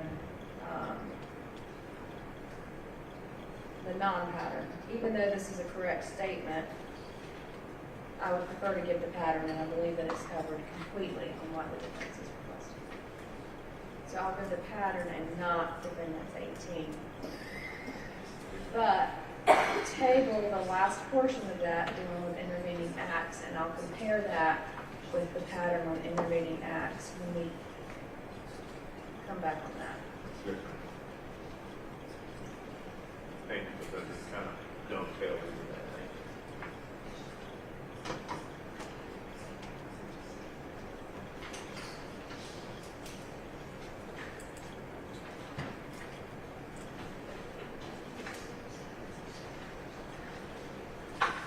All right, defendant's number 19. And I think that approximate cause, this is actually language from the civil case, so I don't think that's applicable here. Yeah, it brings in tortfeasors, negligence. Much like the word strict liability. Well, maybe. I see it a little bit differently. Civil terms. Yeah, one is in the, I believe that one's in the pattern. Or in the code section itself. Maybe we come out here in the code. I understand you're not trying to get it. I understand. I believe it's also covered by proximate cause pattern. Yeah.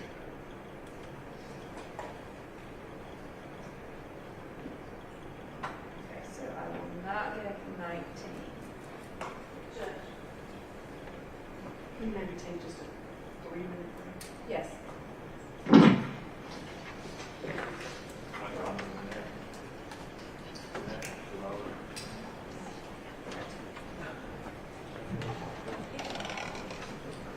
All right, it's 3:09. Let's just say 3:15.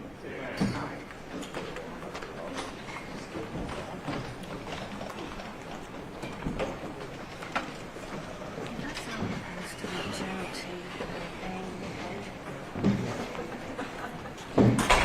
One kind in this while we're sitting there. Oh, yeah.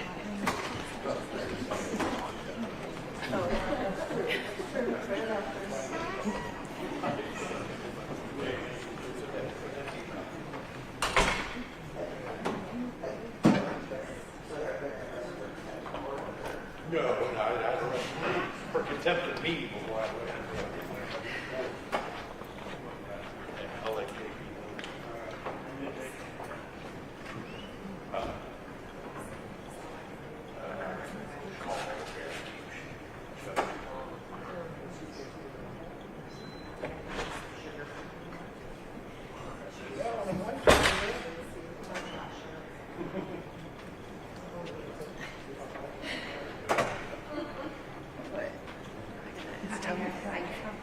I believe you did.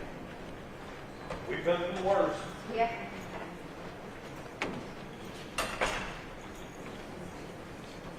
We'll work the time until 2 in the morning.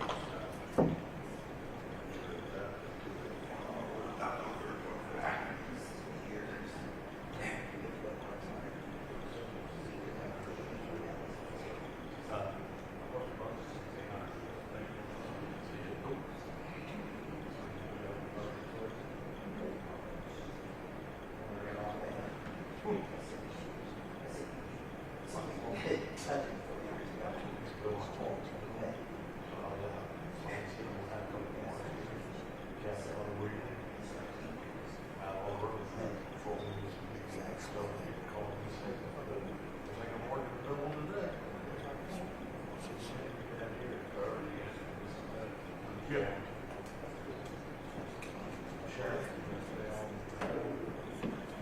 No, what's good?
Yeah, either one. Yes, the overtime.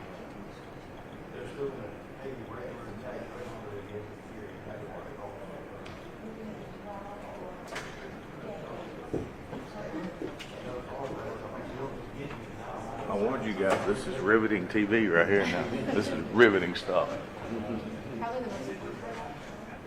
To a degree. There's a lot of appellate law based on jury instructions, a lot. Now, that being said, being a child undone after about 3 minutes, the jury's still kind of glazed look on their face, but they will oftentimes come and have a question, and the judge will have to say, see the jury charge. And so, I like the idea of saying, it's up to the judge what he wants to do. I like that idea of saying that with the jury. Just sort of read it. So, Do you estimate?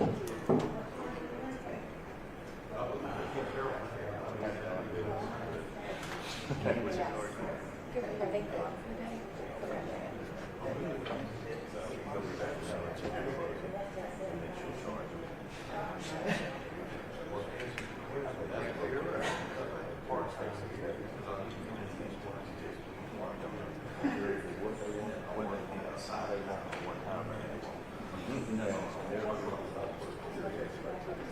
you buy what they're selling, I'll say Brooklyn Bridge. Ocean front property, don't also. Because they do it. Oh, yeah.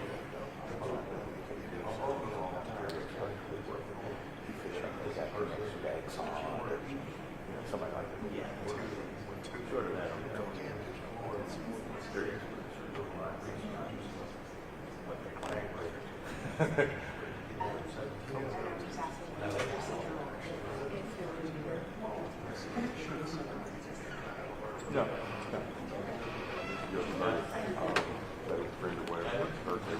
Total guilty vote, acquittal, partial piece thereof.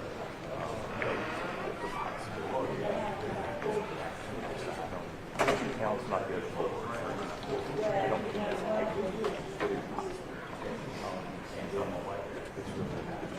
Side, who's going to say the verdict? Have it. Call it 100. So yes, and that's generally there's a little, I like to call it consolidation. That's what it's made. They work it out. Put them like we lock them in the room long enough. You got to wait to get out of that room. Get out of that room. Get out of that room. Come down the street. Have some. Now look, there's some shouting and screaming. I tell people at the old courthouse, which is just over there, when I started, there was a holding cell. People would invest in Sept. Jury deliberation was just on the other side. There was an air vent. They literally sat in there, could hear what was happening the whole time. So they're in there in a holding cell, they could hear it. Literally, not so much.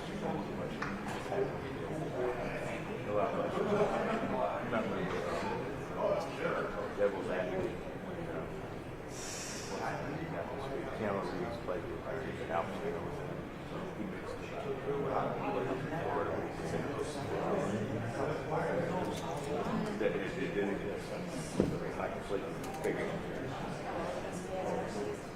Yeah, Devil's Advocates.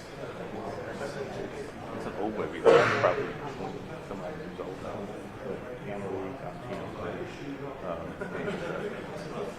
High shot lawyer from Florida and gets called to New York, and Al Pacino ends up being the devil. It's a really good movie, though. It's a good movie.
Main seat, come to order.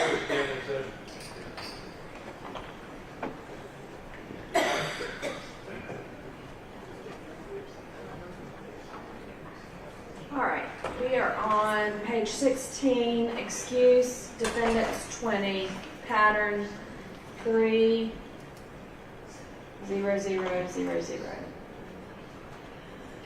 Your Honor, I would ask on that the words justify or excuse not be used, or mitigate be used. Because it gives us three options.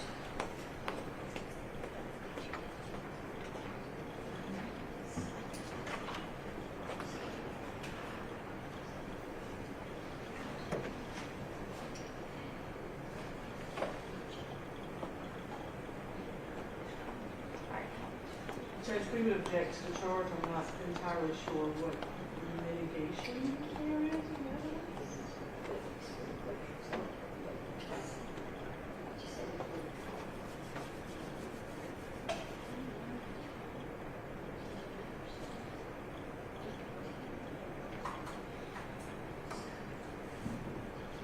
In short, Your Honor, by and through the indictment, the state has alleged that our client is solely responsible for this collision, approximately solely responsible for the collision, the injuries and death that result therefrom. Our argument is that it's allowed under 3.00.00. The title excuse, we can argue mitigation or in mitigation or mitigating. I think it says the defendant has raised the defense that even if he committed the act as described in the indictment, there are circumstances that mitigate. Once the defense is raised, they must disprove it beyond reasonable doubt. I think we have raised that sufficiently throughout the case with various witnesses.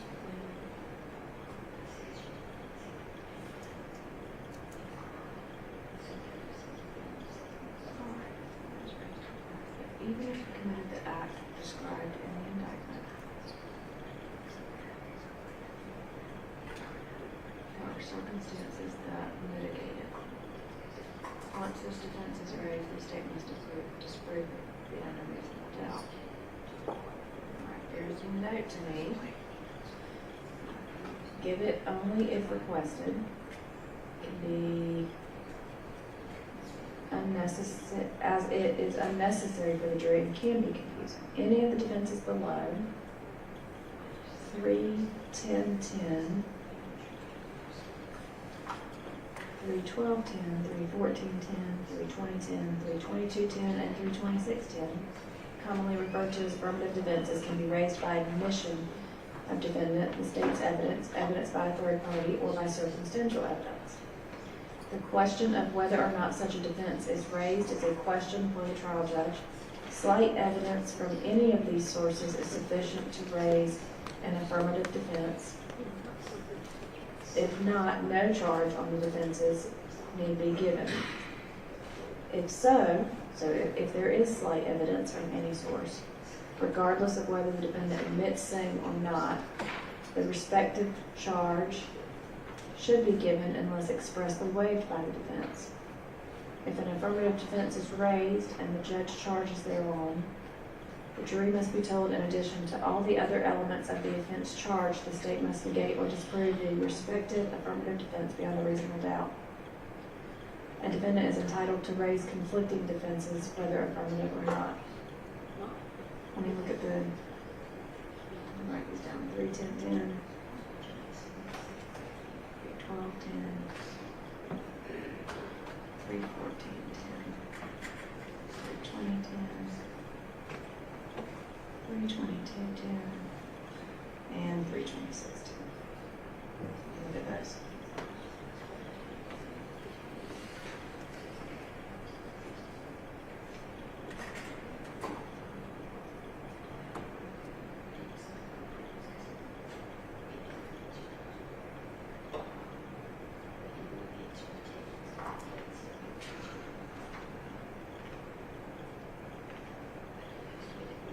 So 3:10:10 is self-defense. Everybody agrees that's not applicable, right? Yes, ma'am.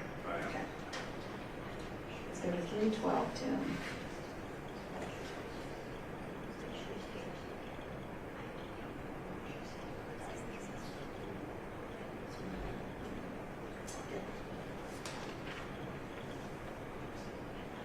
All right, 31210 is justification of use of force in defense of home vehicle or place of business. That, Doesn't apply. yeah. 31410.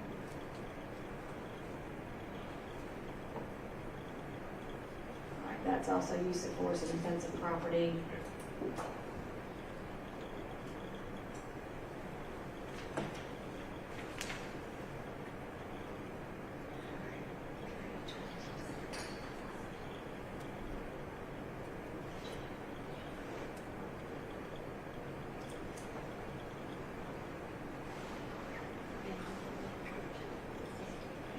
That's entrapment.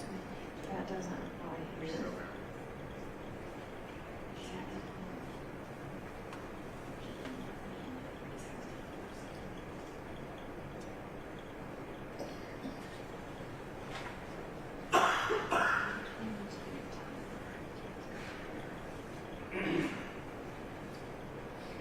2210 is coercion.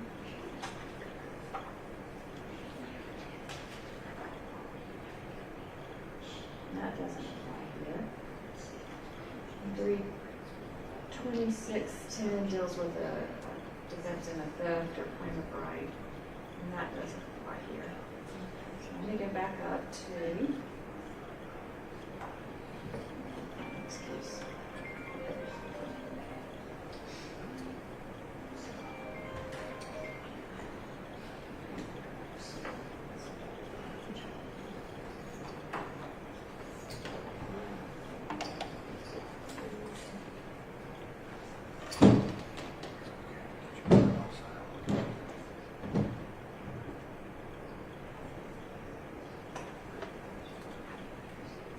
'Judge, I will say that the case cited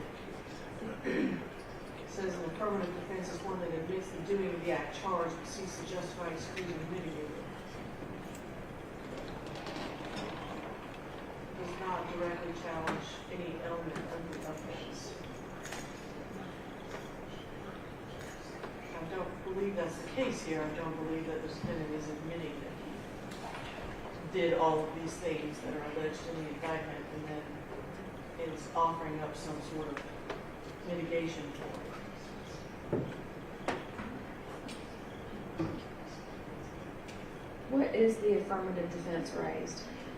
Accident yard, if you look at 30-50-10, Sorry, what section? sorry, 3-50-10, I apologize. That's what it was. That was the next section.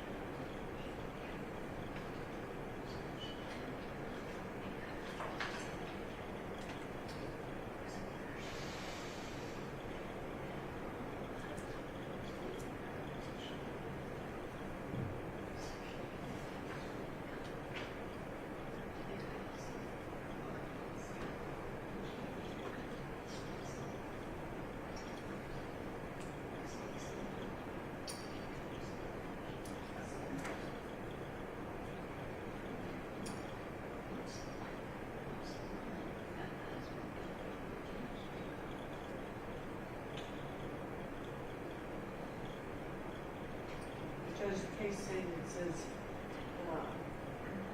in raising the affirmative defense, the defendant argues that he should be acquitted of the offense regardless of whether he committed the act charged because the circumstances.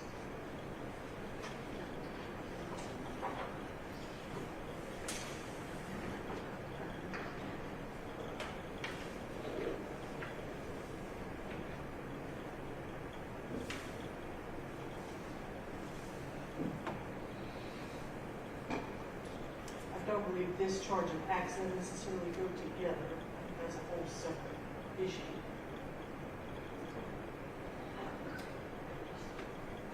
Yeah, Okay, so probably. in the accident charge, hold on, I'll change just a second. In the accident charge, the very last portion of it says, if the defendant raises the defense of accident, the state has the burden to disprove accident beyond a reasonable doubt.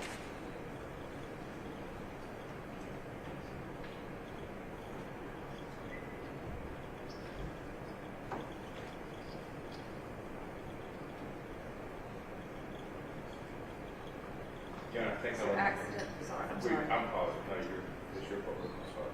The Right. 3.00.00 gave that because we were asking to give the 3.50.1 of it. As essentially, that is kind of the introduction paragraph, or the introductory paragraph for defenses. So, if the court's not inclined to give 3.00.00 and is inclined to give 3.50.10, I'd be okay with it.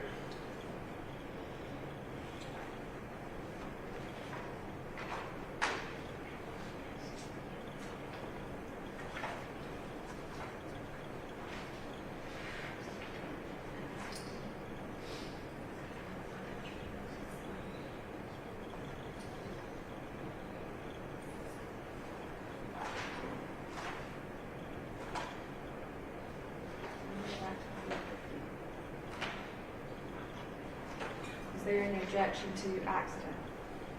There is, Judge.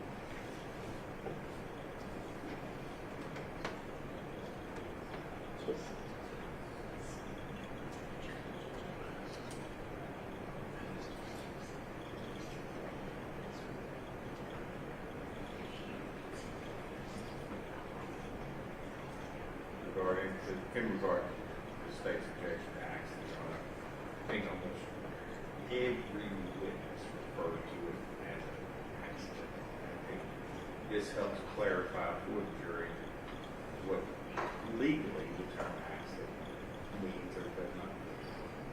Yes, sir. Judge, I was committing pattern charges. There's two different things.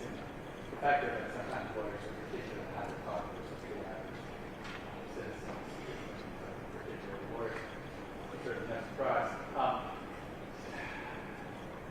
Mitigation would go to an affirmative defense, whereas accident is an intentional defense. You can handle your section. I mean, it's certainly conceivable you could have a scenario hypothetical where you could have both an affirmative and intentional defense. I think each has to be handled. It's not one or the other in this case. It's not enforced very much. Is mitigation as a charge to the jury proper in this case, and or an accident also appropriate for the charge. As mitigation, I'm not really sure why they keep it in the pattern. The light's in the law, and there's no one actually ever goes on to criminal related ways to define what mitigation would be for an affirmative defense. I do know that there are cases that discuss that. Say that if I can read. For instance, Winston v. State, that's WINSTON, 270 Georgia Act 664, that's a 2004 case. There, the defendant was actually charged very similar to the case in this, a traffic-related reckless driving, and they argued that as a result of, I guess, the victim's jaywalking.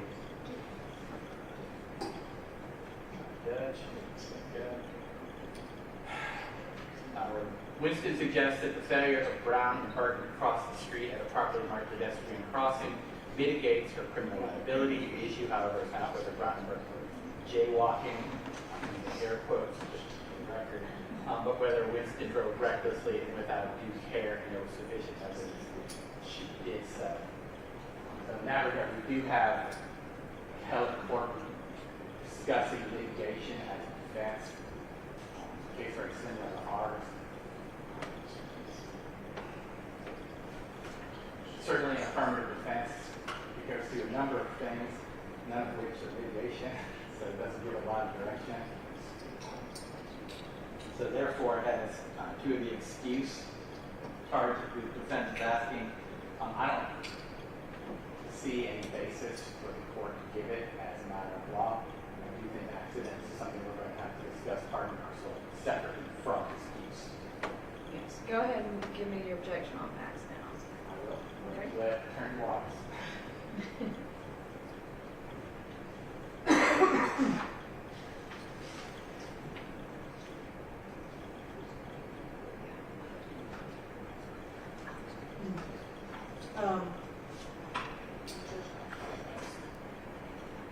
State v. Ogilvy, which is a Supreme Court case, 292 Georgia 6.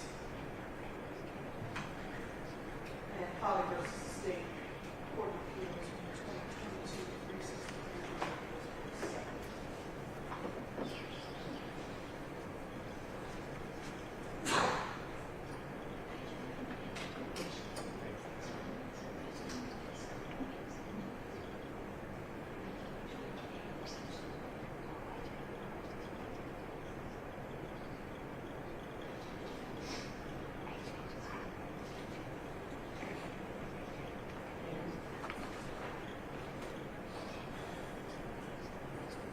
In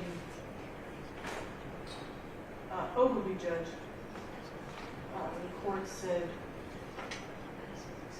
Ogilvy struck and killed a 7-year-old boy with her car as she drove through a crosswalk while a child was crossing the street. She was convicted of second-degree vehicular homicide, and it said the court had declined to give Ogilvy's requested jury charge on the defense of accident. It says, strict liability offenses are not offenses with no criminal intent. They do not require a specific intent of a wrongful person. And I'm sorry, Judge, this is page, I believe, 8. It should be highlighted for everybody. But they do require the defendant to have voluntarily committed the act that the statute prohibits.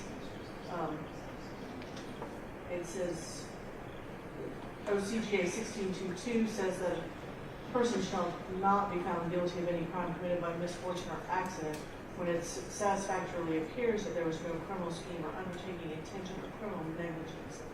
The accident defense applies where the evidence negates the defendant's criminal intent, whatever that intent element is for the crime at issue. Accordingly, a jury charge on the defense of accident to a strict liability traffic offense is available only where there is evidence, however slight, that the defendant did not voluntarily commit the prohibited act. Contrary to Ogilvy's assertion, this does not eliminate the accident defense in traffic offense cases. The defense must be based, however, on evidence that the prohibited act was committed involuntarily. For example, because of an unforeseen physical ailment or external force, which of course is not what we have in this case. Essentially, for the defense of accident to be appropriate, there would have to be some evidence that the defendant was speeding or driving recklessly through no volition of his own. And Holly versus the state is similarly situated. That this was also, I believe, if I'm not mistaken, sorry, Judge.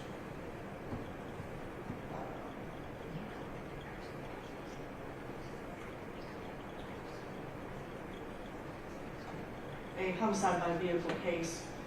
She was also charged with reckless driving, failure to exercise due care. It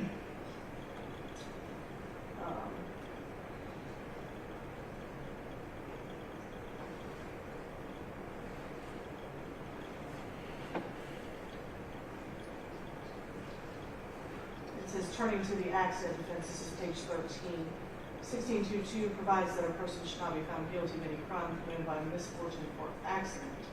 The accident defense applies where the evidence, again, negates the defendant's criminal intent.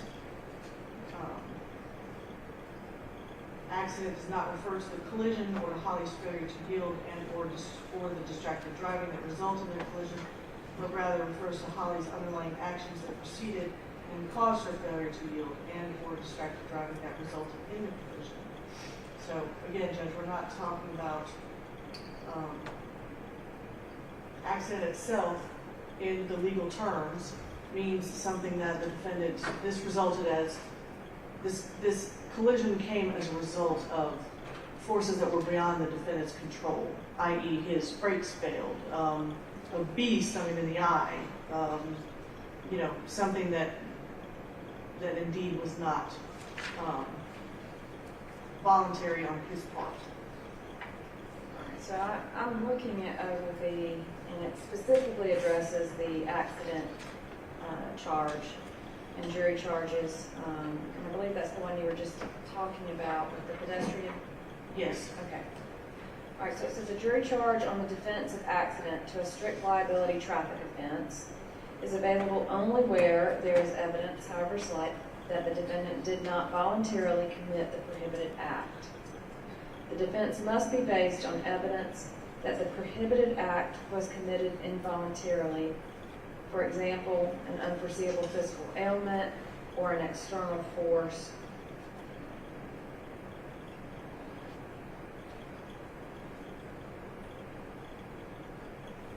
And it goes on to talk about external forces. There's several examples in the case, such as someone leaving their lane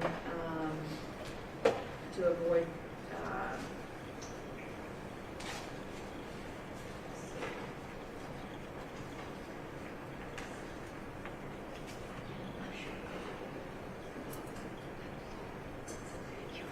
to avoid an armed attack.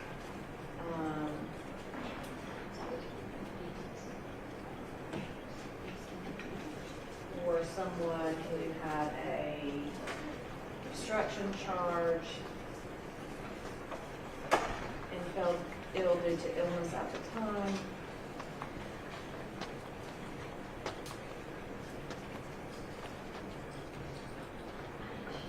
All right, and so in that case, the court said that the charge on accident would have only been appropriate for the crime if there was evidence that the defendant did not voluntarily drive into the crosswalk.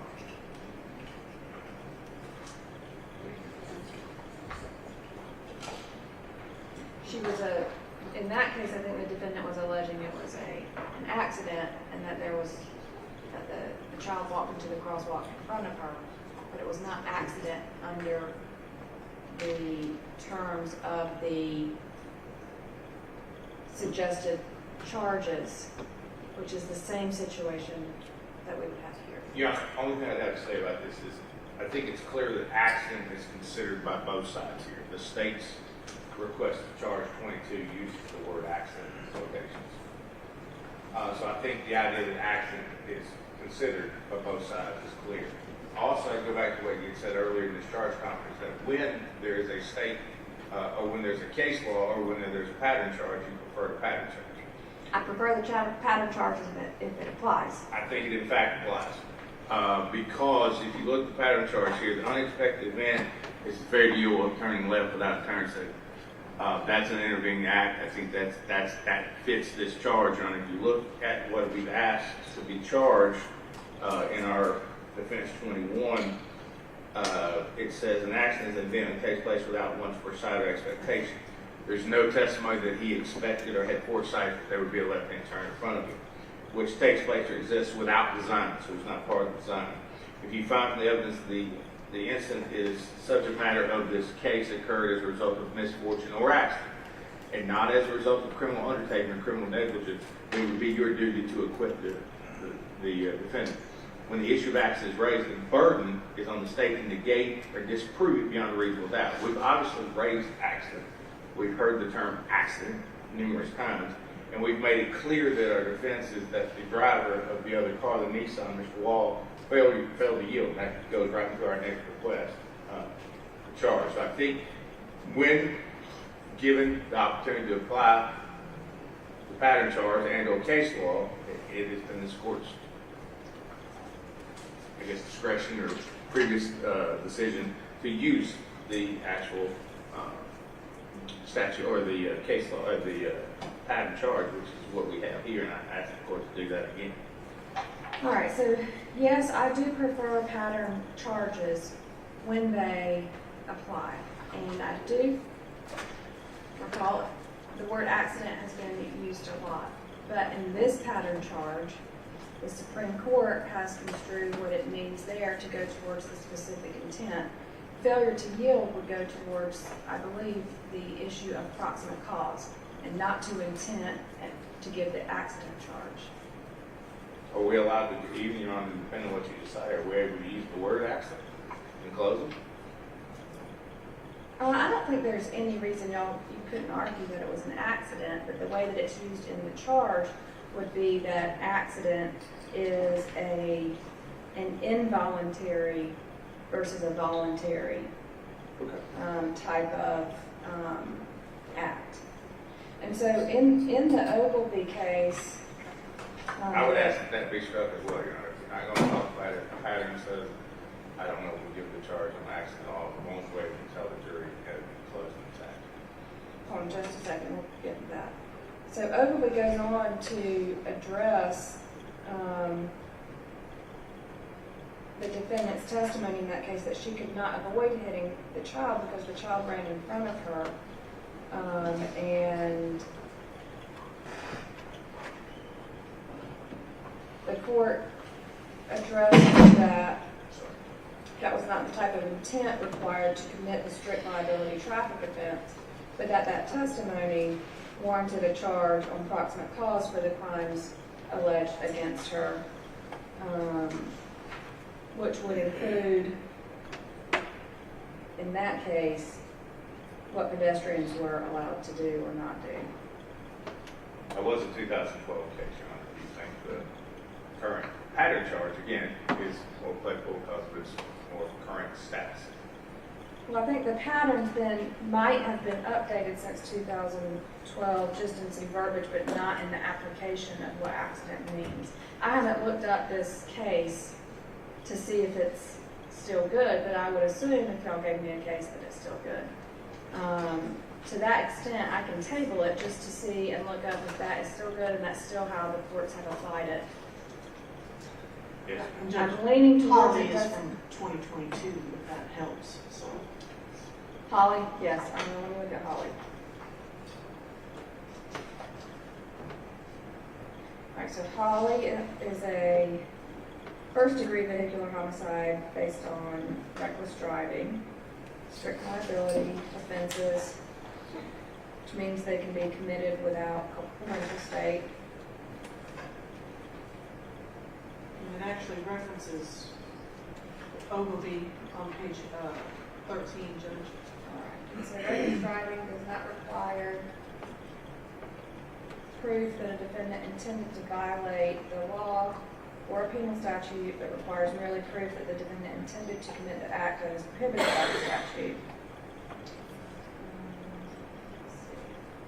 A charge on accident is not authorized when the accident occurs as the defendant is driving recklessly, because a reckless driving offense concerns the defendant's condition while driving and not any traffic mishap that occurred while he was operating the traffic vehicle.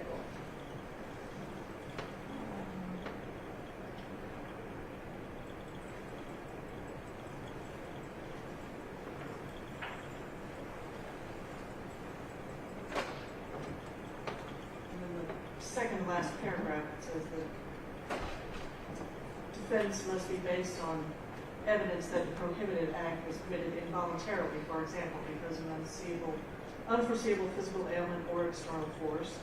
Thus, for purposes of jury instruction on accident, the accident does not refer to the collision or a Holly's failure to yield, again, and or distracted driving that resulted from the collision, but rather refers to Holly's underlying actions that proceeded in cause for failure to yield and or distracted driving that resulted in the collision.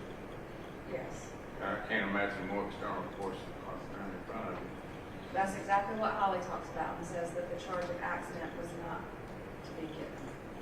So in that case, it had similar facts. And so I think the difference is in the everyday term of accident and then in the way that it's used in the charge, the accident goes to not to the intent.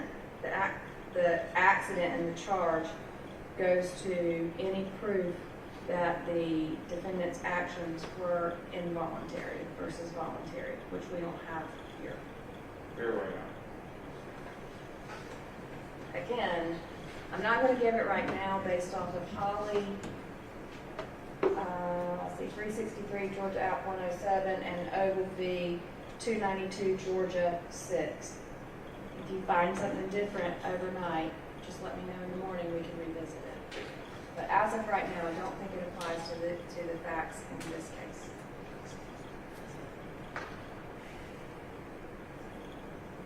That's just on accident.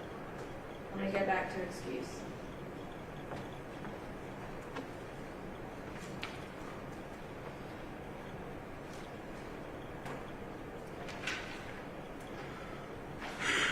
All right, so if excuse was based off the defense of accident, Based on the decision not to give accident, I can understand not to give an excuse. yes, so I don't think either one of those would apply here. Again, I'll double check and look at those cases again tonight and see if there's anything different. But right now, I'm not going to give those. Yeah.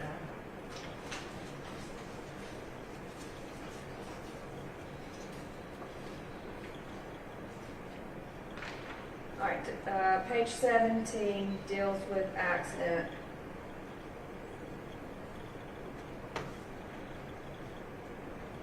So let's see. Your Honor, I'm not sure that if you're not willing to give our version of accident charge, that to mention the word defensive accident and when it's not applicable, I'm not sure. Yeah, I wouldn't give this one if I'm not giving accident. Thank you.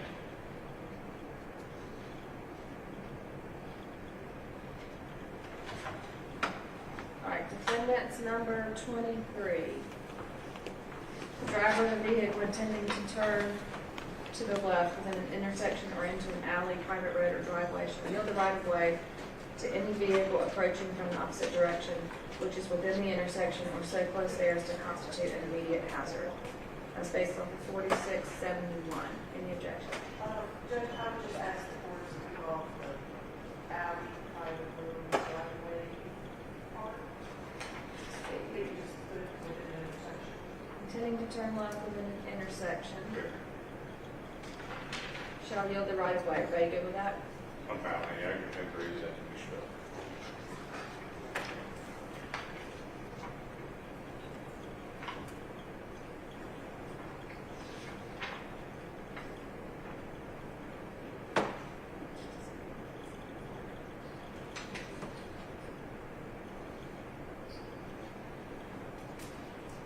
All right, we're going to caption that one, yield right of way. All right, defendant's number 24, a driver shall exercise due care in operating a motor vehicle on the highways of the state and shall not engage in any actions which shall distract such driver from the safe operation of such vehicle. OCGA 40-6-241B. Any objection? Object, Judge, I don't know if there's any evidence to support this. Your Honor, I think there is, Ms. Waters' cross of my client toward the end of the trial, there was discussion about due regard,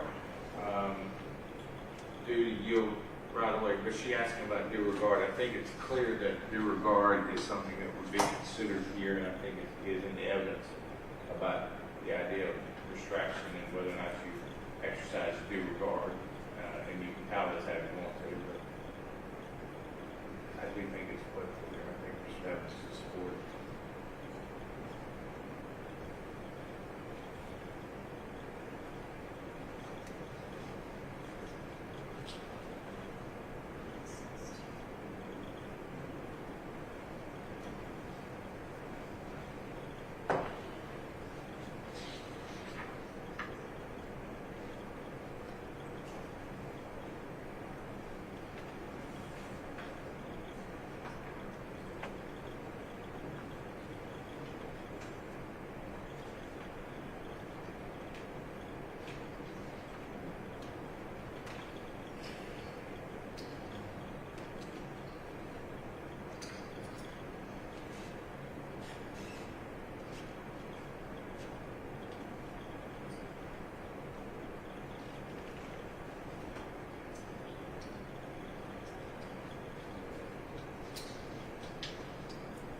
I'll give defendant's number 24. Judge, if I may, Yes. when I asked this client about due regard, it was a class to be taken responsibility of a police officer, but I don't know what evidence there is of any drivers in this case that are distracted by something.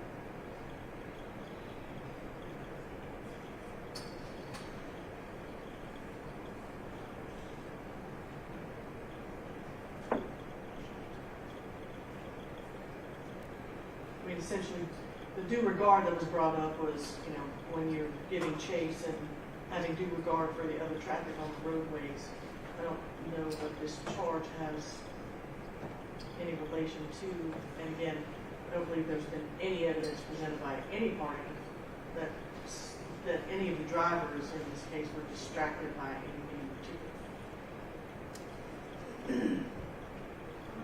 Let's see, let me look at this whole statute. All right, this statute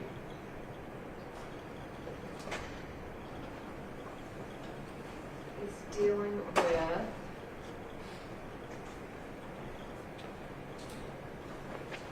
distracted driving, basically dealing with electronic devices. Cell phones, wireless communication devices, standalone electronic devices. Don't hold your fucking hands free, Rob. Yes, that's basically what it is.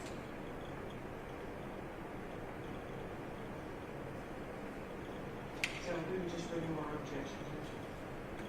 I will remind you of the testimony of one, Ben thinking early in the trial about how he was asked whether or not he could see headlights.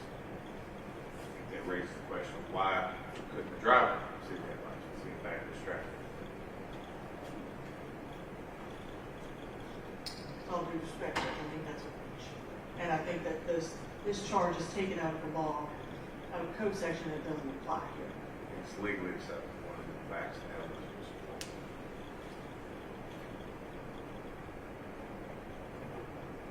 Is this charge requested to make argument regarding Mr. Wall being distracted? Yes, ma'am.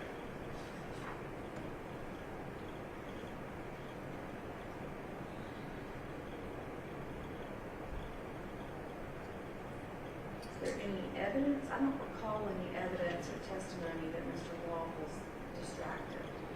There has been no evidence. Yeah, there has been evidence. It has been slight, however, and if you look at our next charge, Your Honor, it kind of dovetails into our next charge. The evidence from Mr. Pinkin was that he was on his cell phone.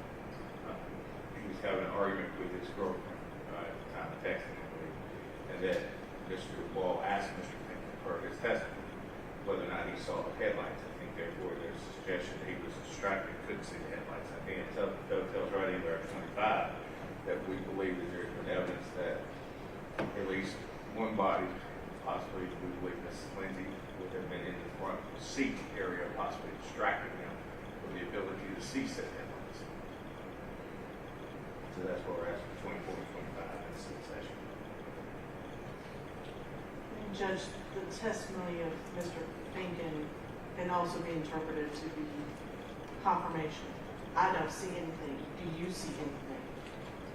And again, taking this out of the hands-free law, I think is completely inappropriate. And we also, for what it's worth, object to Defendant number 25. Because there hasn't been any actual testimony about anything, just some speculation that the door was bowed. Period. Nobody has suggested that Miss Lindsey was anywhere other than the rear seat. There's just been a lot of speculation. I disagree with that, Your Honor. Medical examiner who was tendered as an expert to causation of injuries and death testified that it was possible that in fact the front airbag struck Mrs. Lindsey. It was a possibility, therefore I think it enters that into the conversation decision during this night. And he is free to argue that, Judge, but that does not lead to Defense 25. Also, Your Honor, state witness Brandon Stone said this was a theory that he developed as well during the course of his investigation.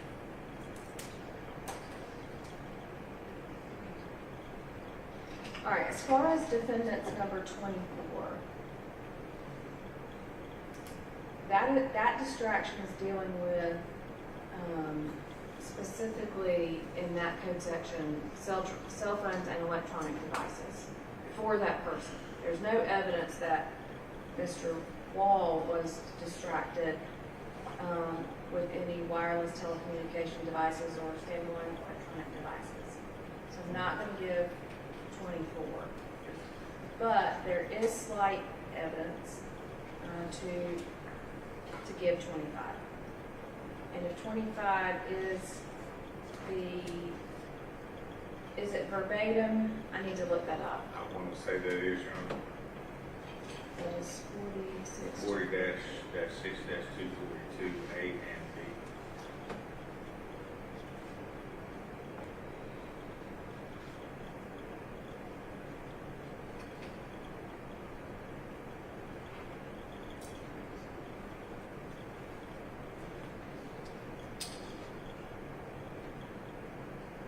Judge, I would object to Part A at the very least.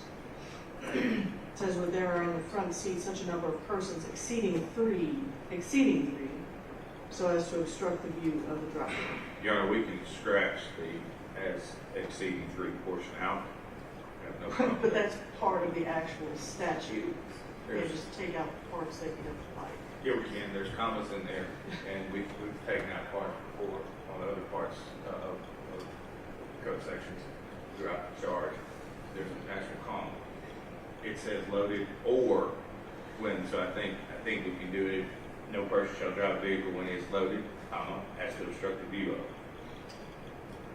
And I think we can easily do that.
All right.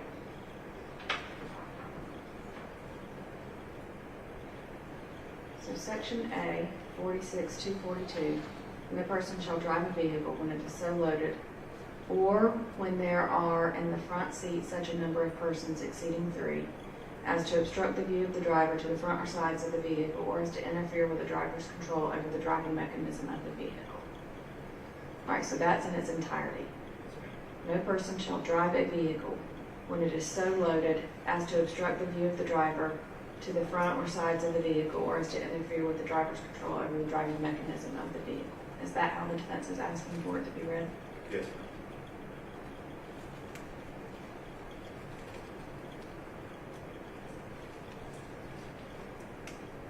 Which takes out the or for the 3 persons. Yes. If you have a bench seat, you can have 3 people. If you have a center console, you can have 2, which is what I assume the intent of this statute is when it has exceeding 3.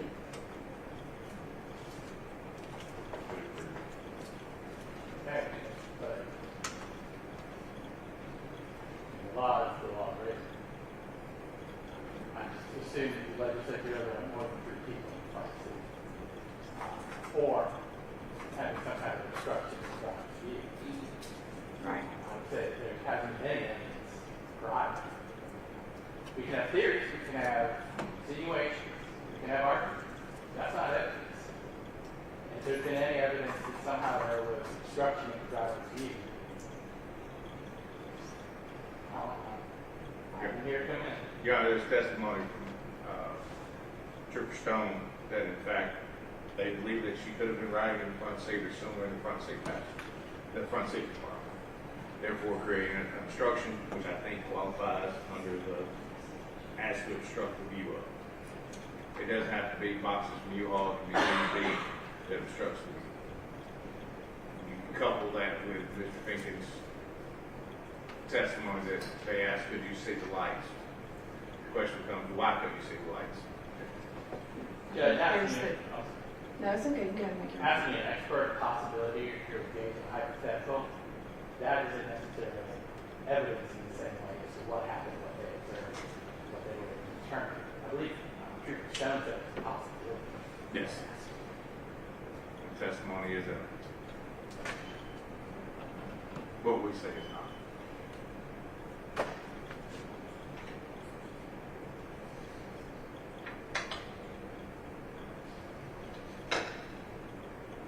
All right, so there is the testimony from Mr. Finken that he was asked if there was anything coming. There is the testimony of Mr. Stone, that was a portion of his theory. And Mr. Stone was, let me go back, he was,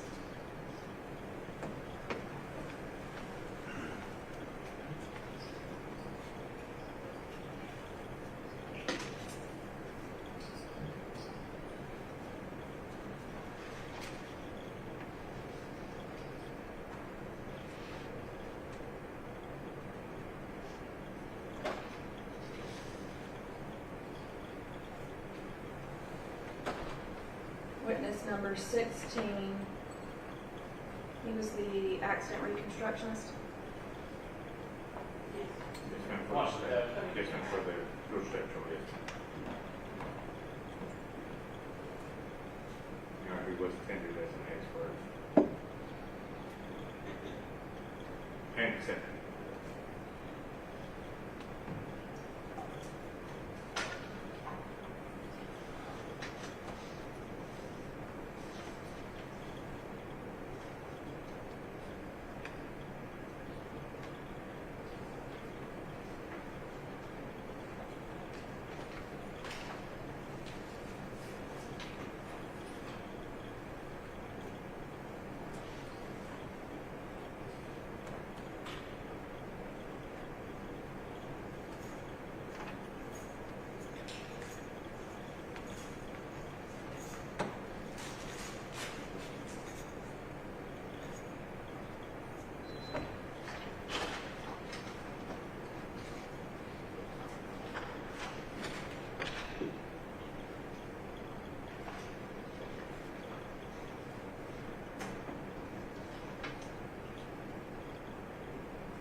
The jury will also be charged that they are permitted to draw from the facts as you find them to be. So that would be a fact that the jury would have to determine from all the evidence presented any reasonable inferences as seem justified in the light of their common experience. So although that evidence may be slight, I'm going to give this charge, but I'm going to tailor it to fit this case and take out the portion when there's in the front seat, such as a number of persons exceeding 3.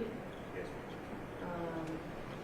Where it would read, no person shall drive a vehicle and is so loaded as to obstruct the view of the driver to the front or sides of the vehicle, or as to interfere with the driver's control over the driving mechanism of the vehicle. No passenger in the vehicle shall ride in such a position or commit any act as to interfere with the driver's view ahead or to the sides, or to interfere with his control over the driving mechanism of the vehicle. I'm going to use that. Thank you.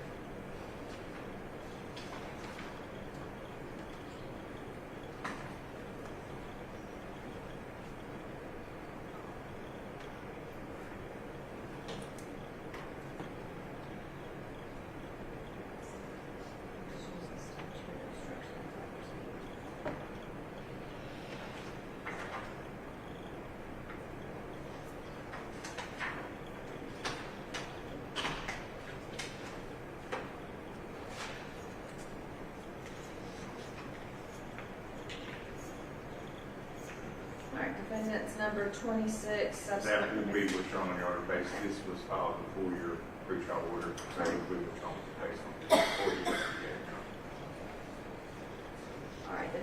one is verdict generally.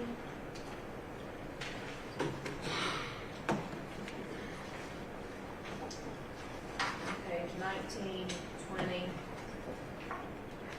21, 22.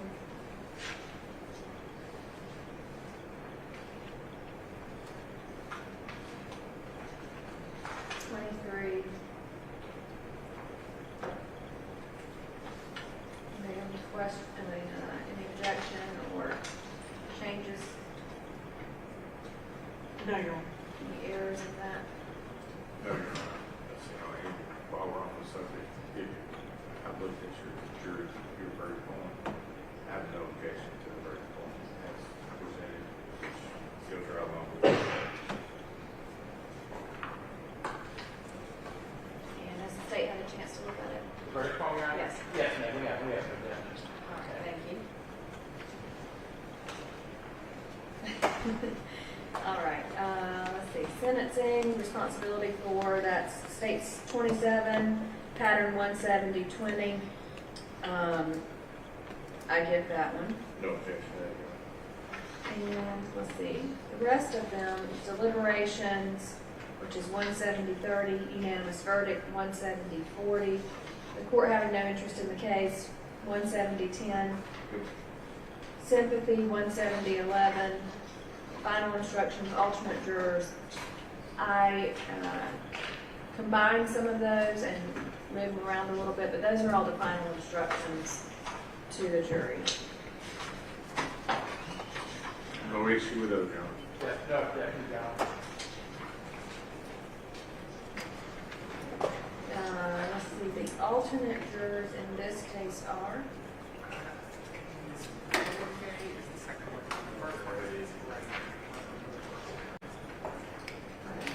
It is Lauren Graham and Artis Fournier.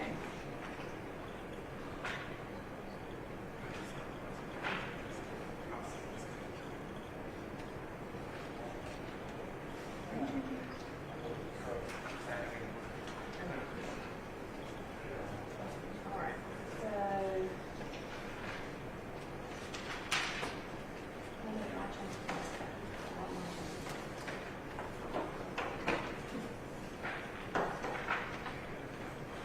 All right.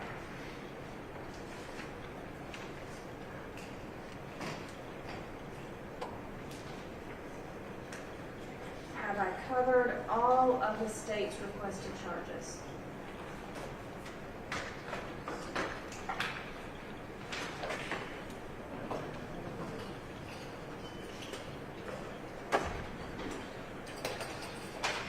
I don't believe I have. I think there's one I see. I think state's 22. I think, no, you did.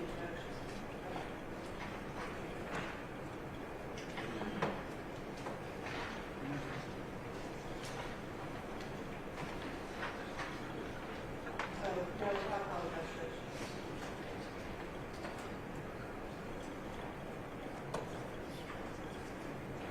I did have this one marked as a question mark, Your Honor.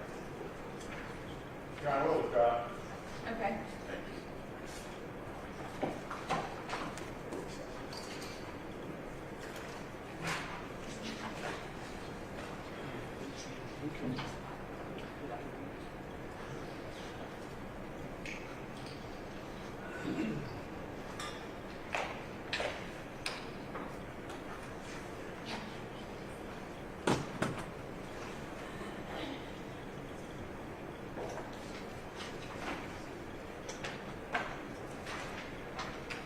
There's a slight change, and I'll just tell you what they are so that you know.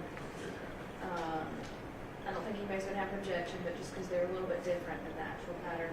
On unanimous verdict, I tell the jury that it has to be published in the courtroom in their presence. On one of my first trials, the jury said we didn't know that it was going to be read in our presence. So I've added that in. Yes, and so it says published in open court, and I add in your presence. The other thing that I also add in is where it says the court has no interest, but no ruling, or your statement, I also add in facial expression. Just in the event they think I've made some facial expression to comment on the evidence in any way whatsoever, I have added that in so that they don't think that they can read any expression of mine to lean one way or the other. Yes, ma'am. Probably Those are very, the- very prudent next. Those are the only things I believe I've added in that are a little bit different.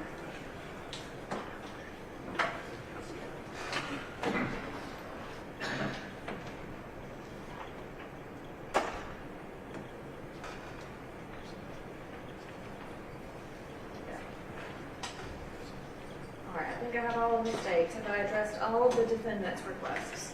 I believe you have, Your Honor. All right, so we are tabling, just to make sure everybody's on the same page about that.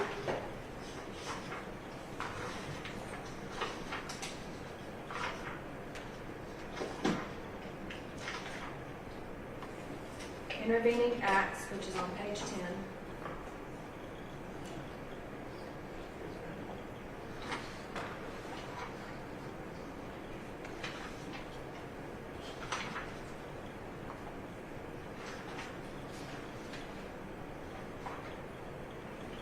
On the speeding charge, the very last portion on enumerations 5 and 6, just to double check, make sure that the law is correct. That we have in I there. have an answer to your question. Okay, good. That was fast. Judge, I think that it hurts pattern, I do believe 6505. There is a statute that allows local authorities to change that, so 181.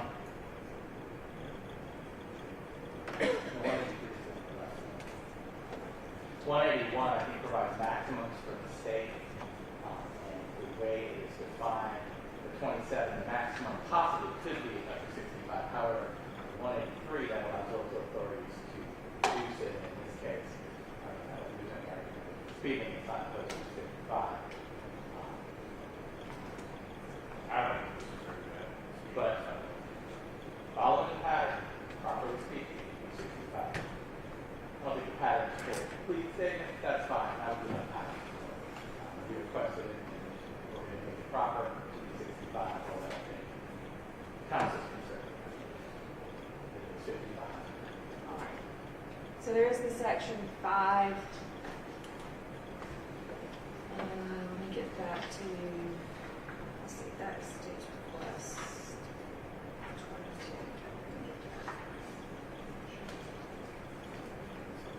All right, so it says where no special hazards exist that require lower speed, no vehicle shall be driven in excess of 65 miles per hour on those sections of physically divided highways without full access control on the state highway system, provided that such speed limit is designated by appropriate signs and 55 miles per hour in other locations. You want me to give both of those?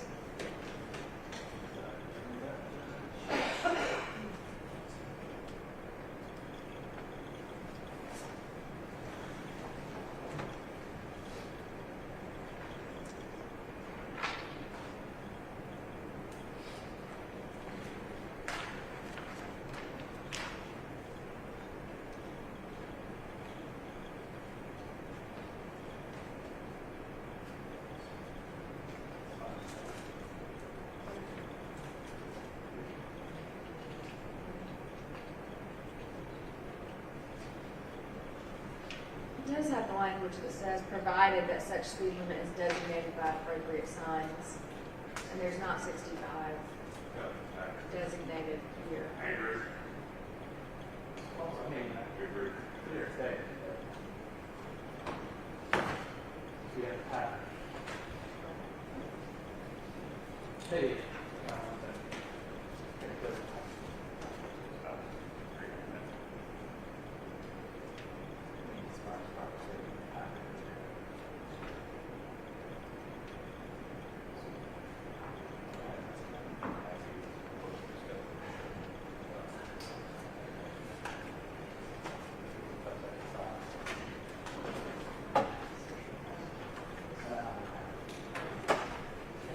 We do believe the suspect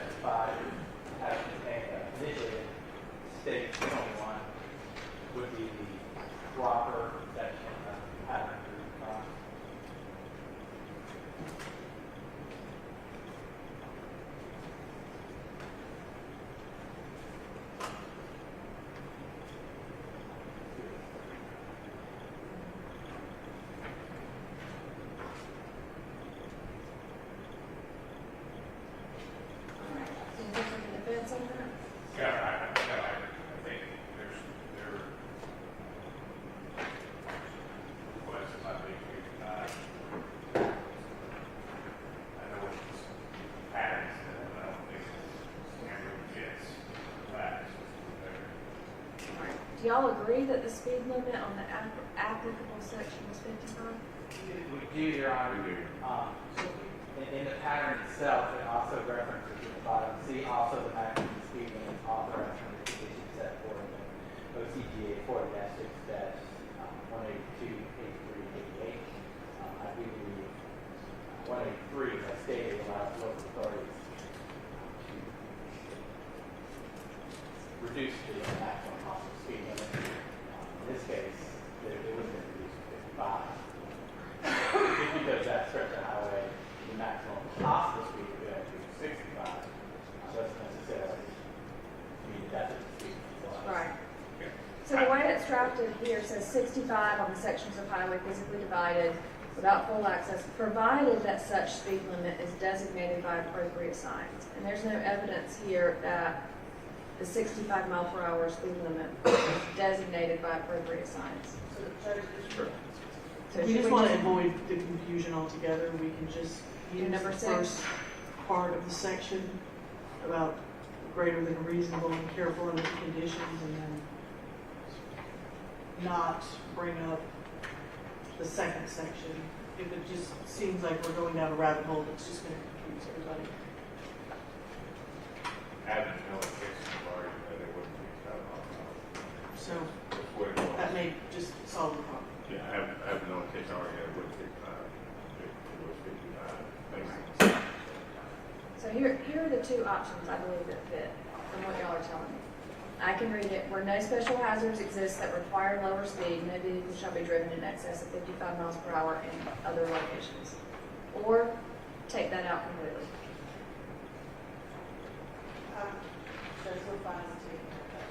We can take it out, Your Honor. Okay, That's fine. so on that charge of speeding,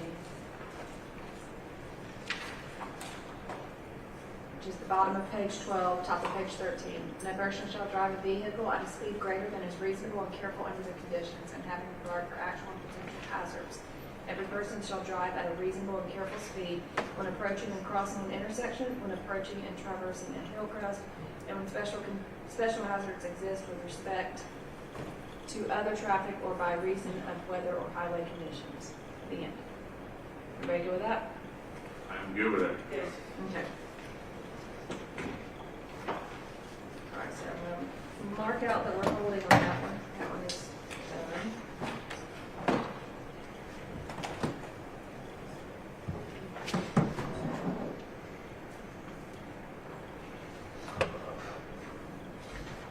Technically still holding on Defendant's 18, the intervening acts as it relates to the other portion, the intervening acts.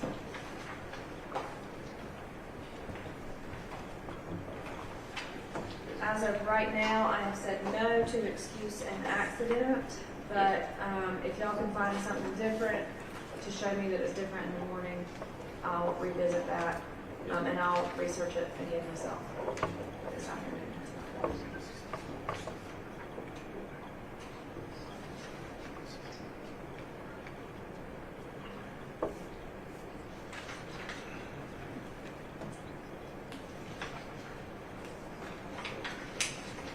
All right. Just again, because I cannot remember if I asked this already, did I get all of the state's requests? And have we addressed all of the defendant's requests? You have, yeah. Right. Anything that y'all want to go over on the charge again?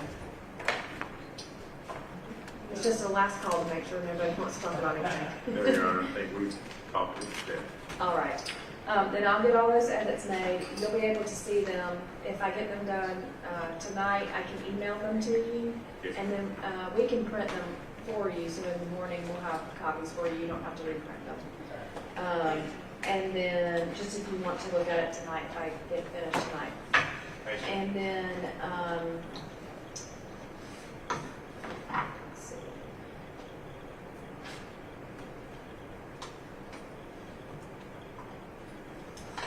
Let's take that just a second.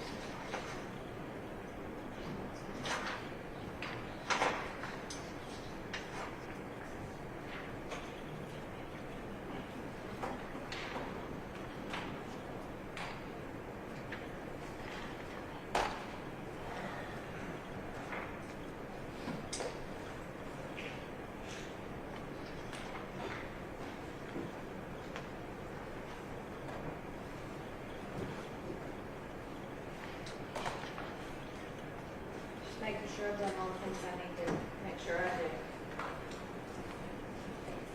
All right, so the state gets to do the opening and closing argument. Who's going to?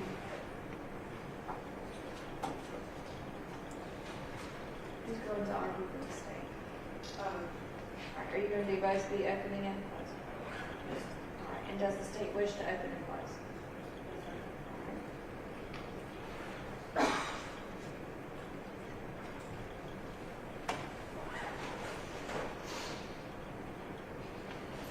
And we briefly went over this, but do y'all agree that, just making sure to get this on there, do y'all agree that Lauren Graham is alternate number 1 and August Fournier is alternate number 2? We do agree, yeah. Okay, and if we have to excuse either any of the jurors that are going that way? Yes, ma'am.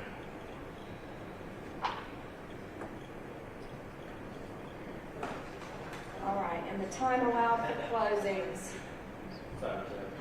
Ms. Graham, Yes. All right, the time allowed, you each have 1 hour, 2 hours, 1 hour, 1 hour.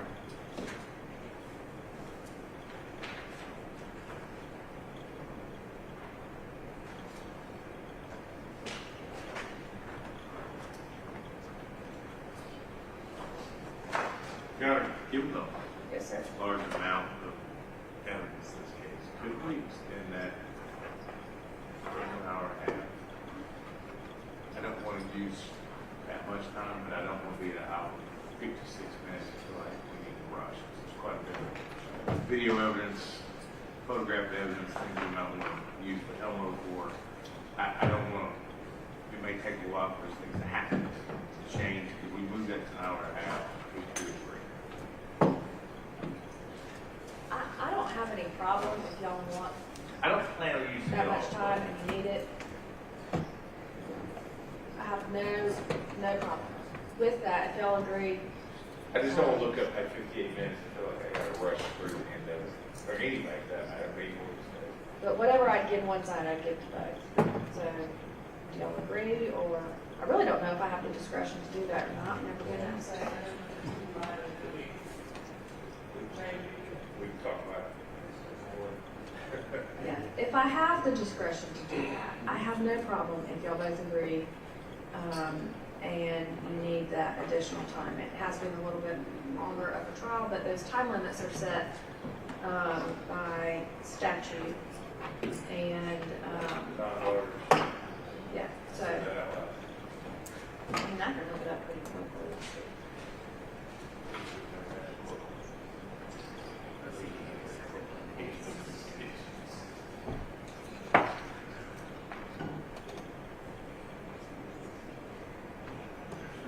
It starts at 17,872 through 74. Let's see. I've got it.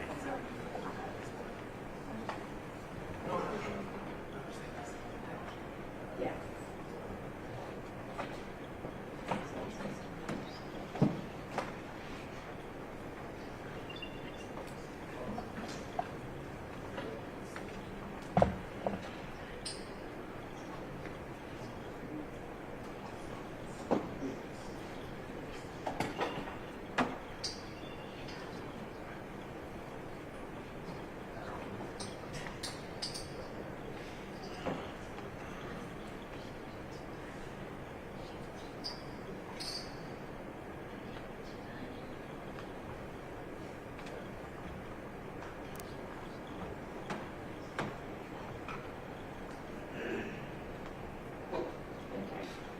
So 17,872 is for misdemeanor cases only. 17,873 sets the time at 1 hour, says shall be limited.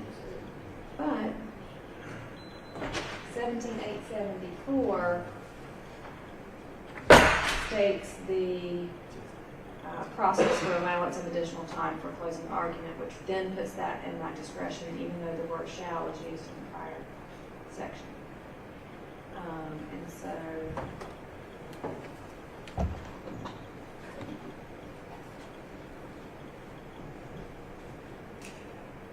that states what you would have to tell the court to allow for such time.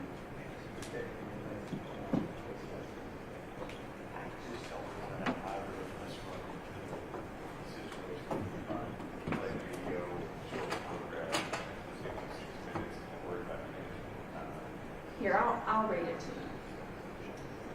17874, allowance of additional time for closing argument. If before argument begins, so you just have to do that, counsel on either side applies to the court for an extension of the time prescribed for argument and states in his place or on oath in the discretion of the court that he cannot do the case justice within the time prescribed and that will require for that purpose additional time, stating how much additional time will be necessary.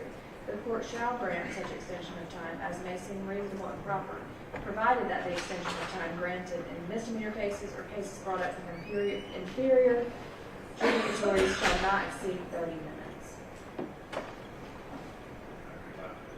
In the same statement place, I think that it could take a little longer, an hour, I would do that to satisfy the statute. All right.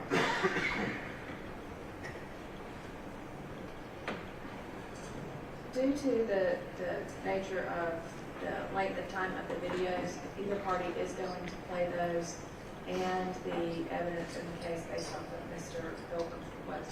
I'll grant an additional 30 minutes, and that applies to both sides. So both sides will have an hour and a half. I keep up with that.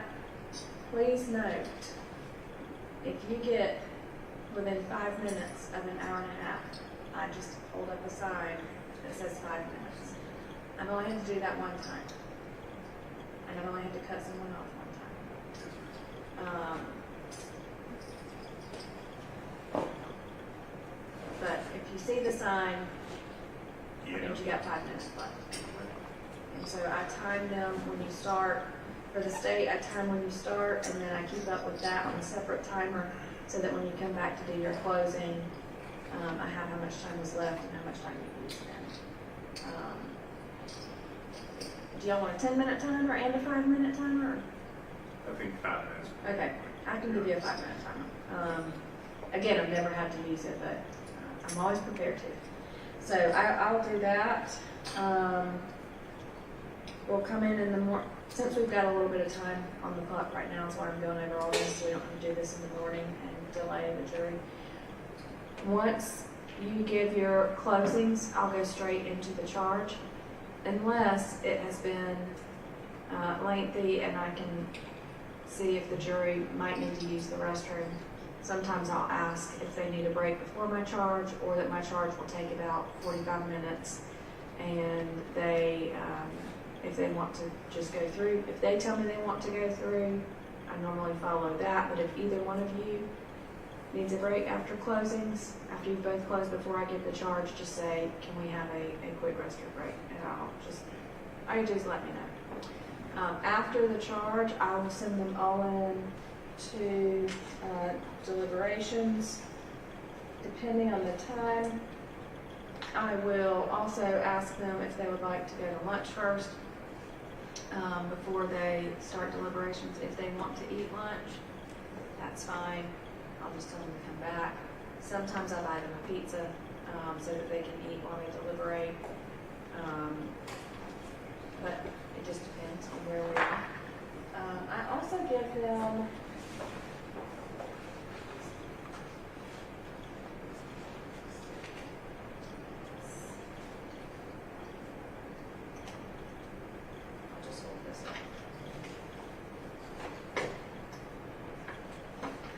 give them a folder similar that looks like this. Mine's in the office right now.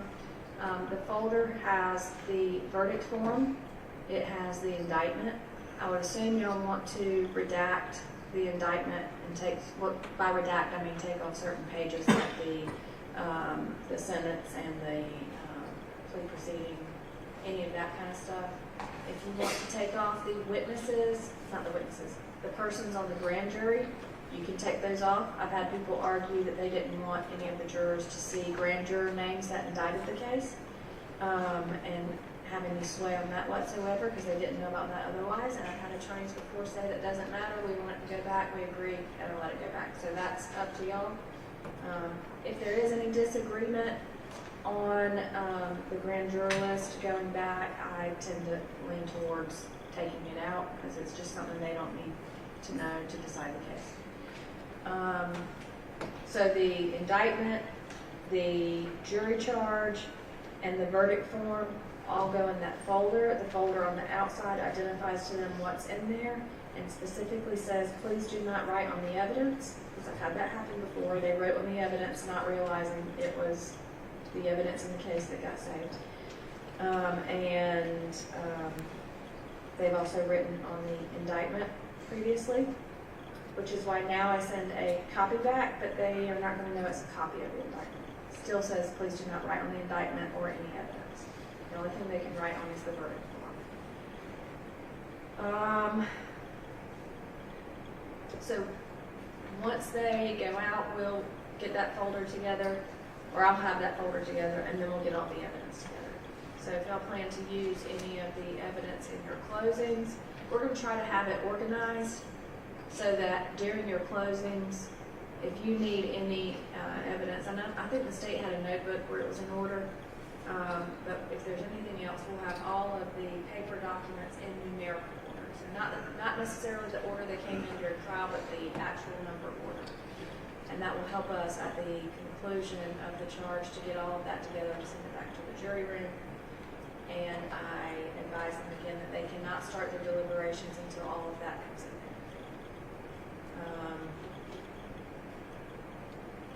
Also remind them that they cannot deliberate when all of them are not in the room, so that if one of them needs to step out and use the restroom, we're going to stop deliberations. They can only deliberate all 12 are in the room.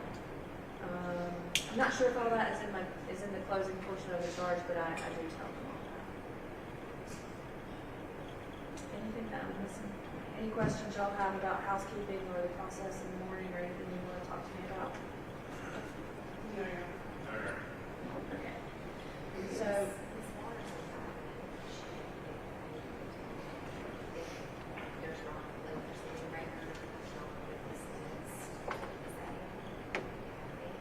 I see that? I'll show you what I have, and this is the copy that she gave, and this is Actually, the attorneys will come up, we're just comparing the two indictments. So there was the redacted one, where there was the charge of laws. This is the original. So this has the plea deal. This is what I have. Witness list. All of the notes.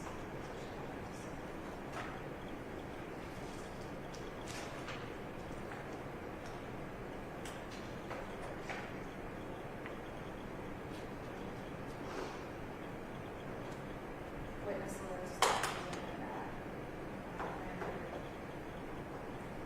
Mr. Scott, can you hear me? Can you hear me? Okay. You can step up and see. This is just the original indictment we're going over. Receipt record, all of that. This is the copy. And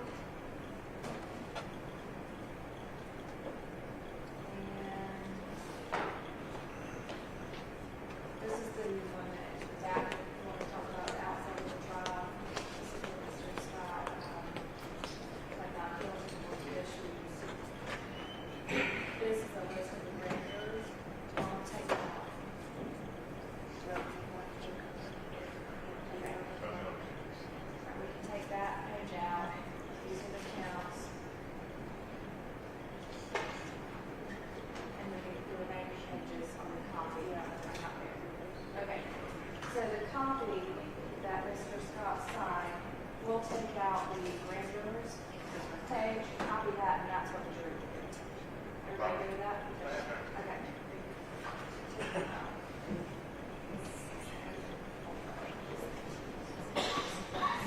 Going forward,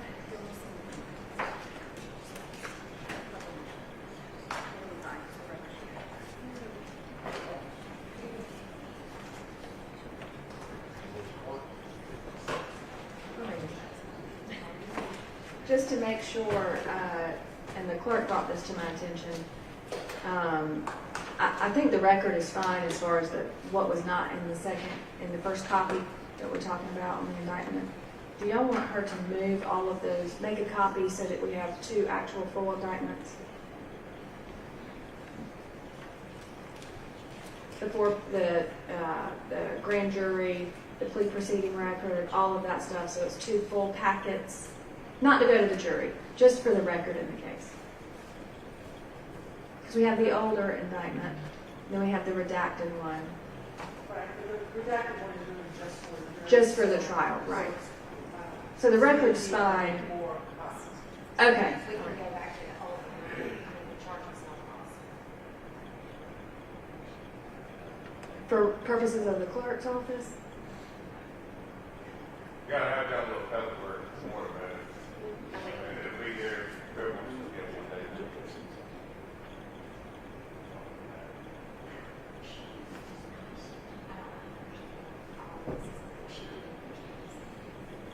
It's because there was a copy made from the original one, but taken out the portion that was, the count that was unauthorized. So from what the jury gets to see versus what's actually in the record. Is that correct?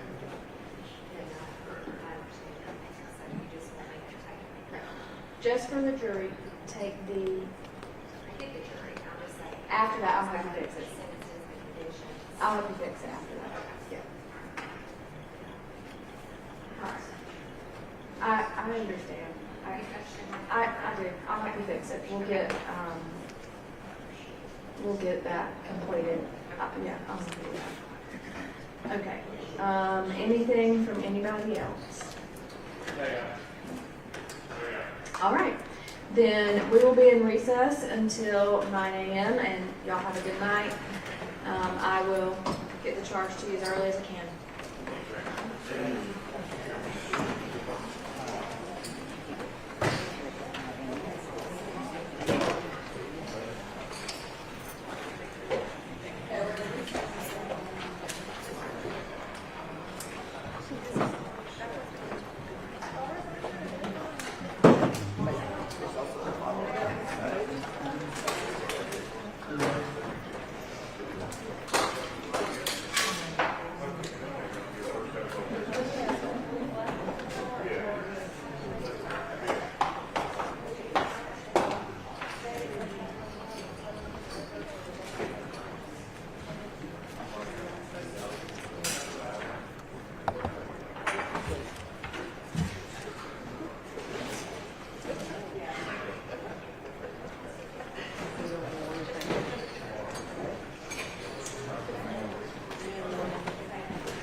Got my whole conversation.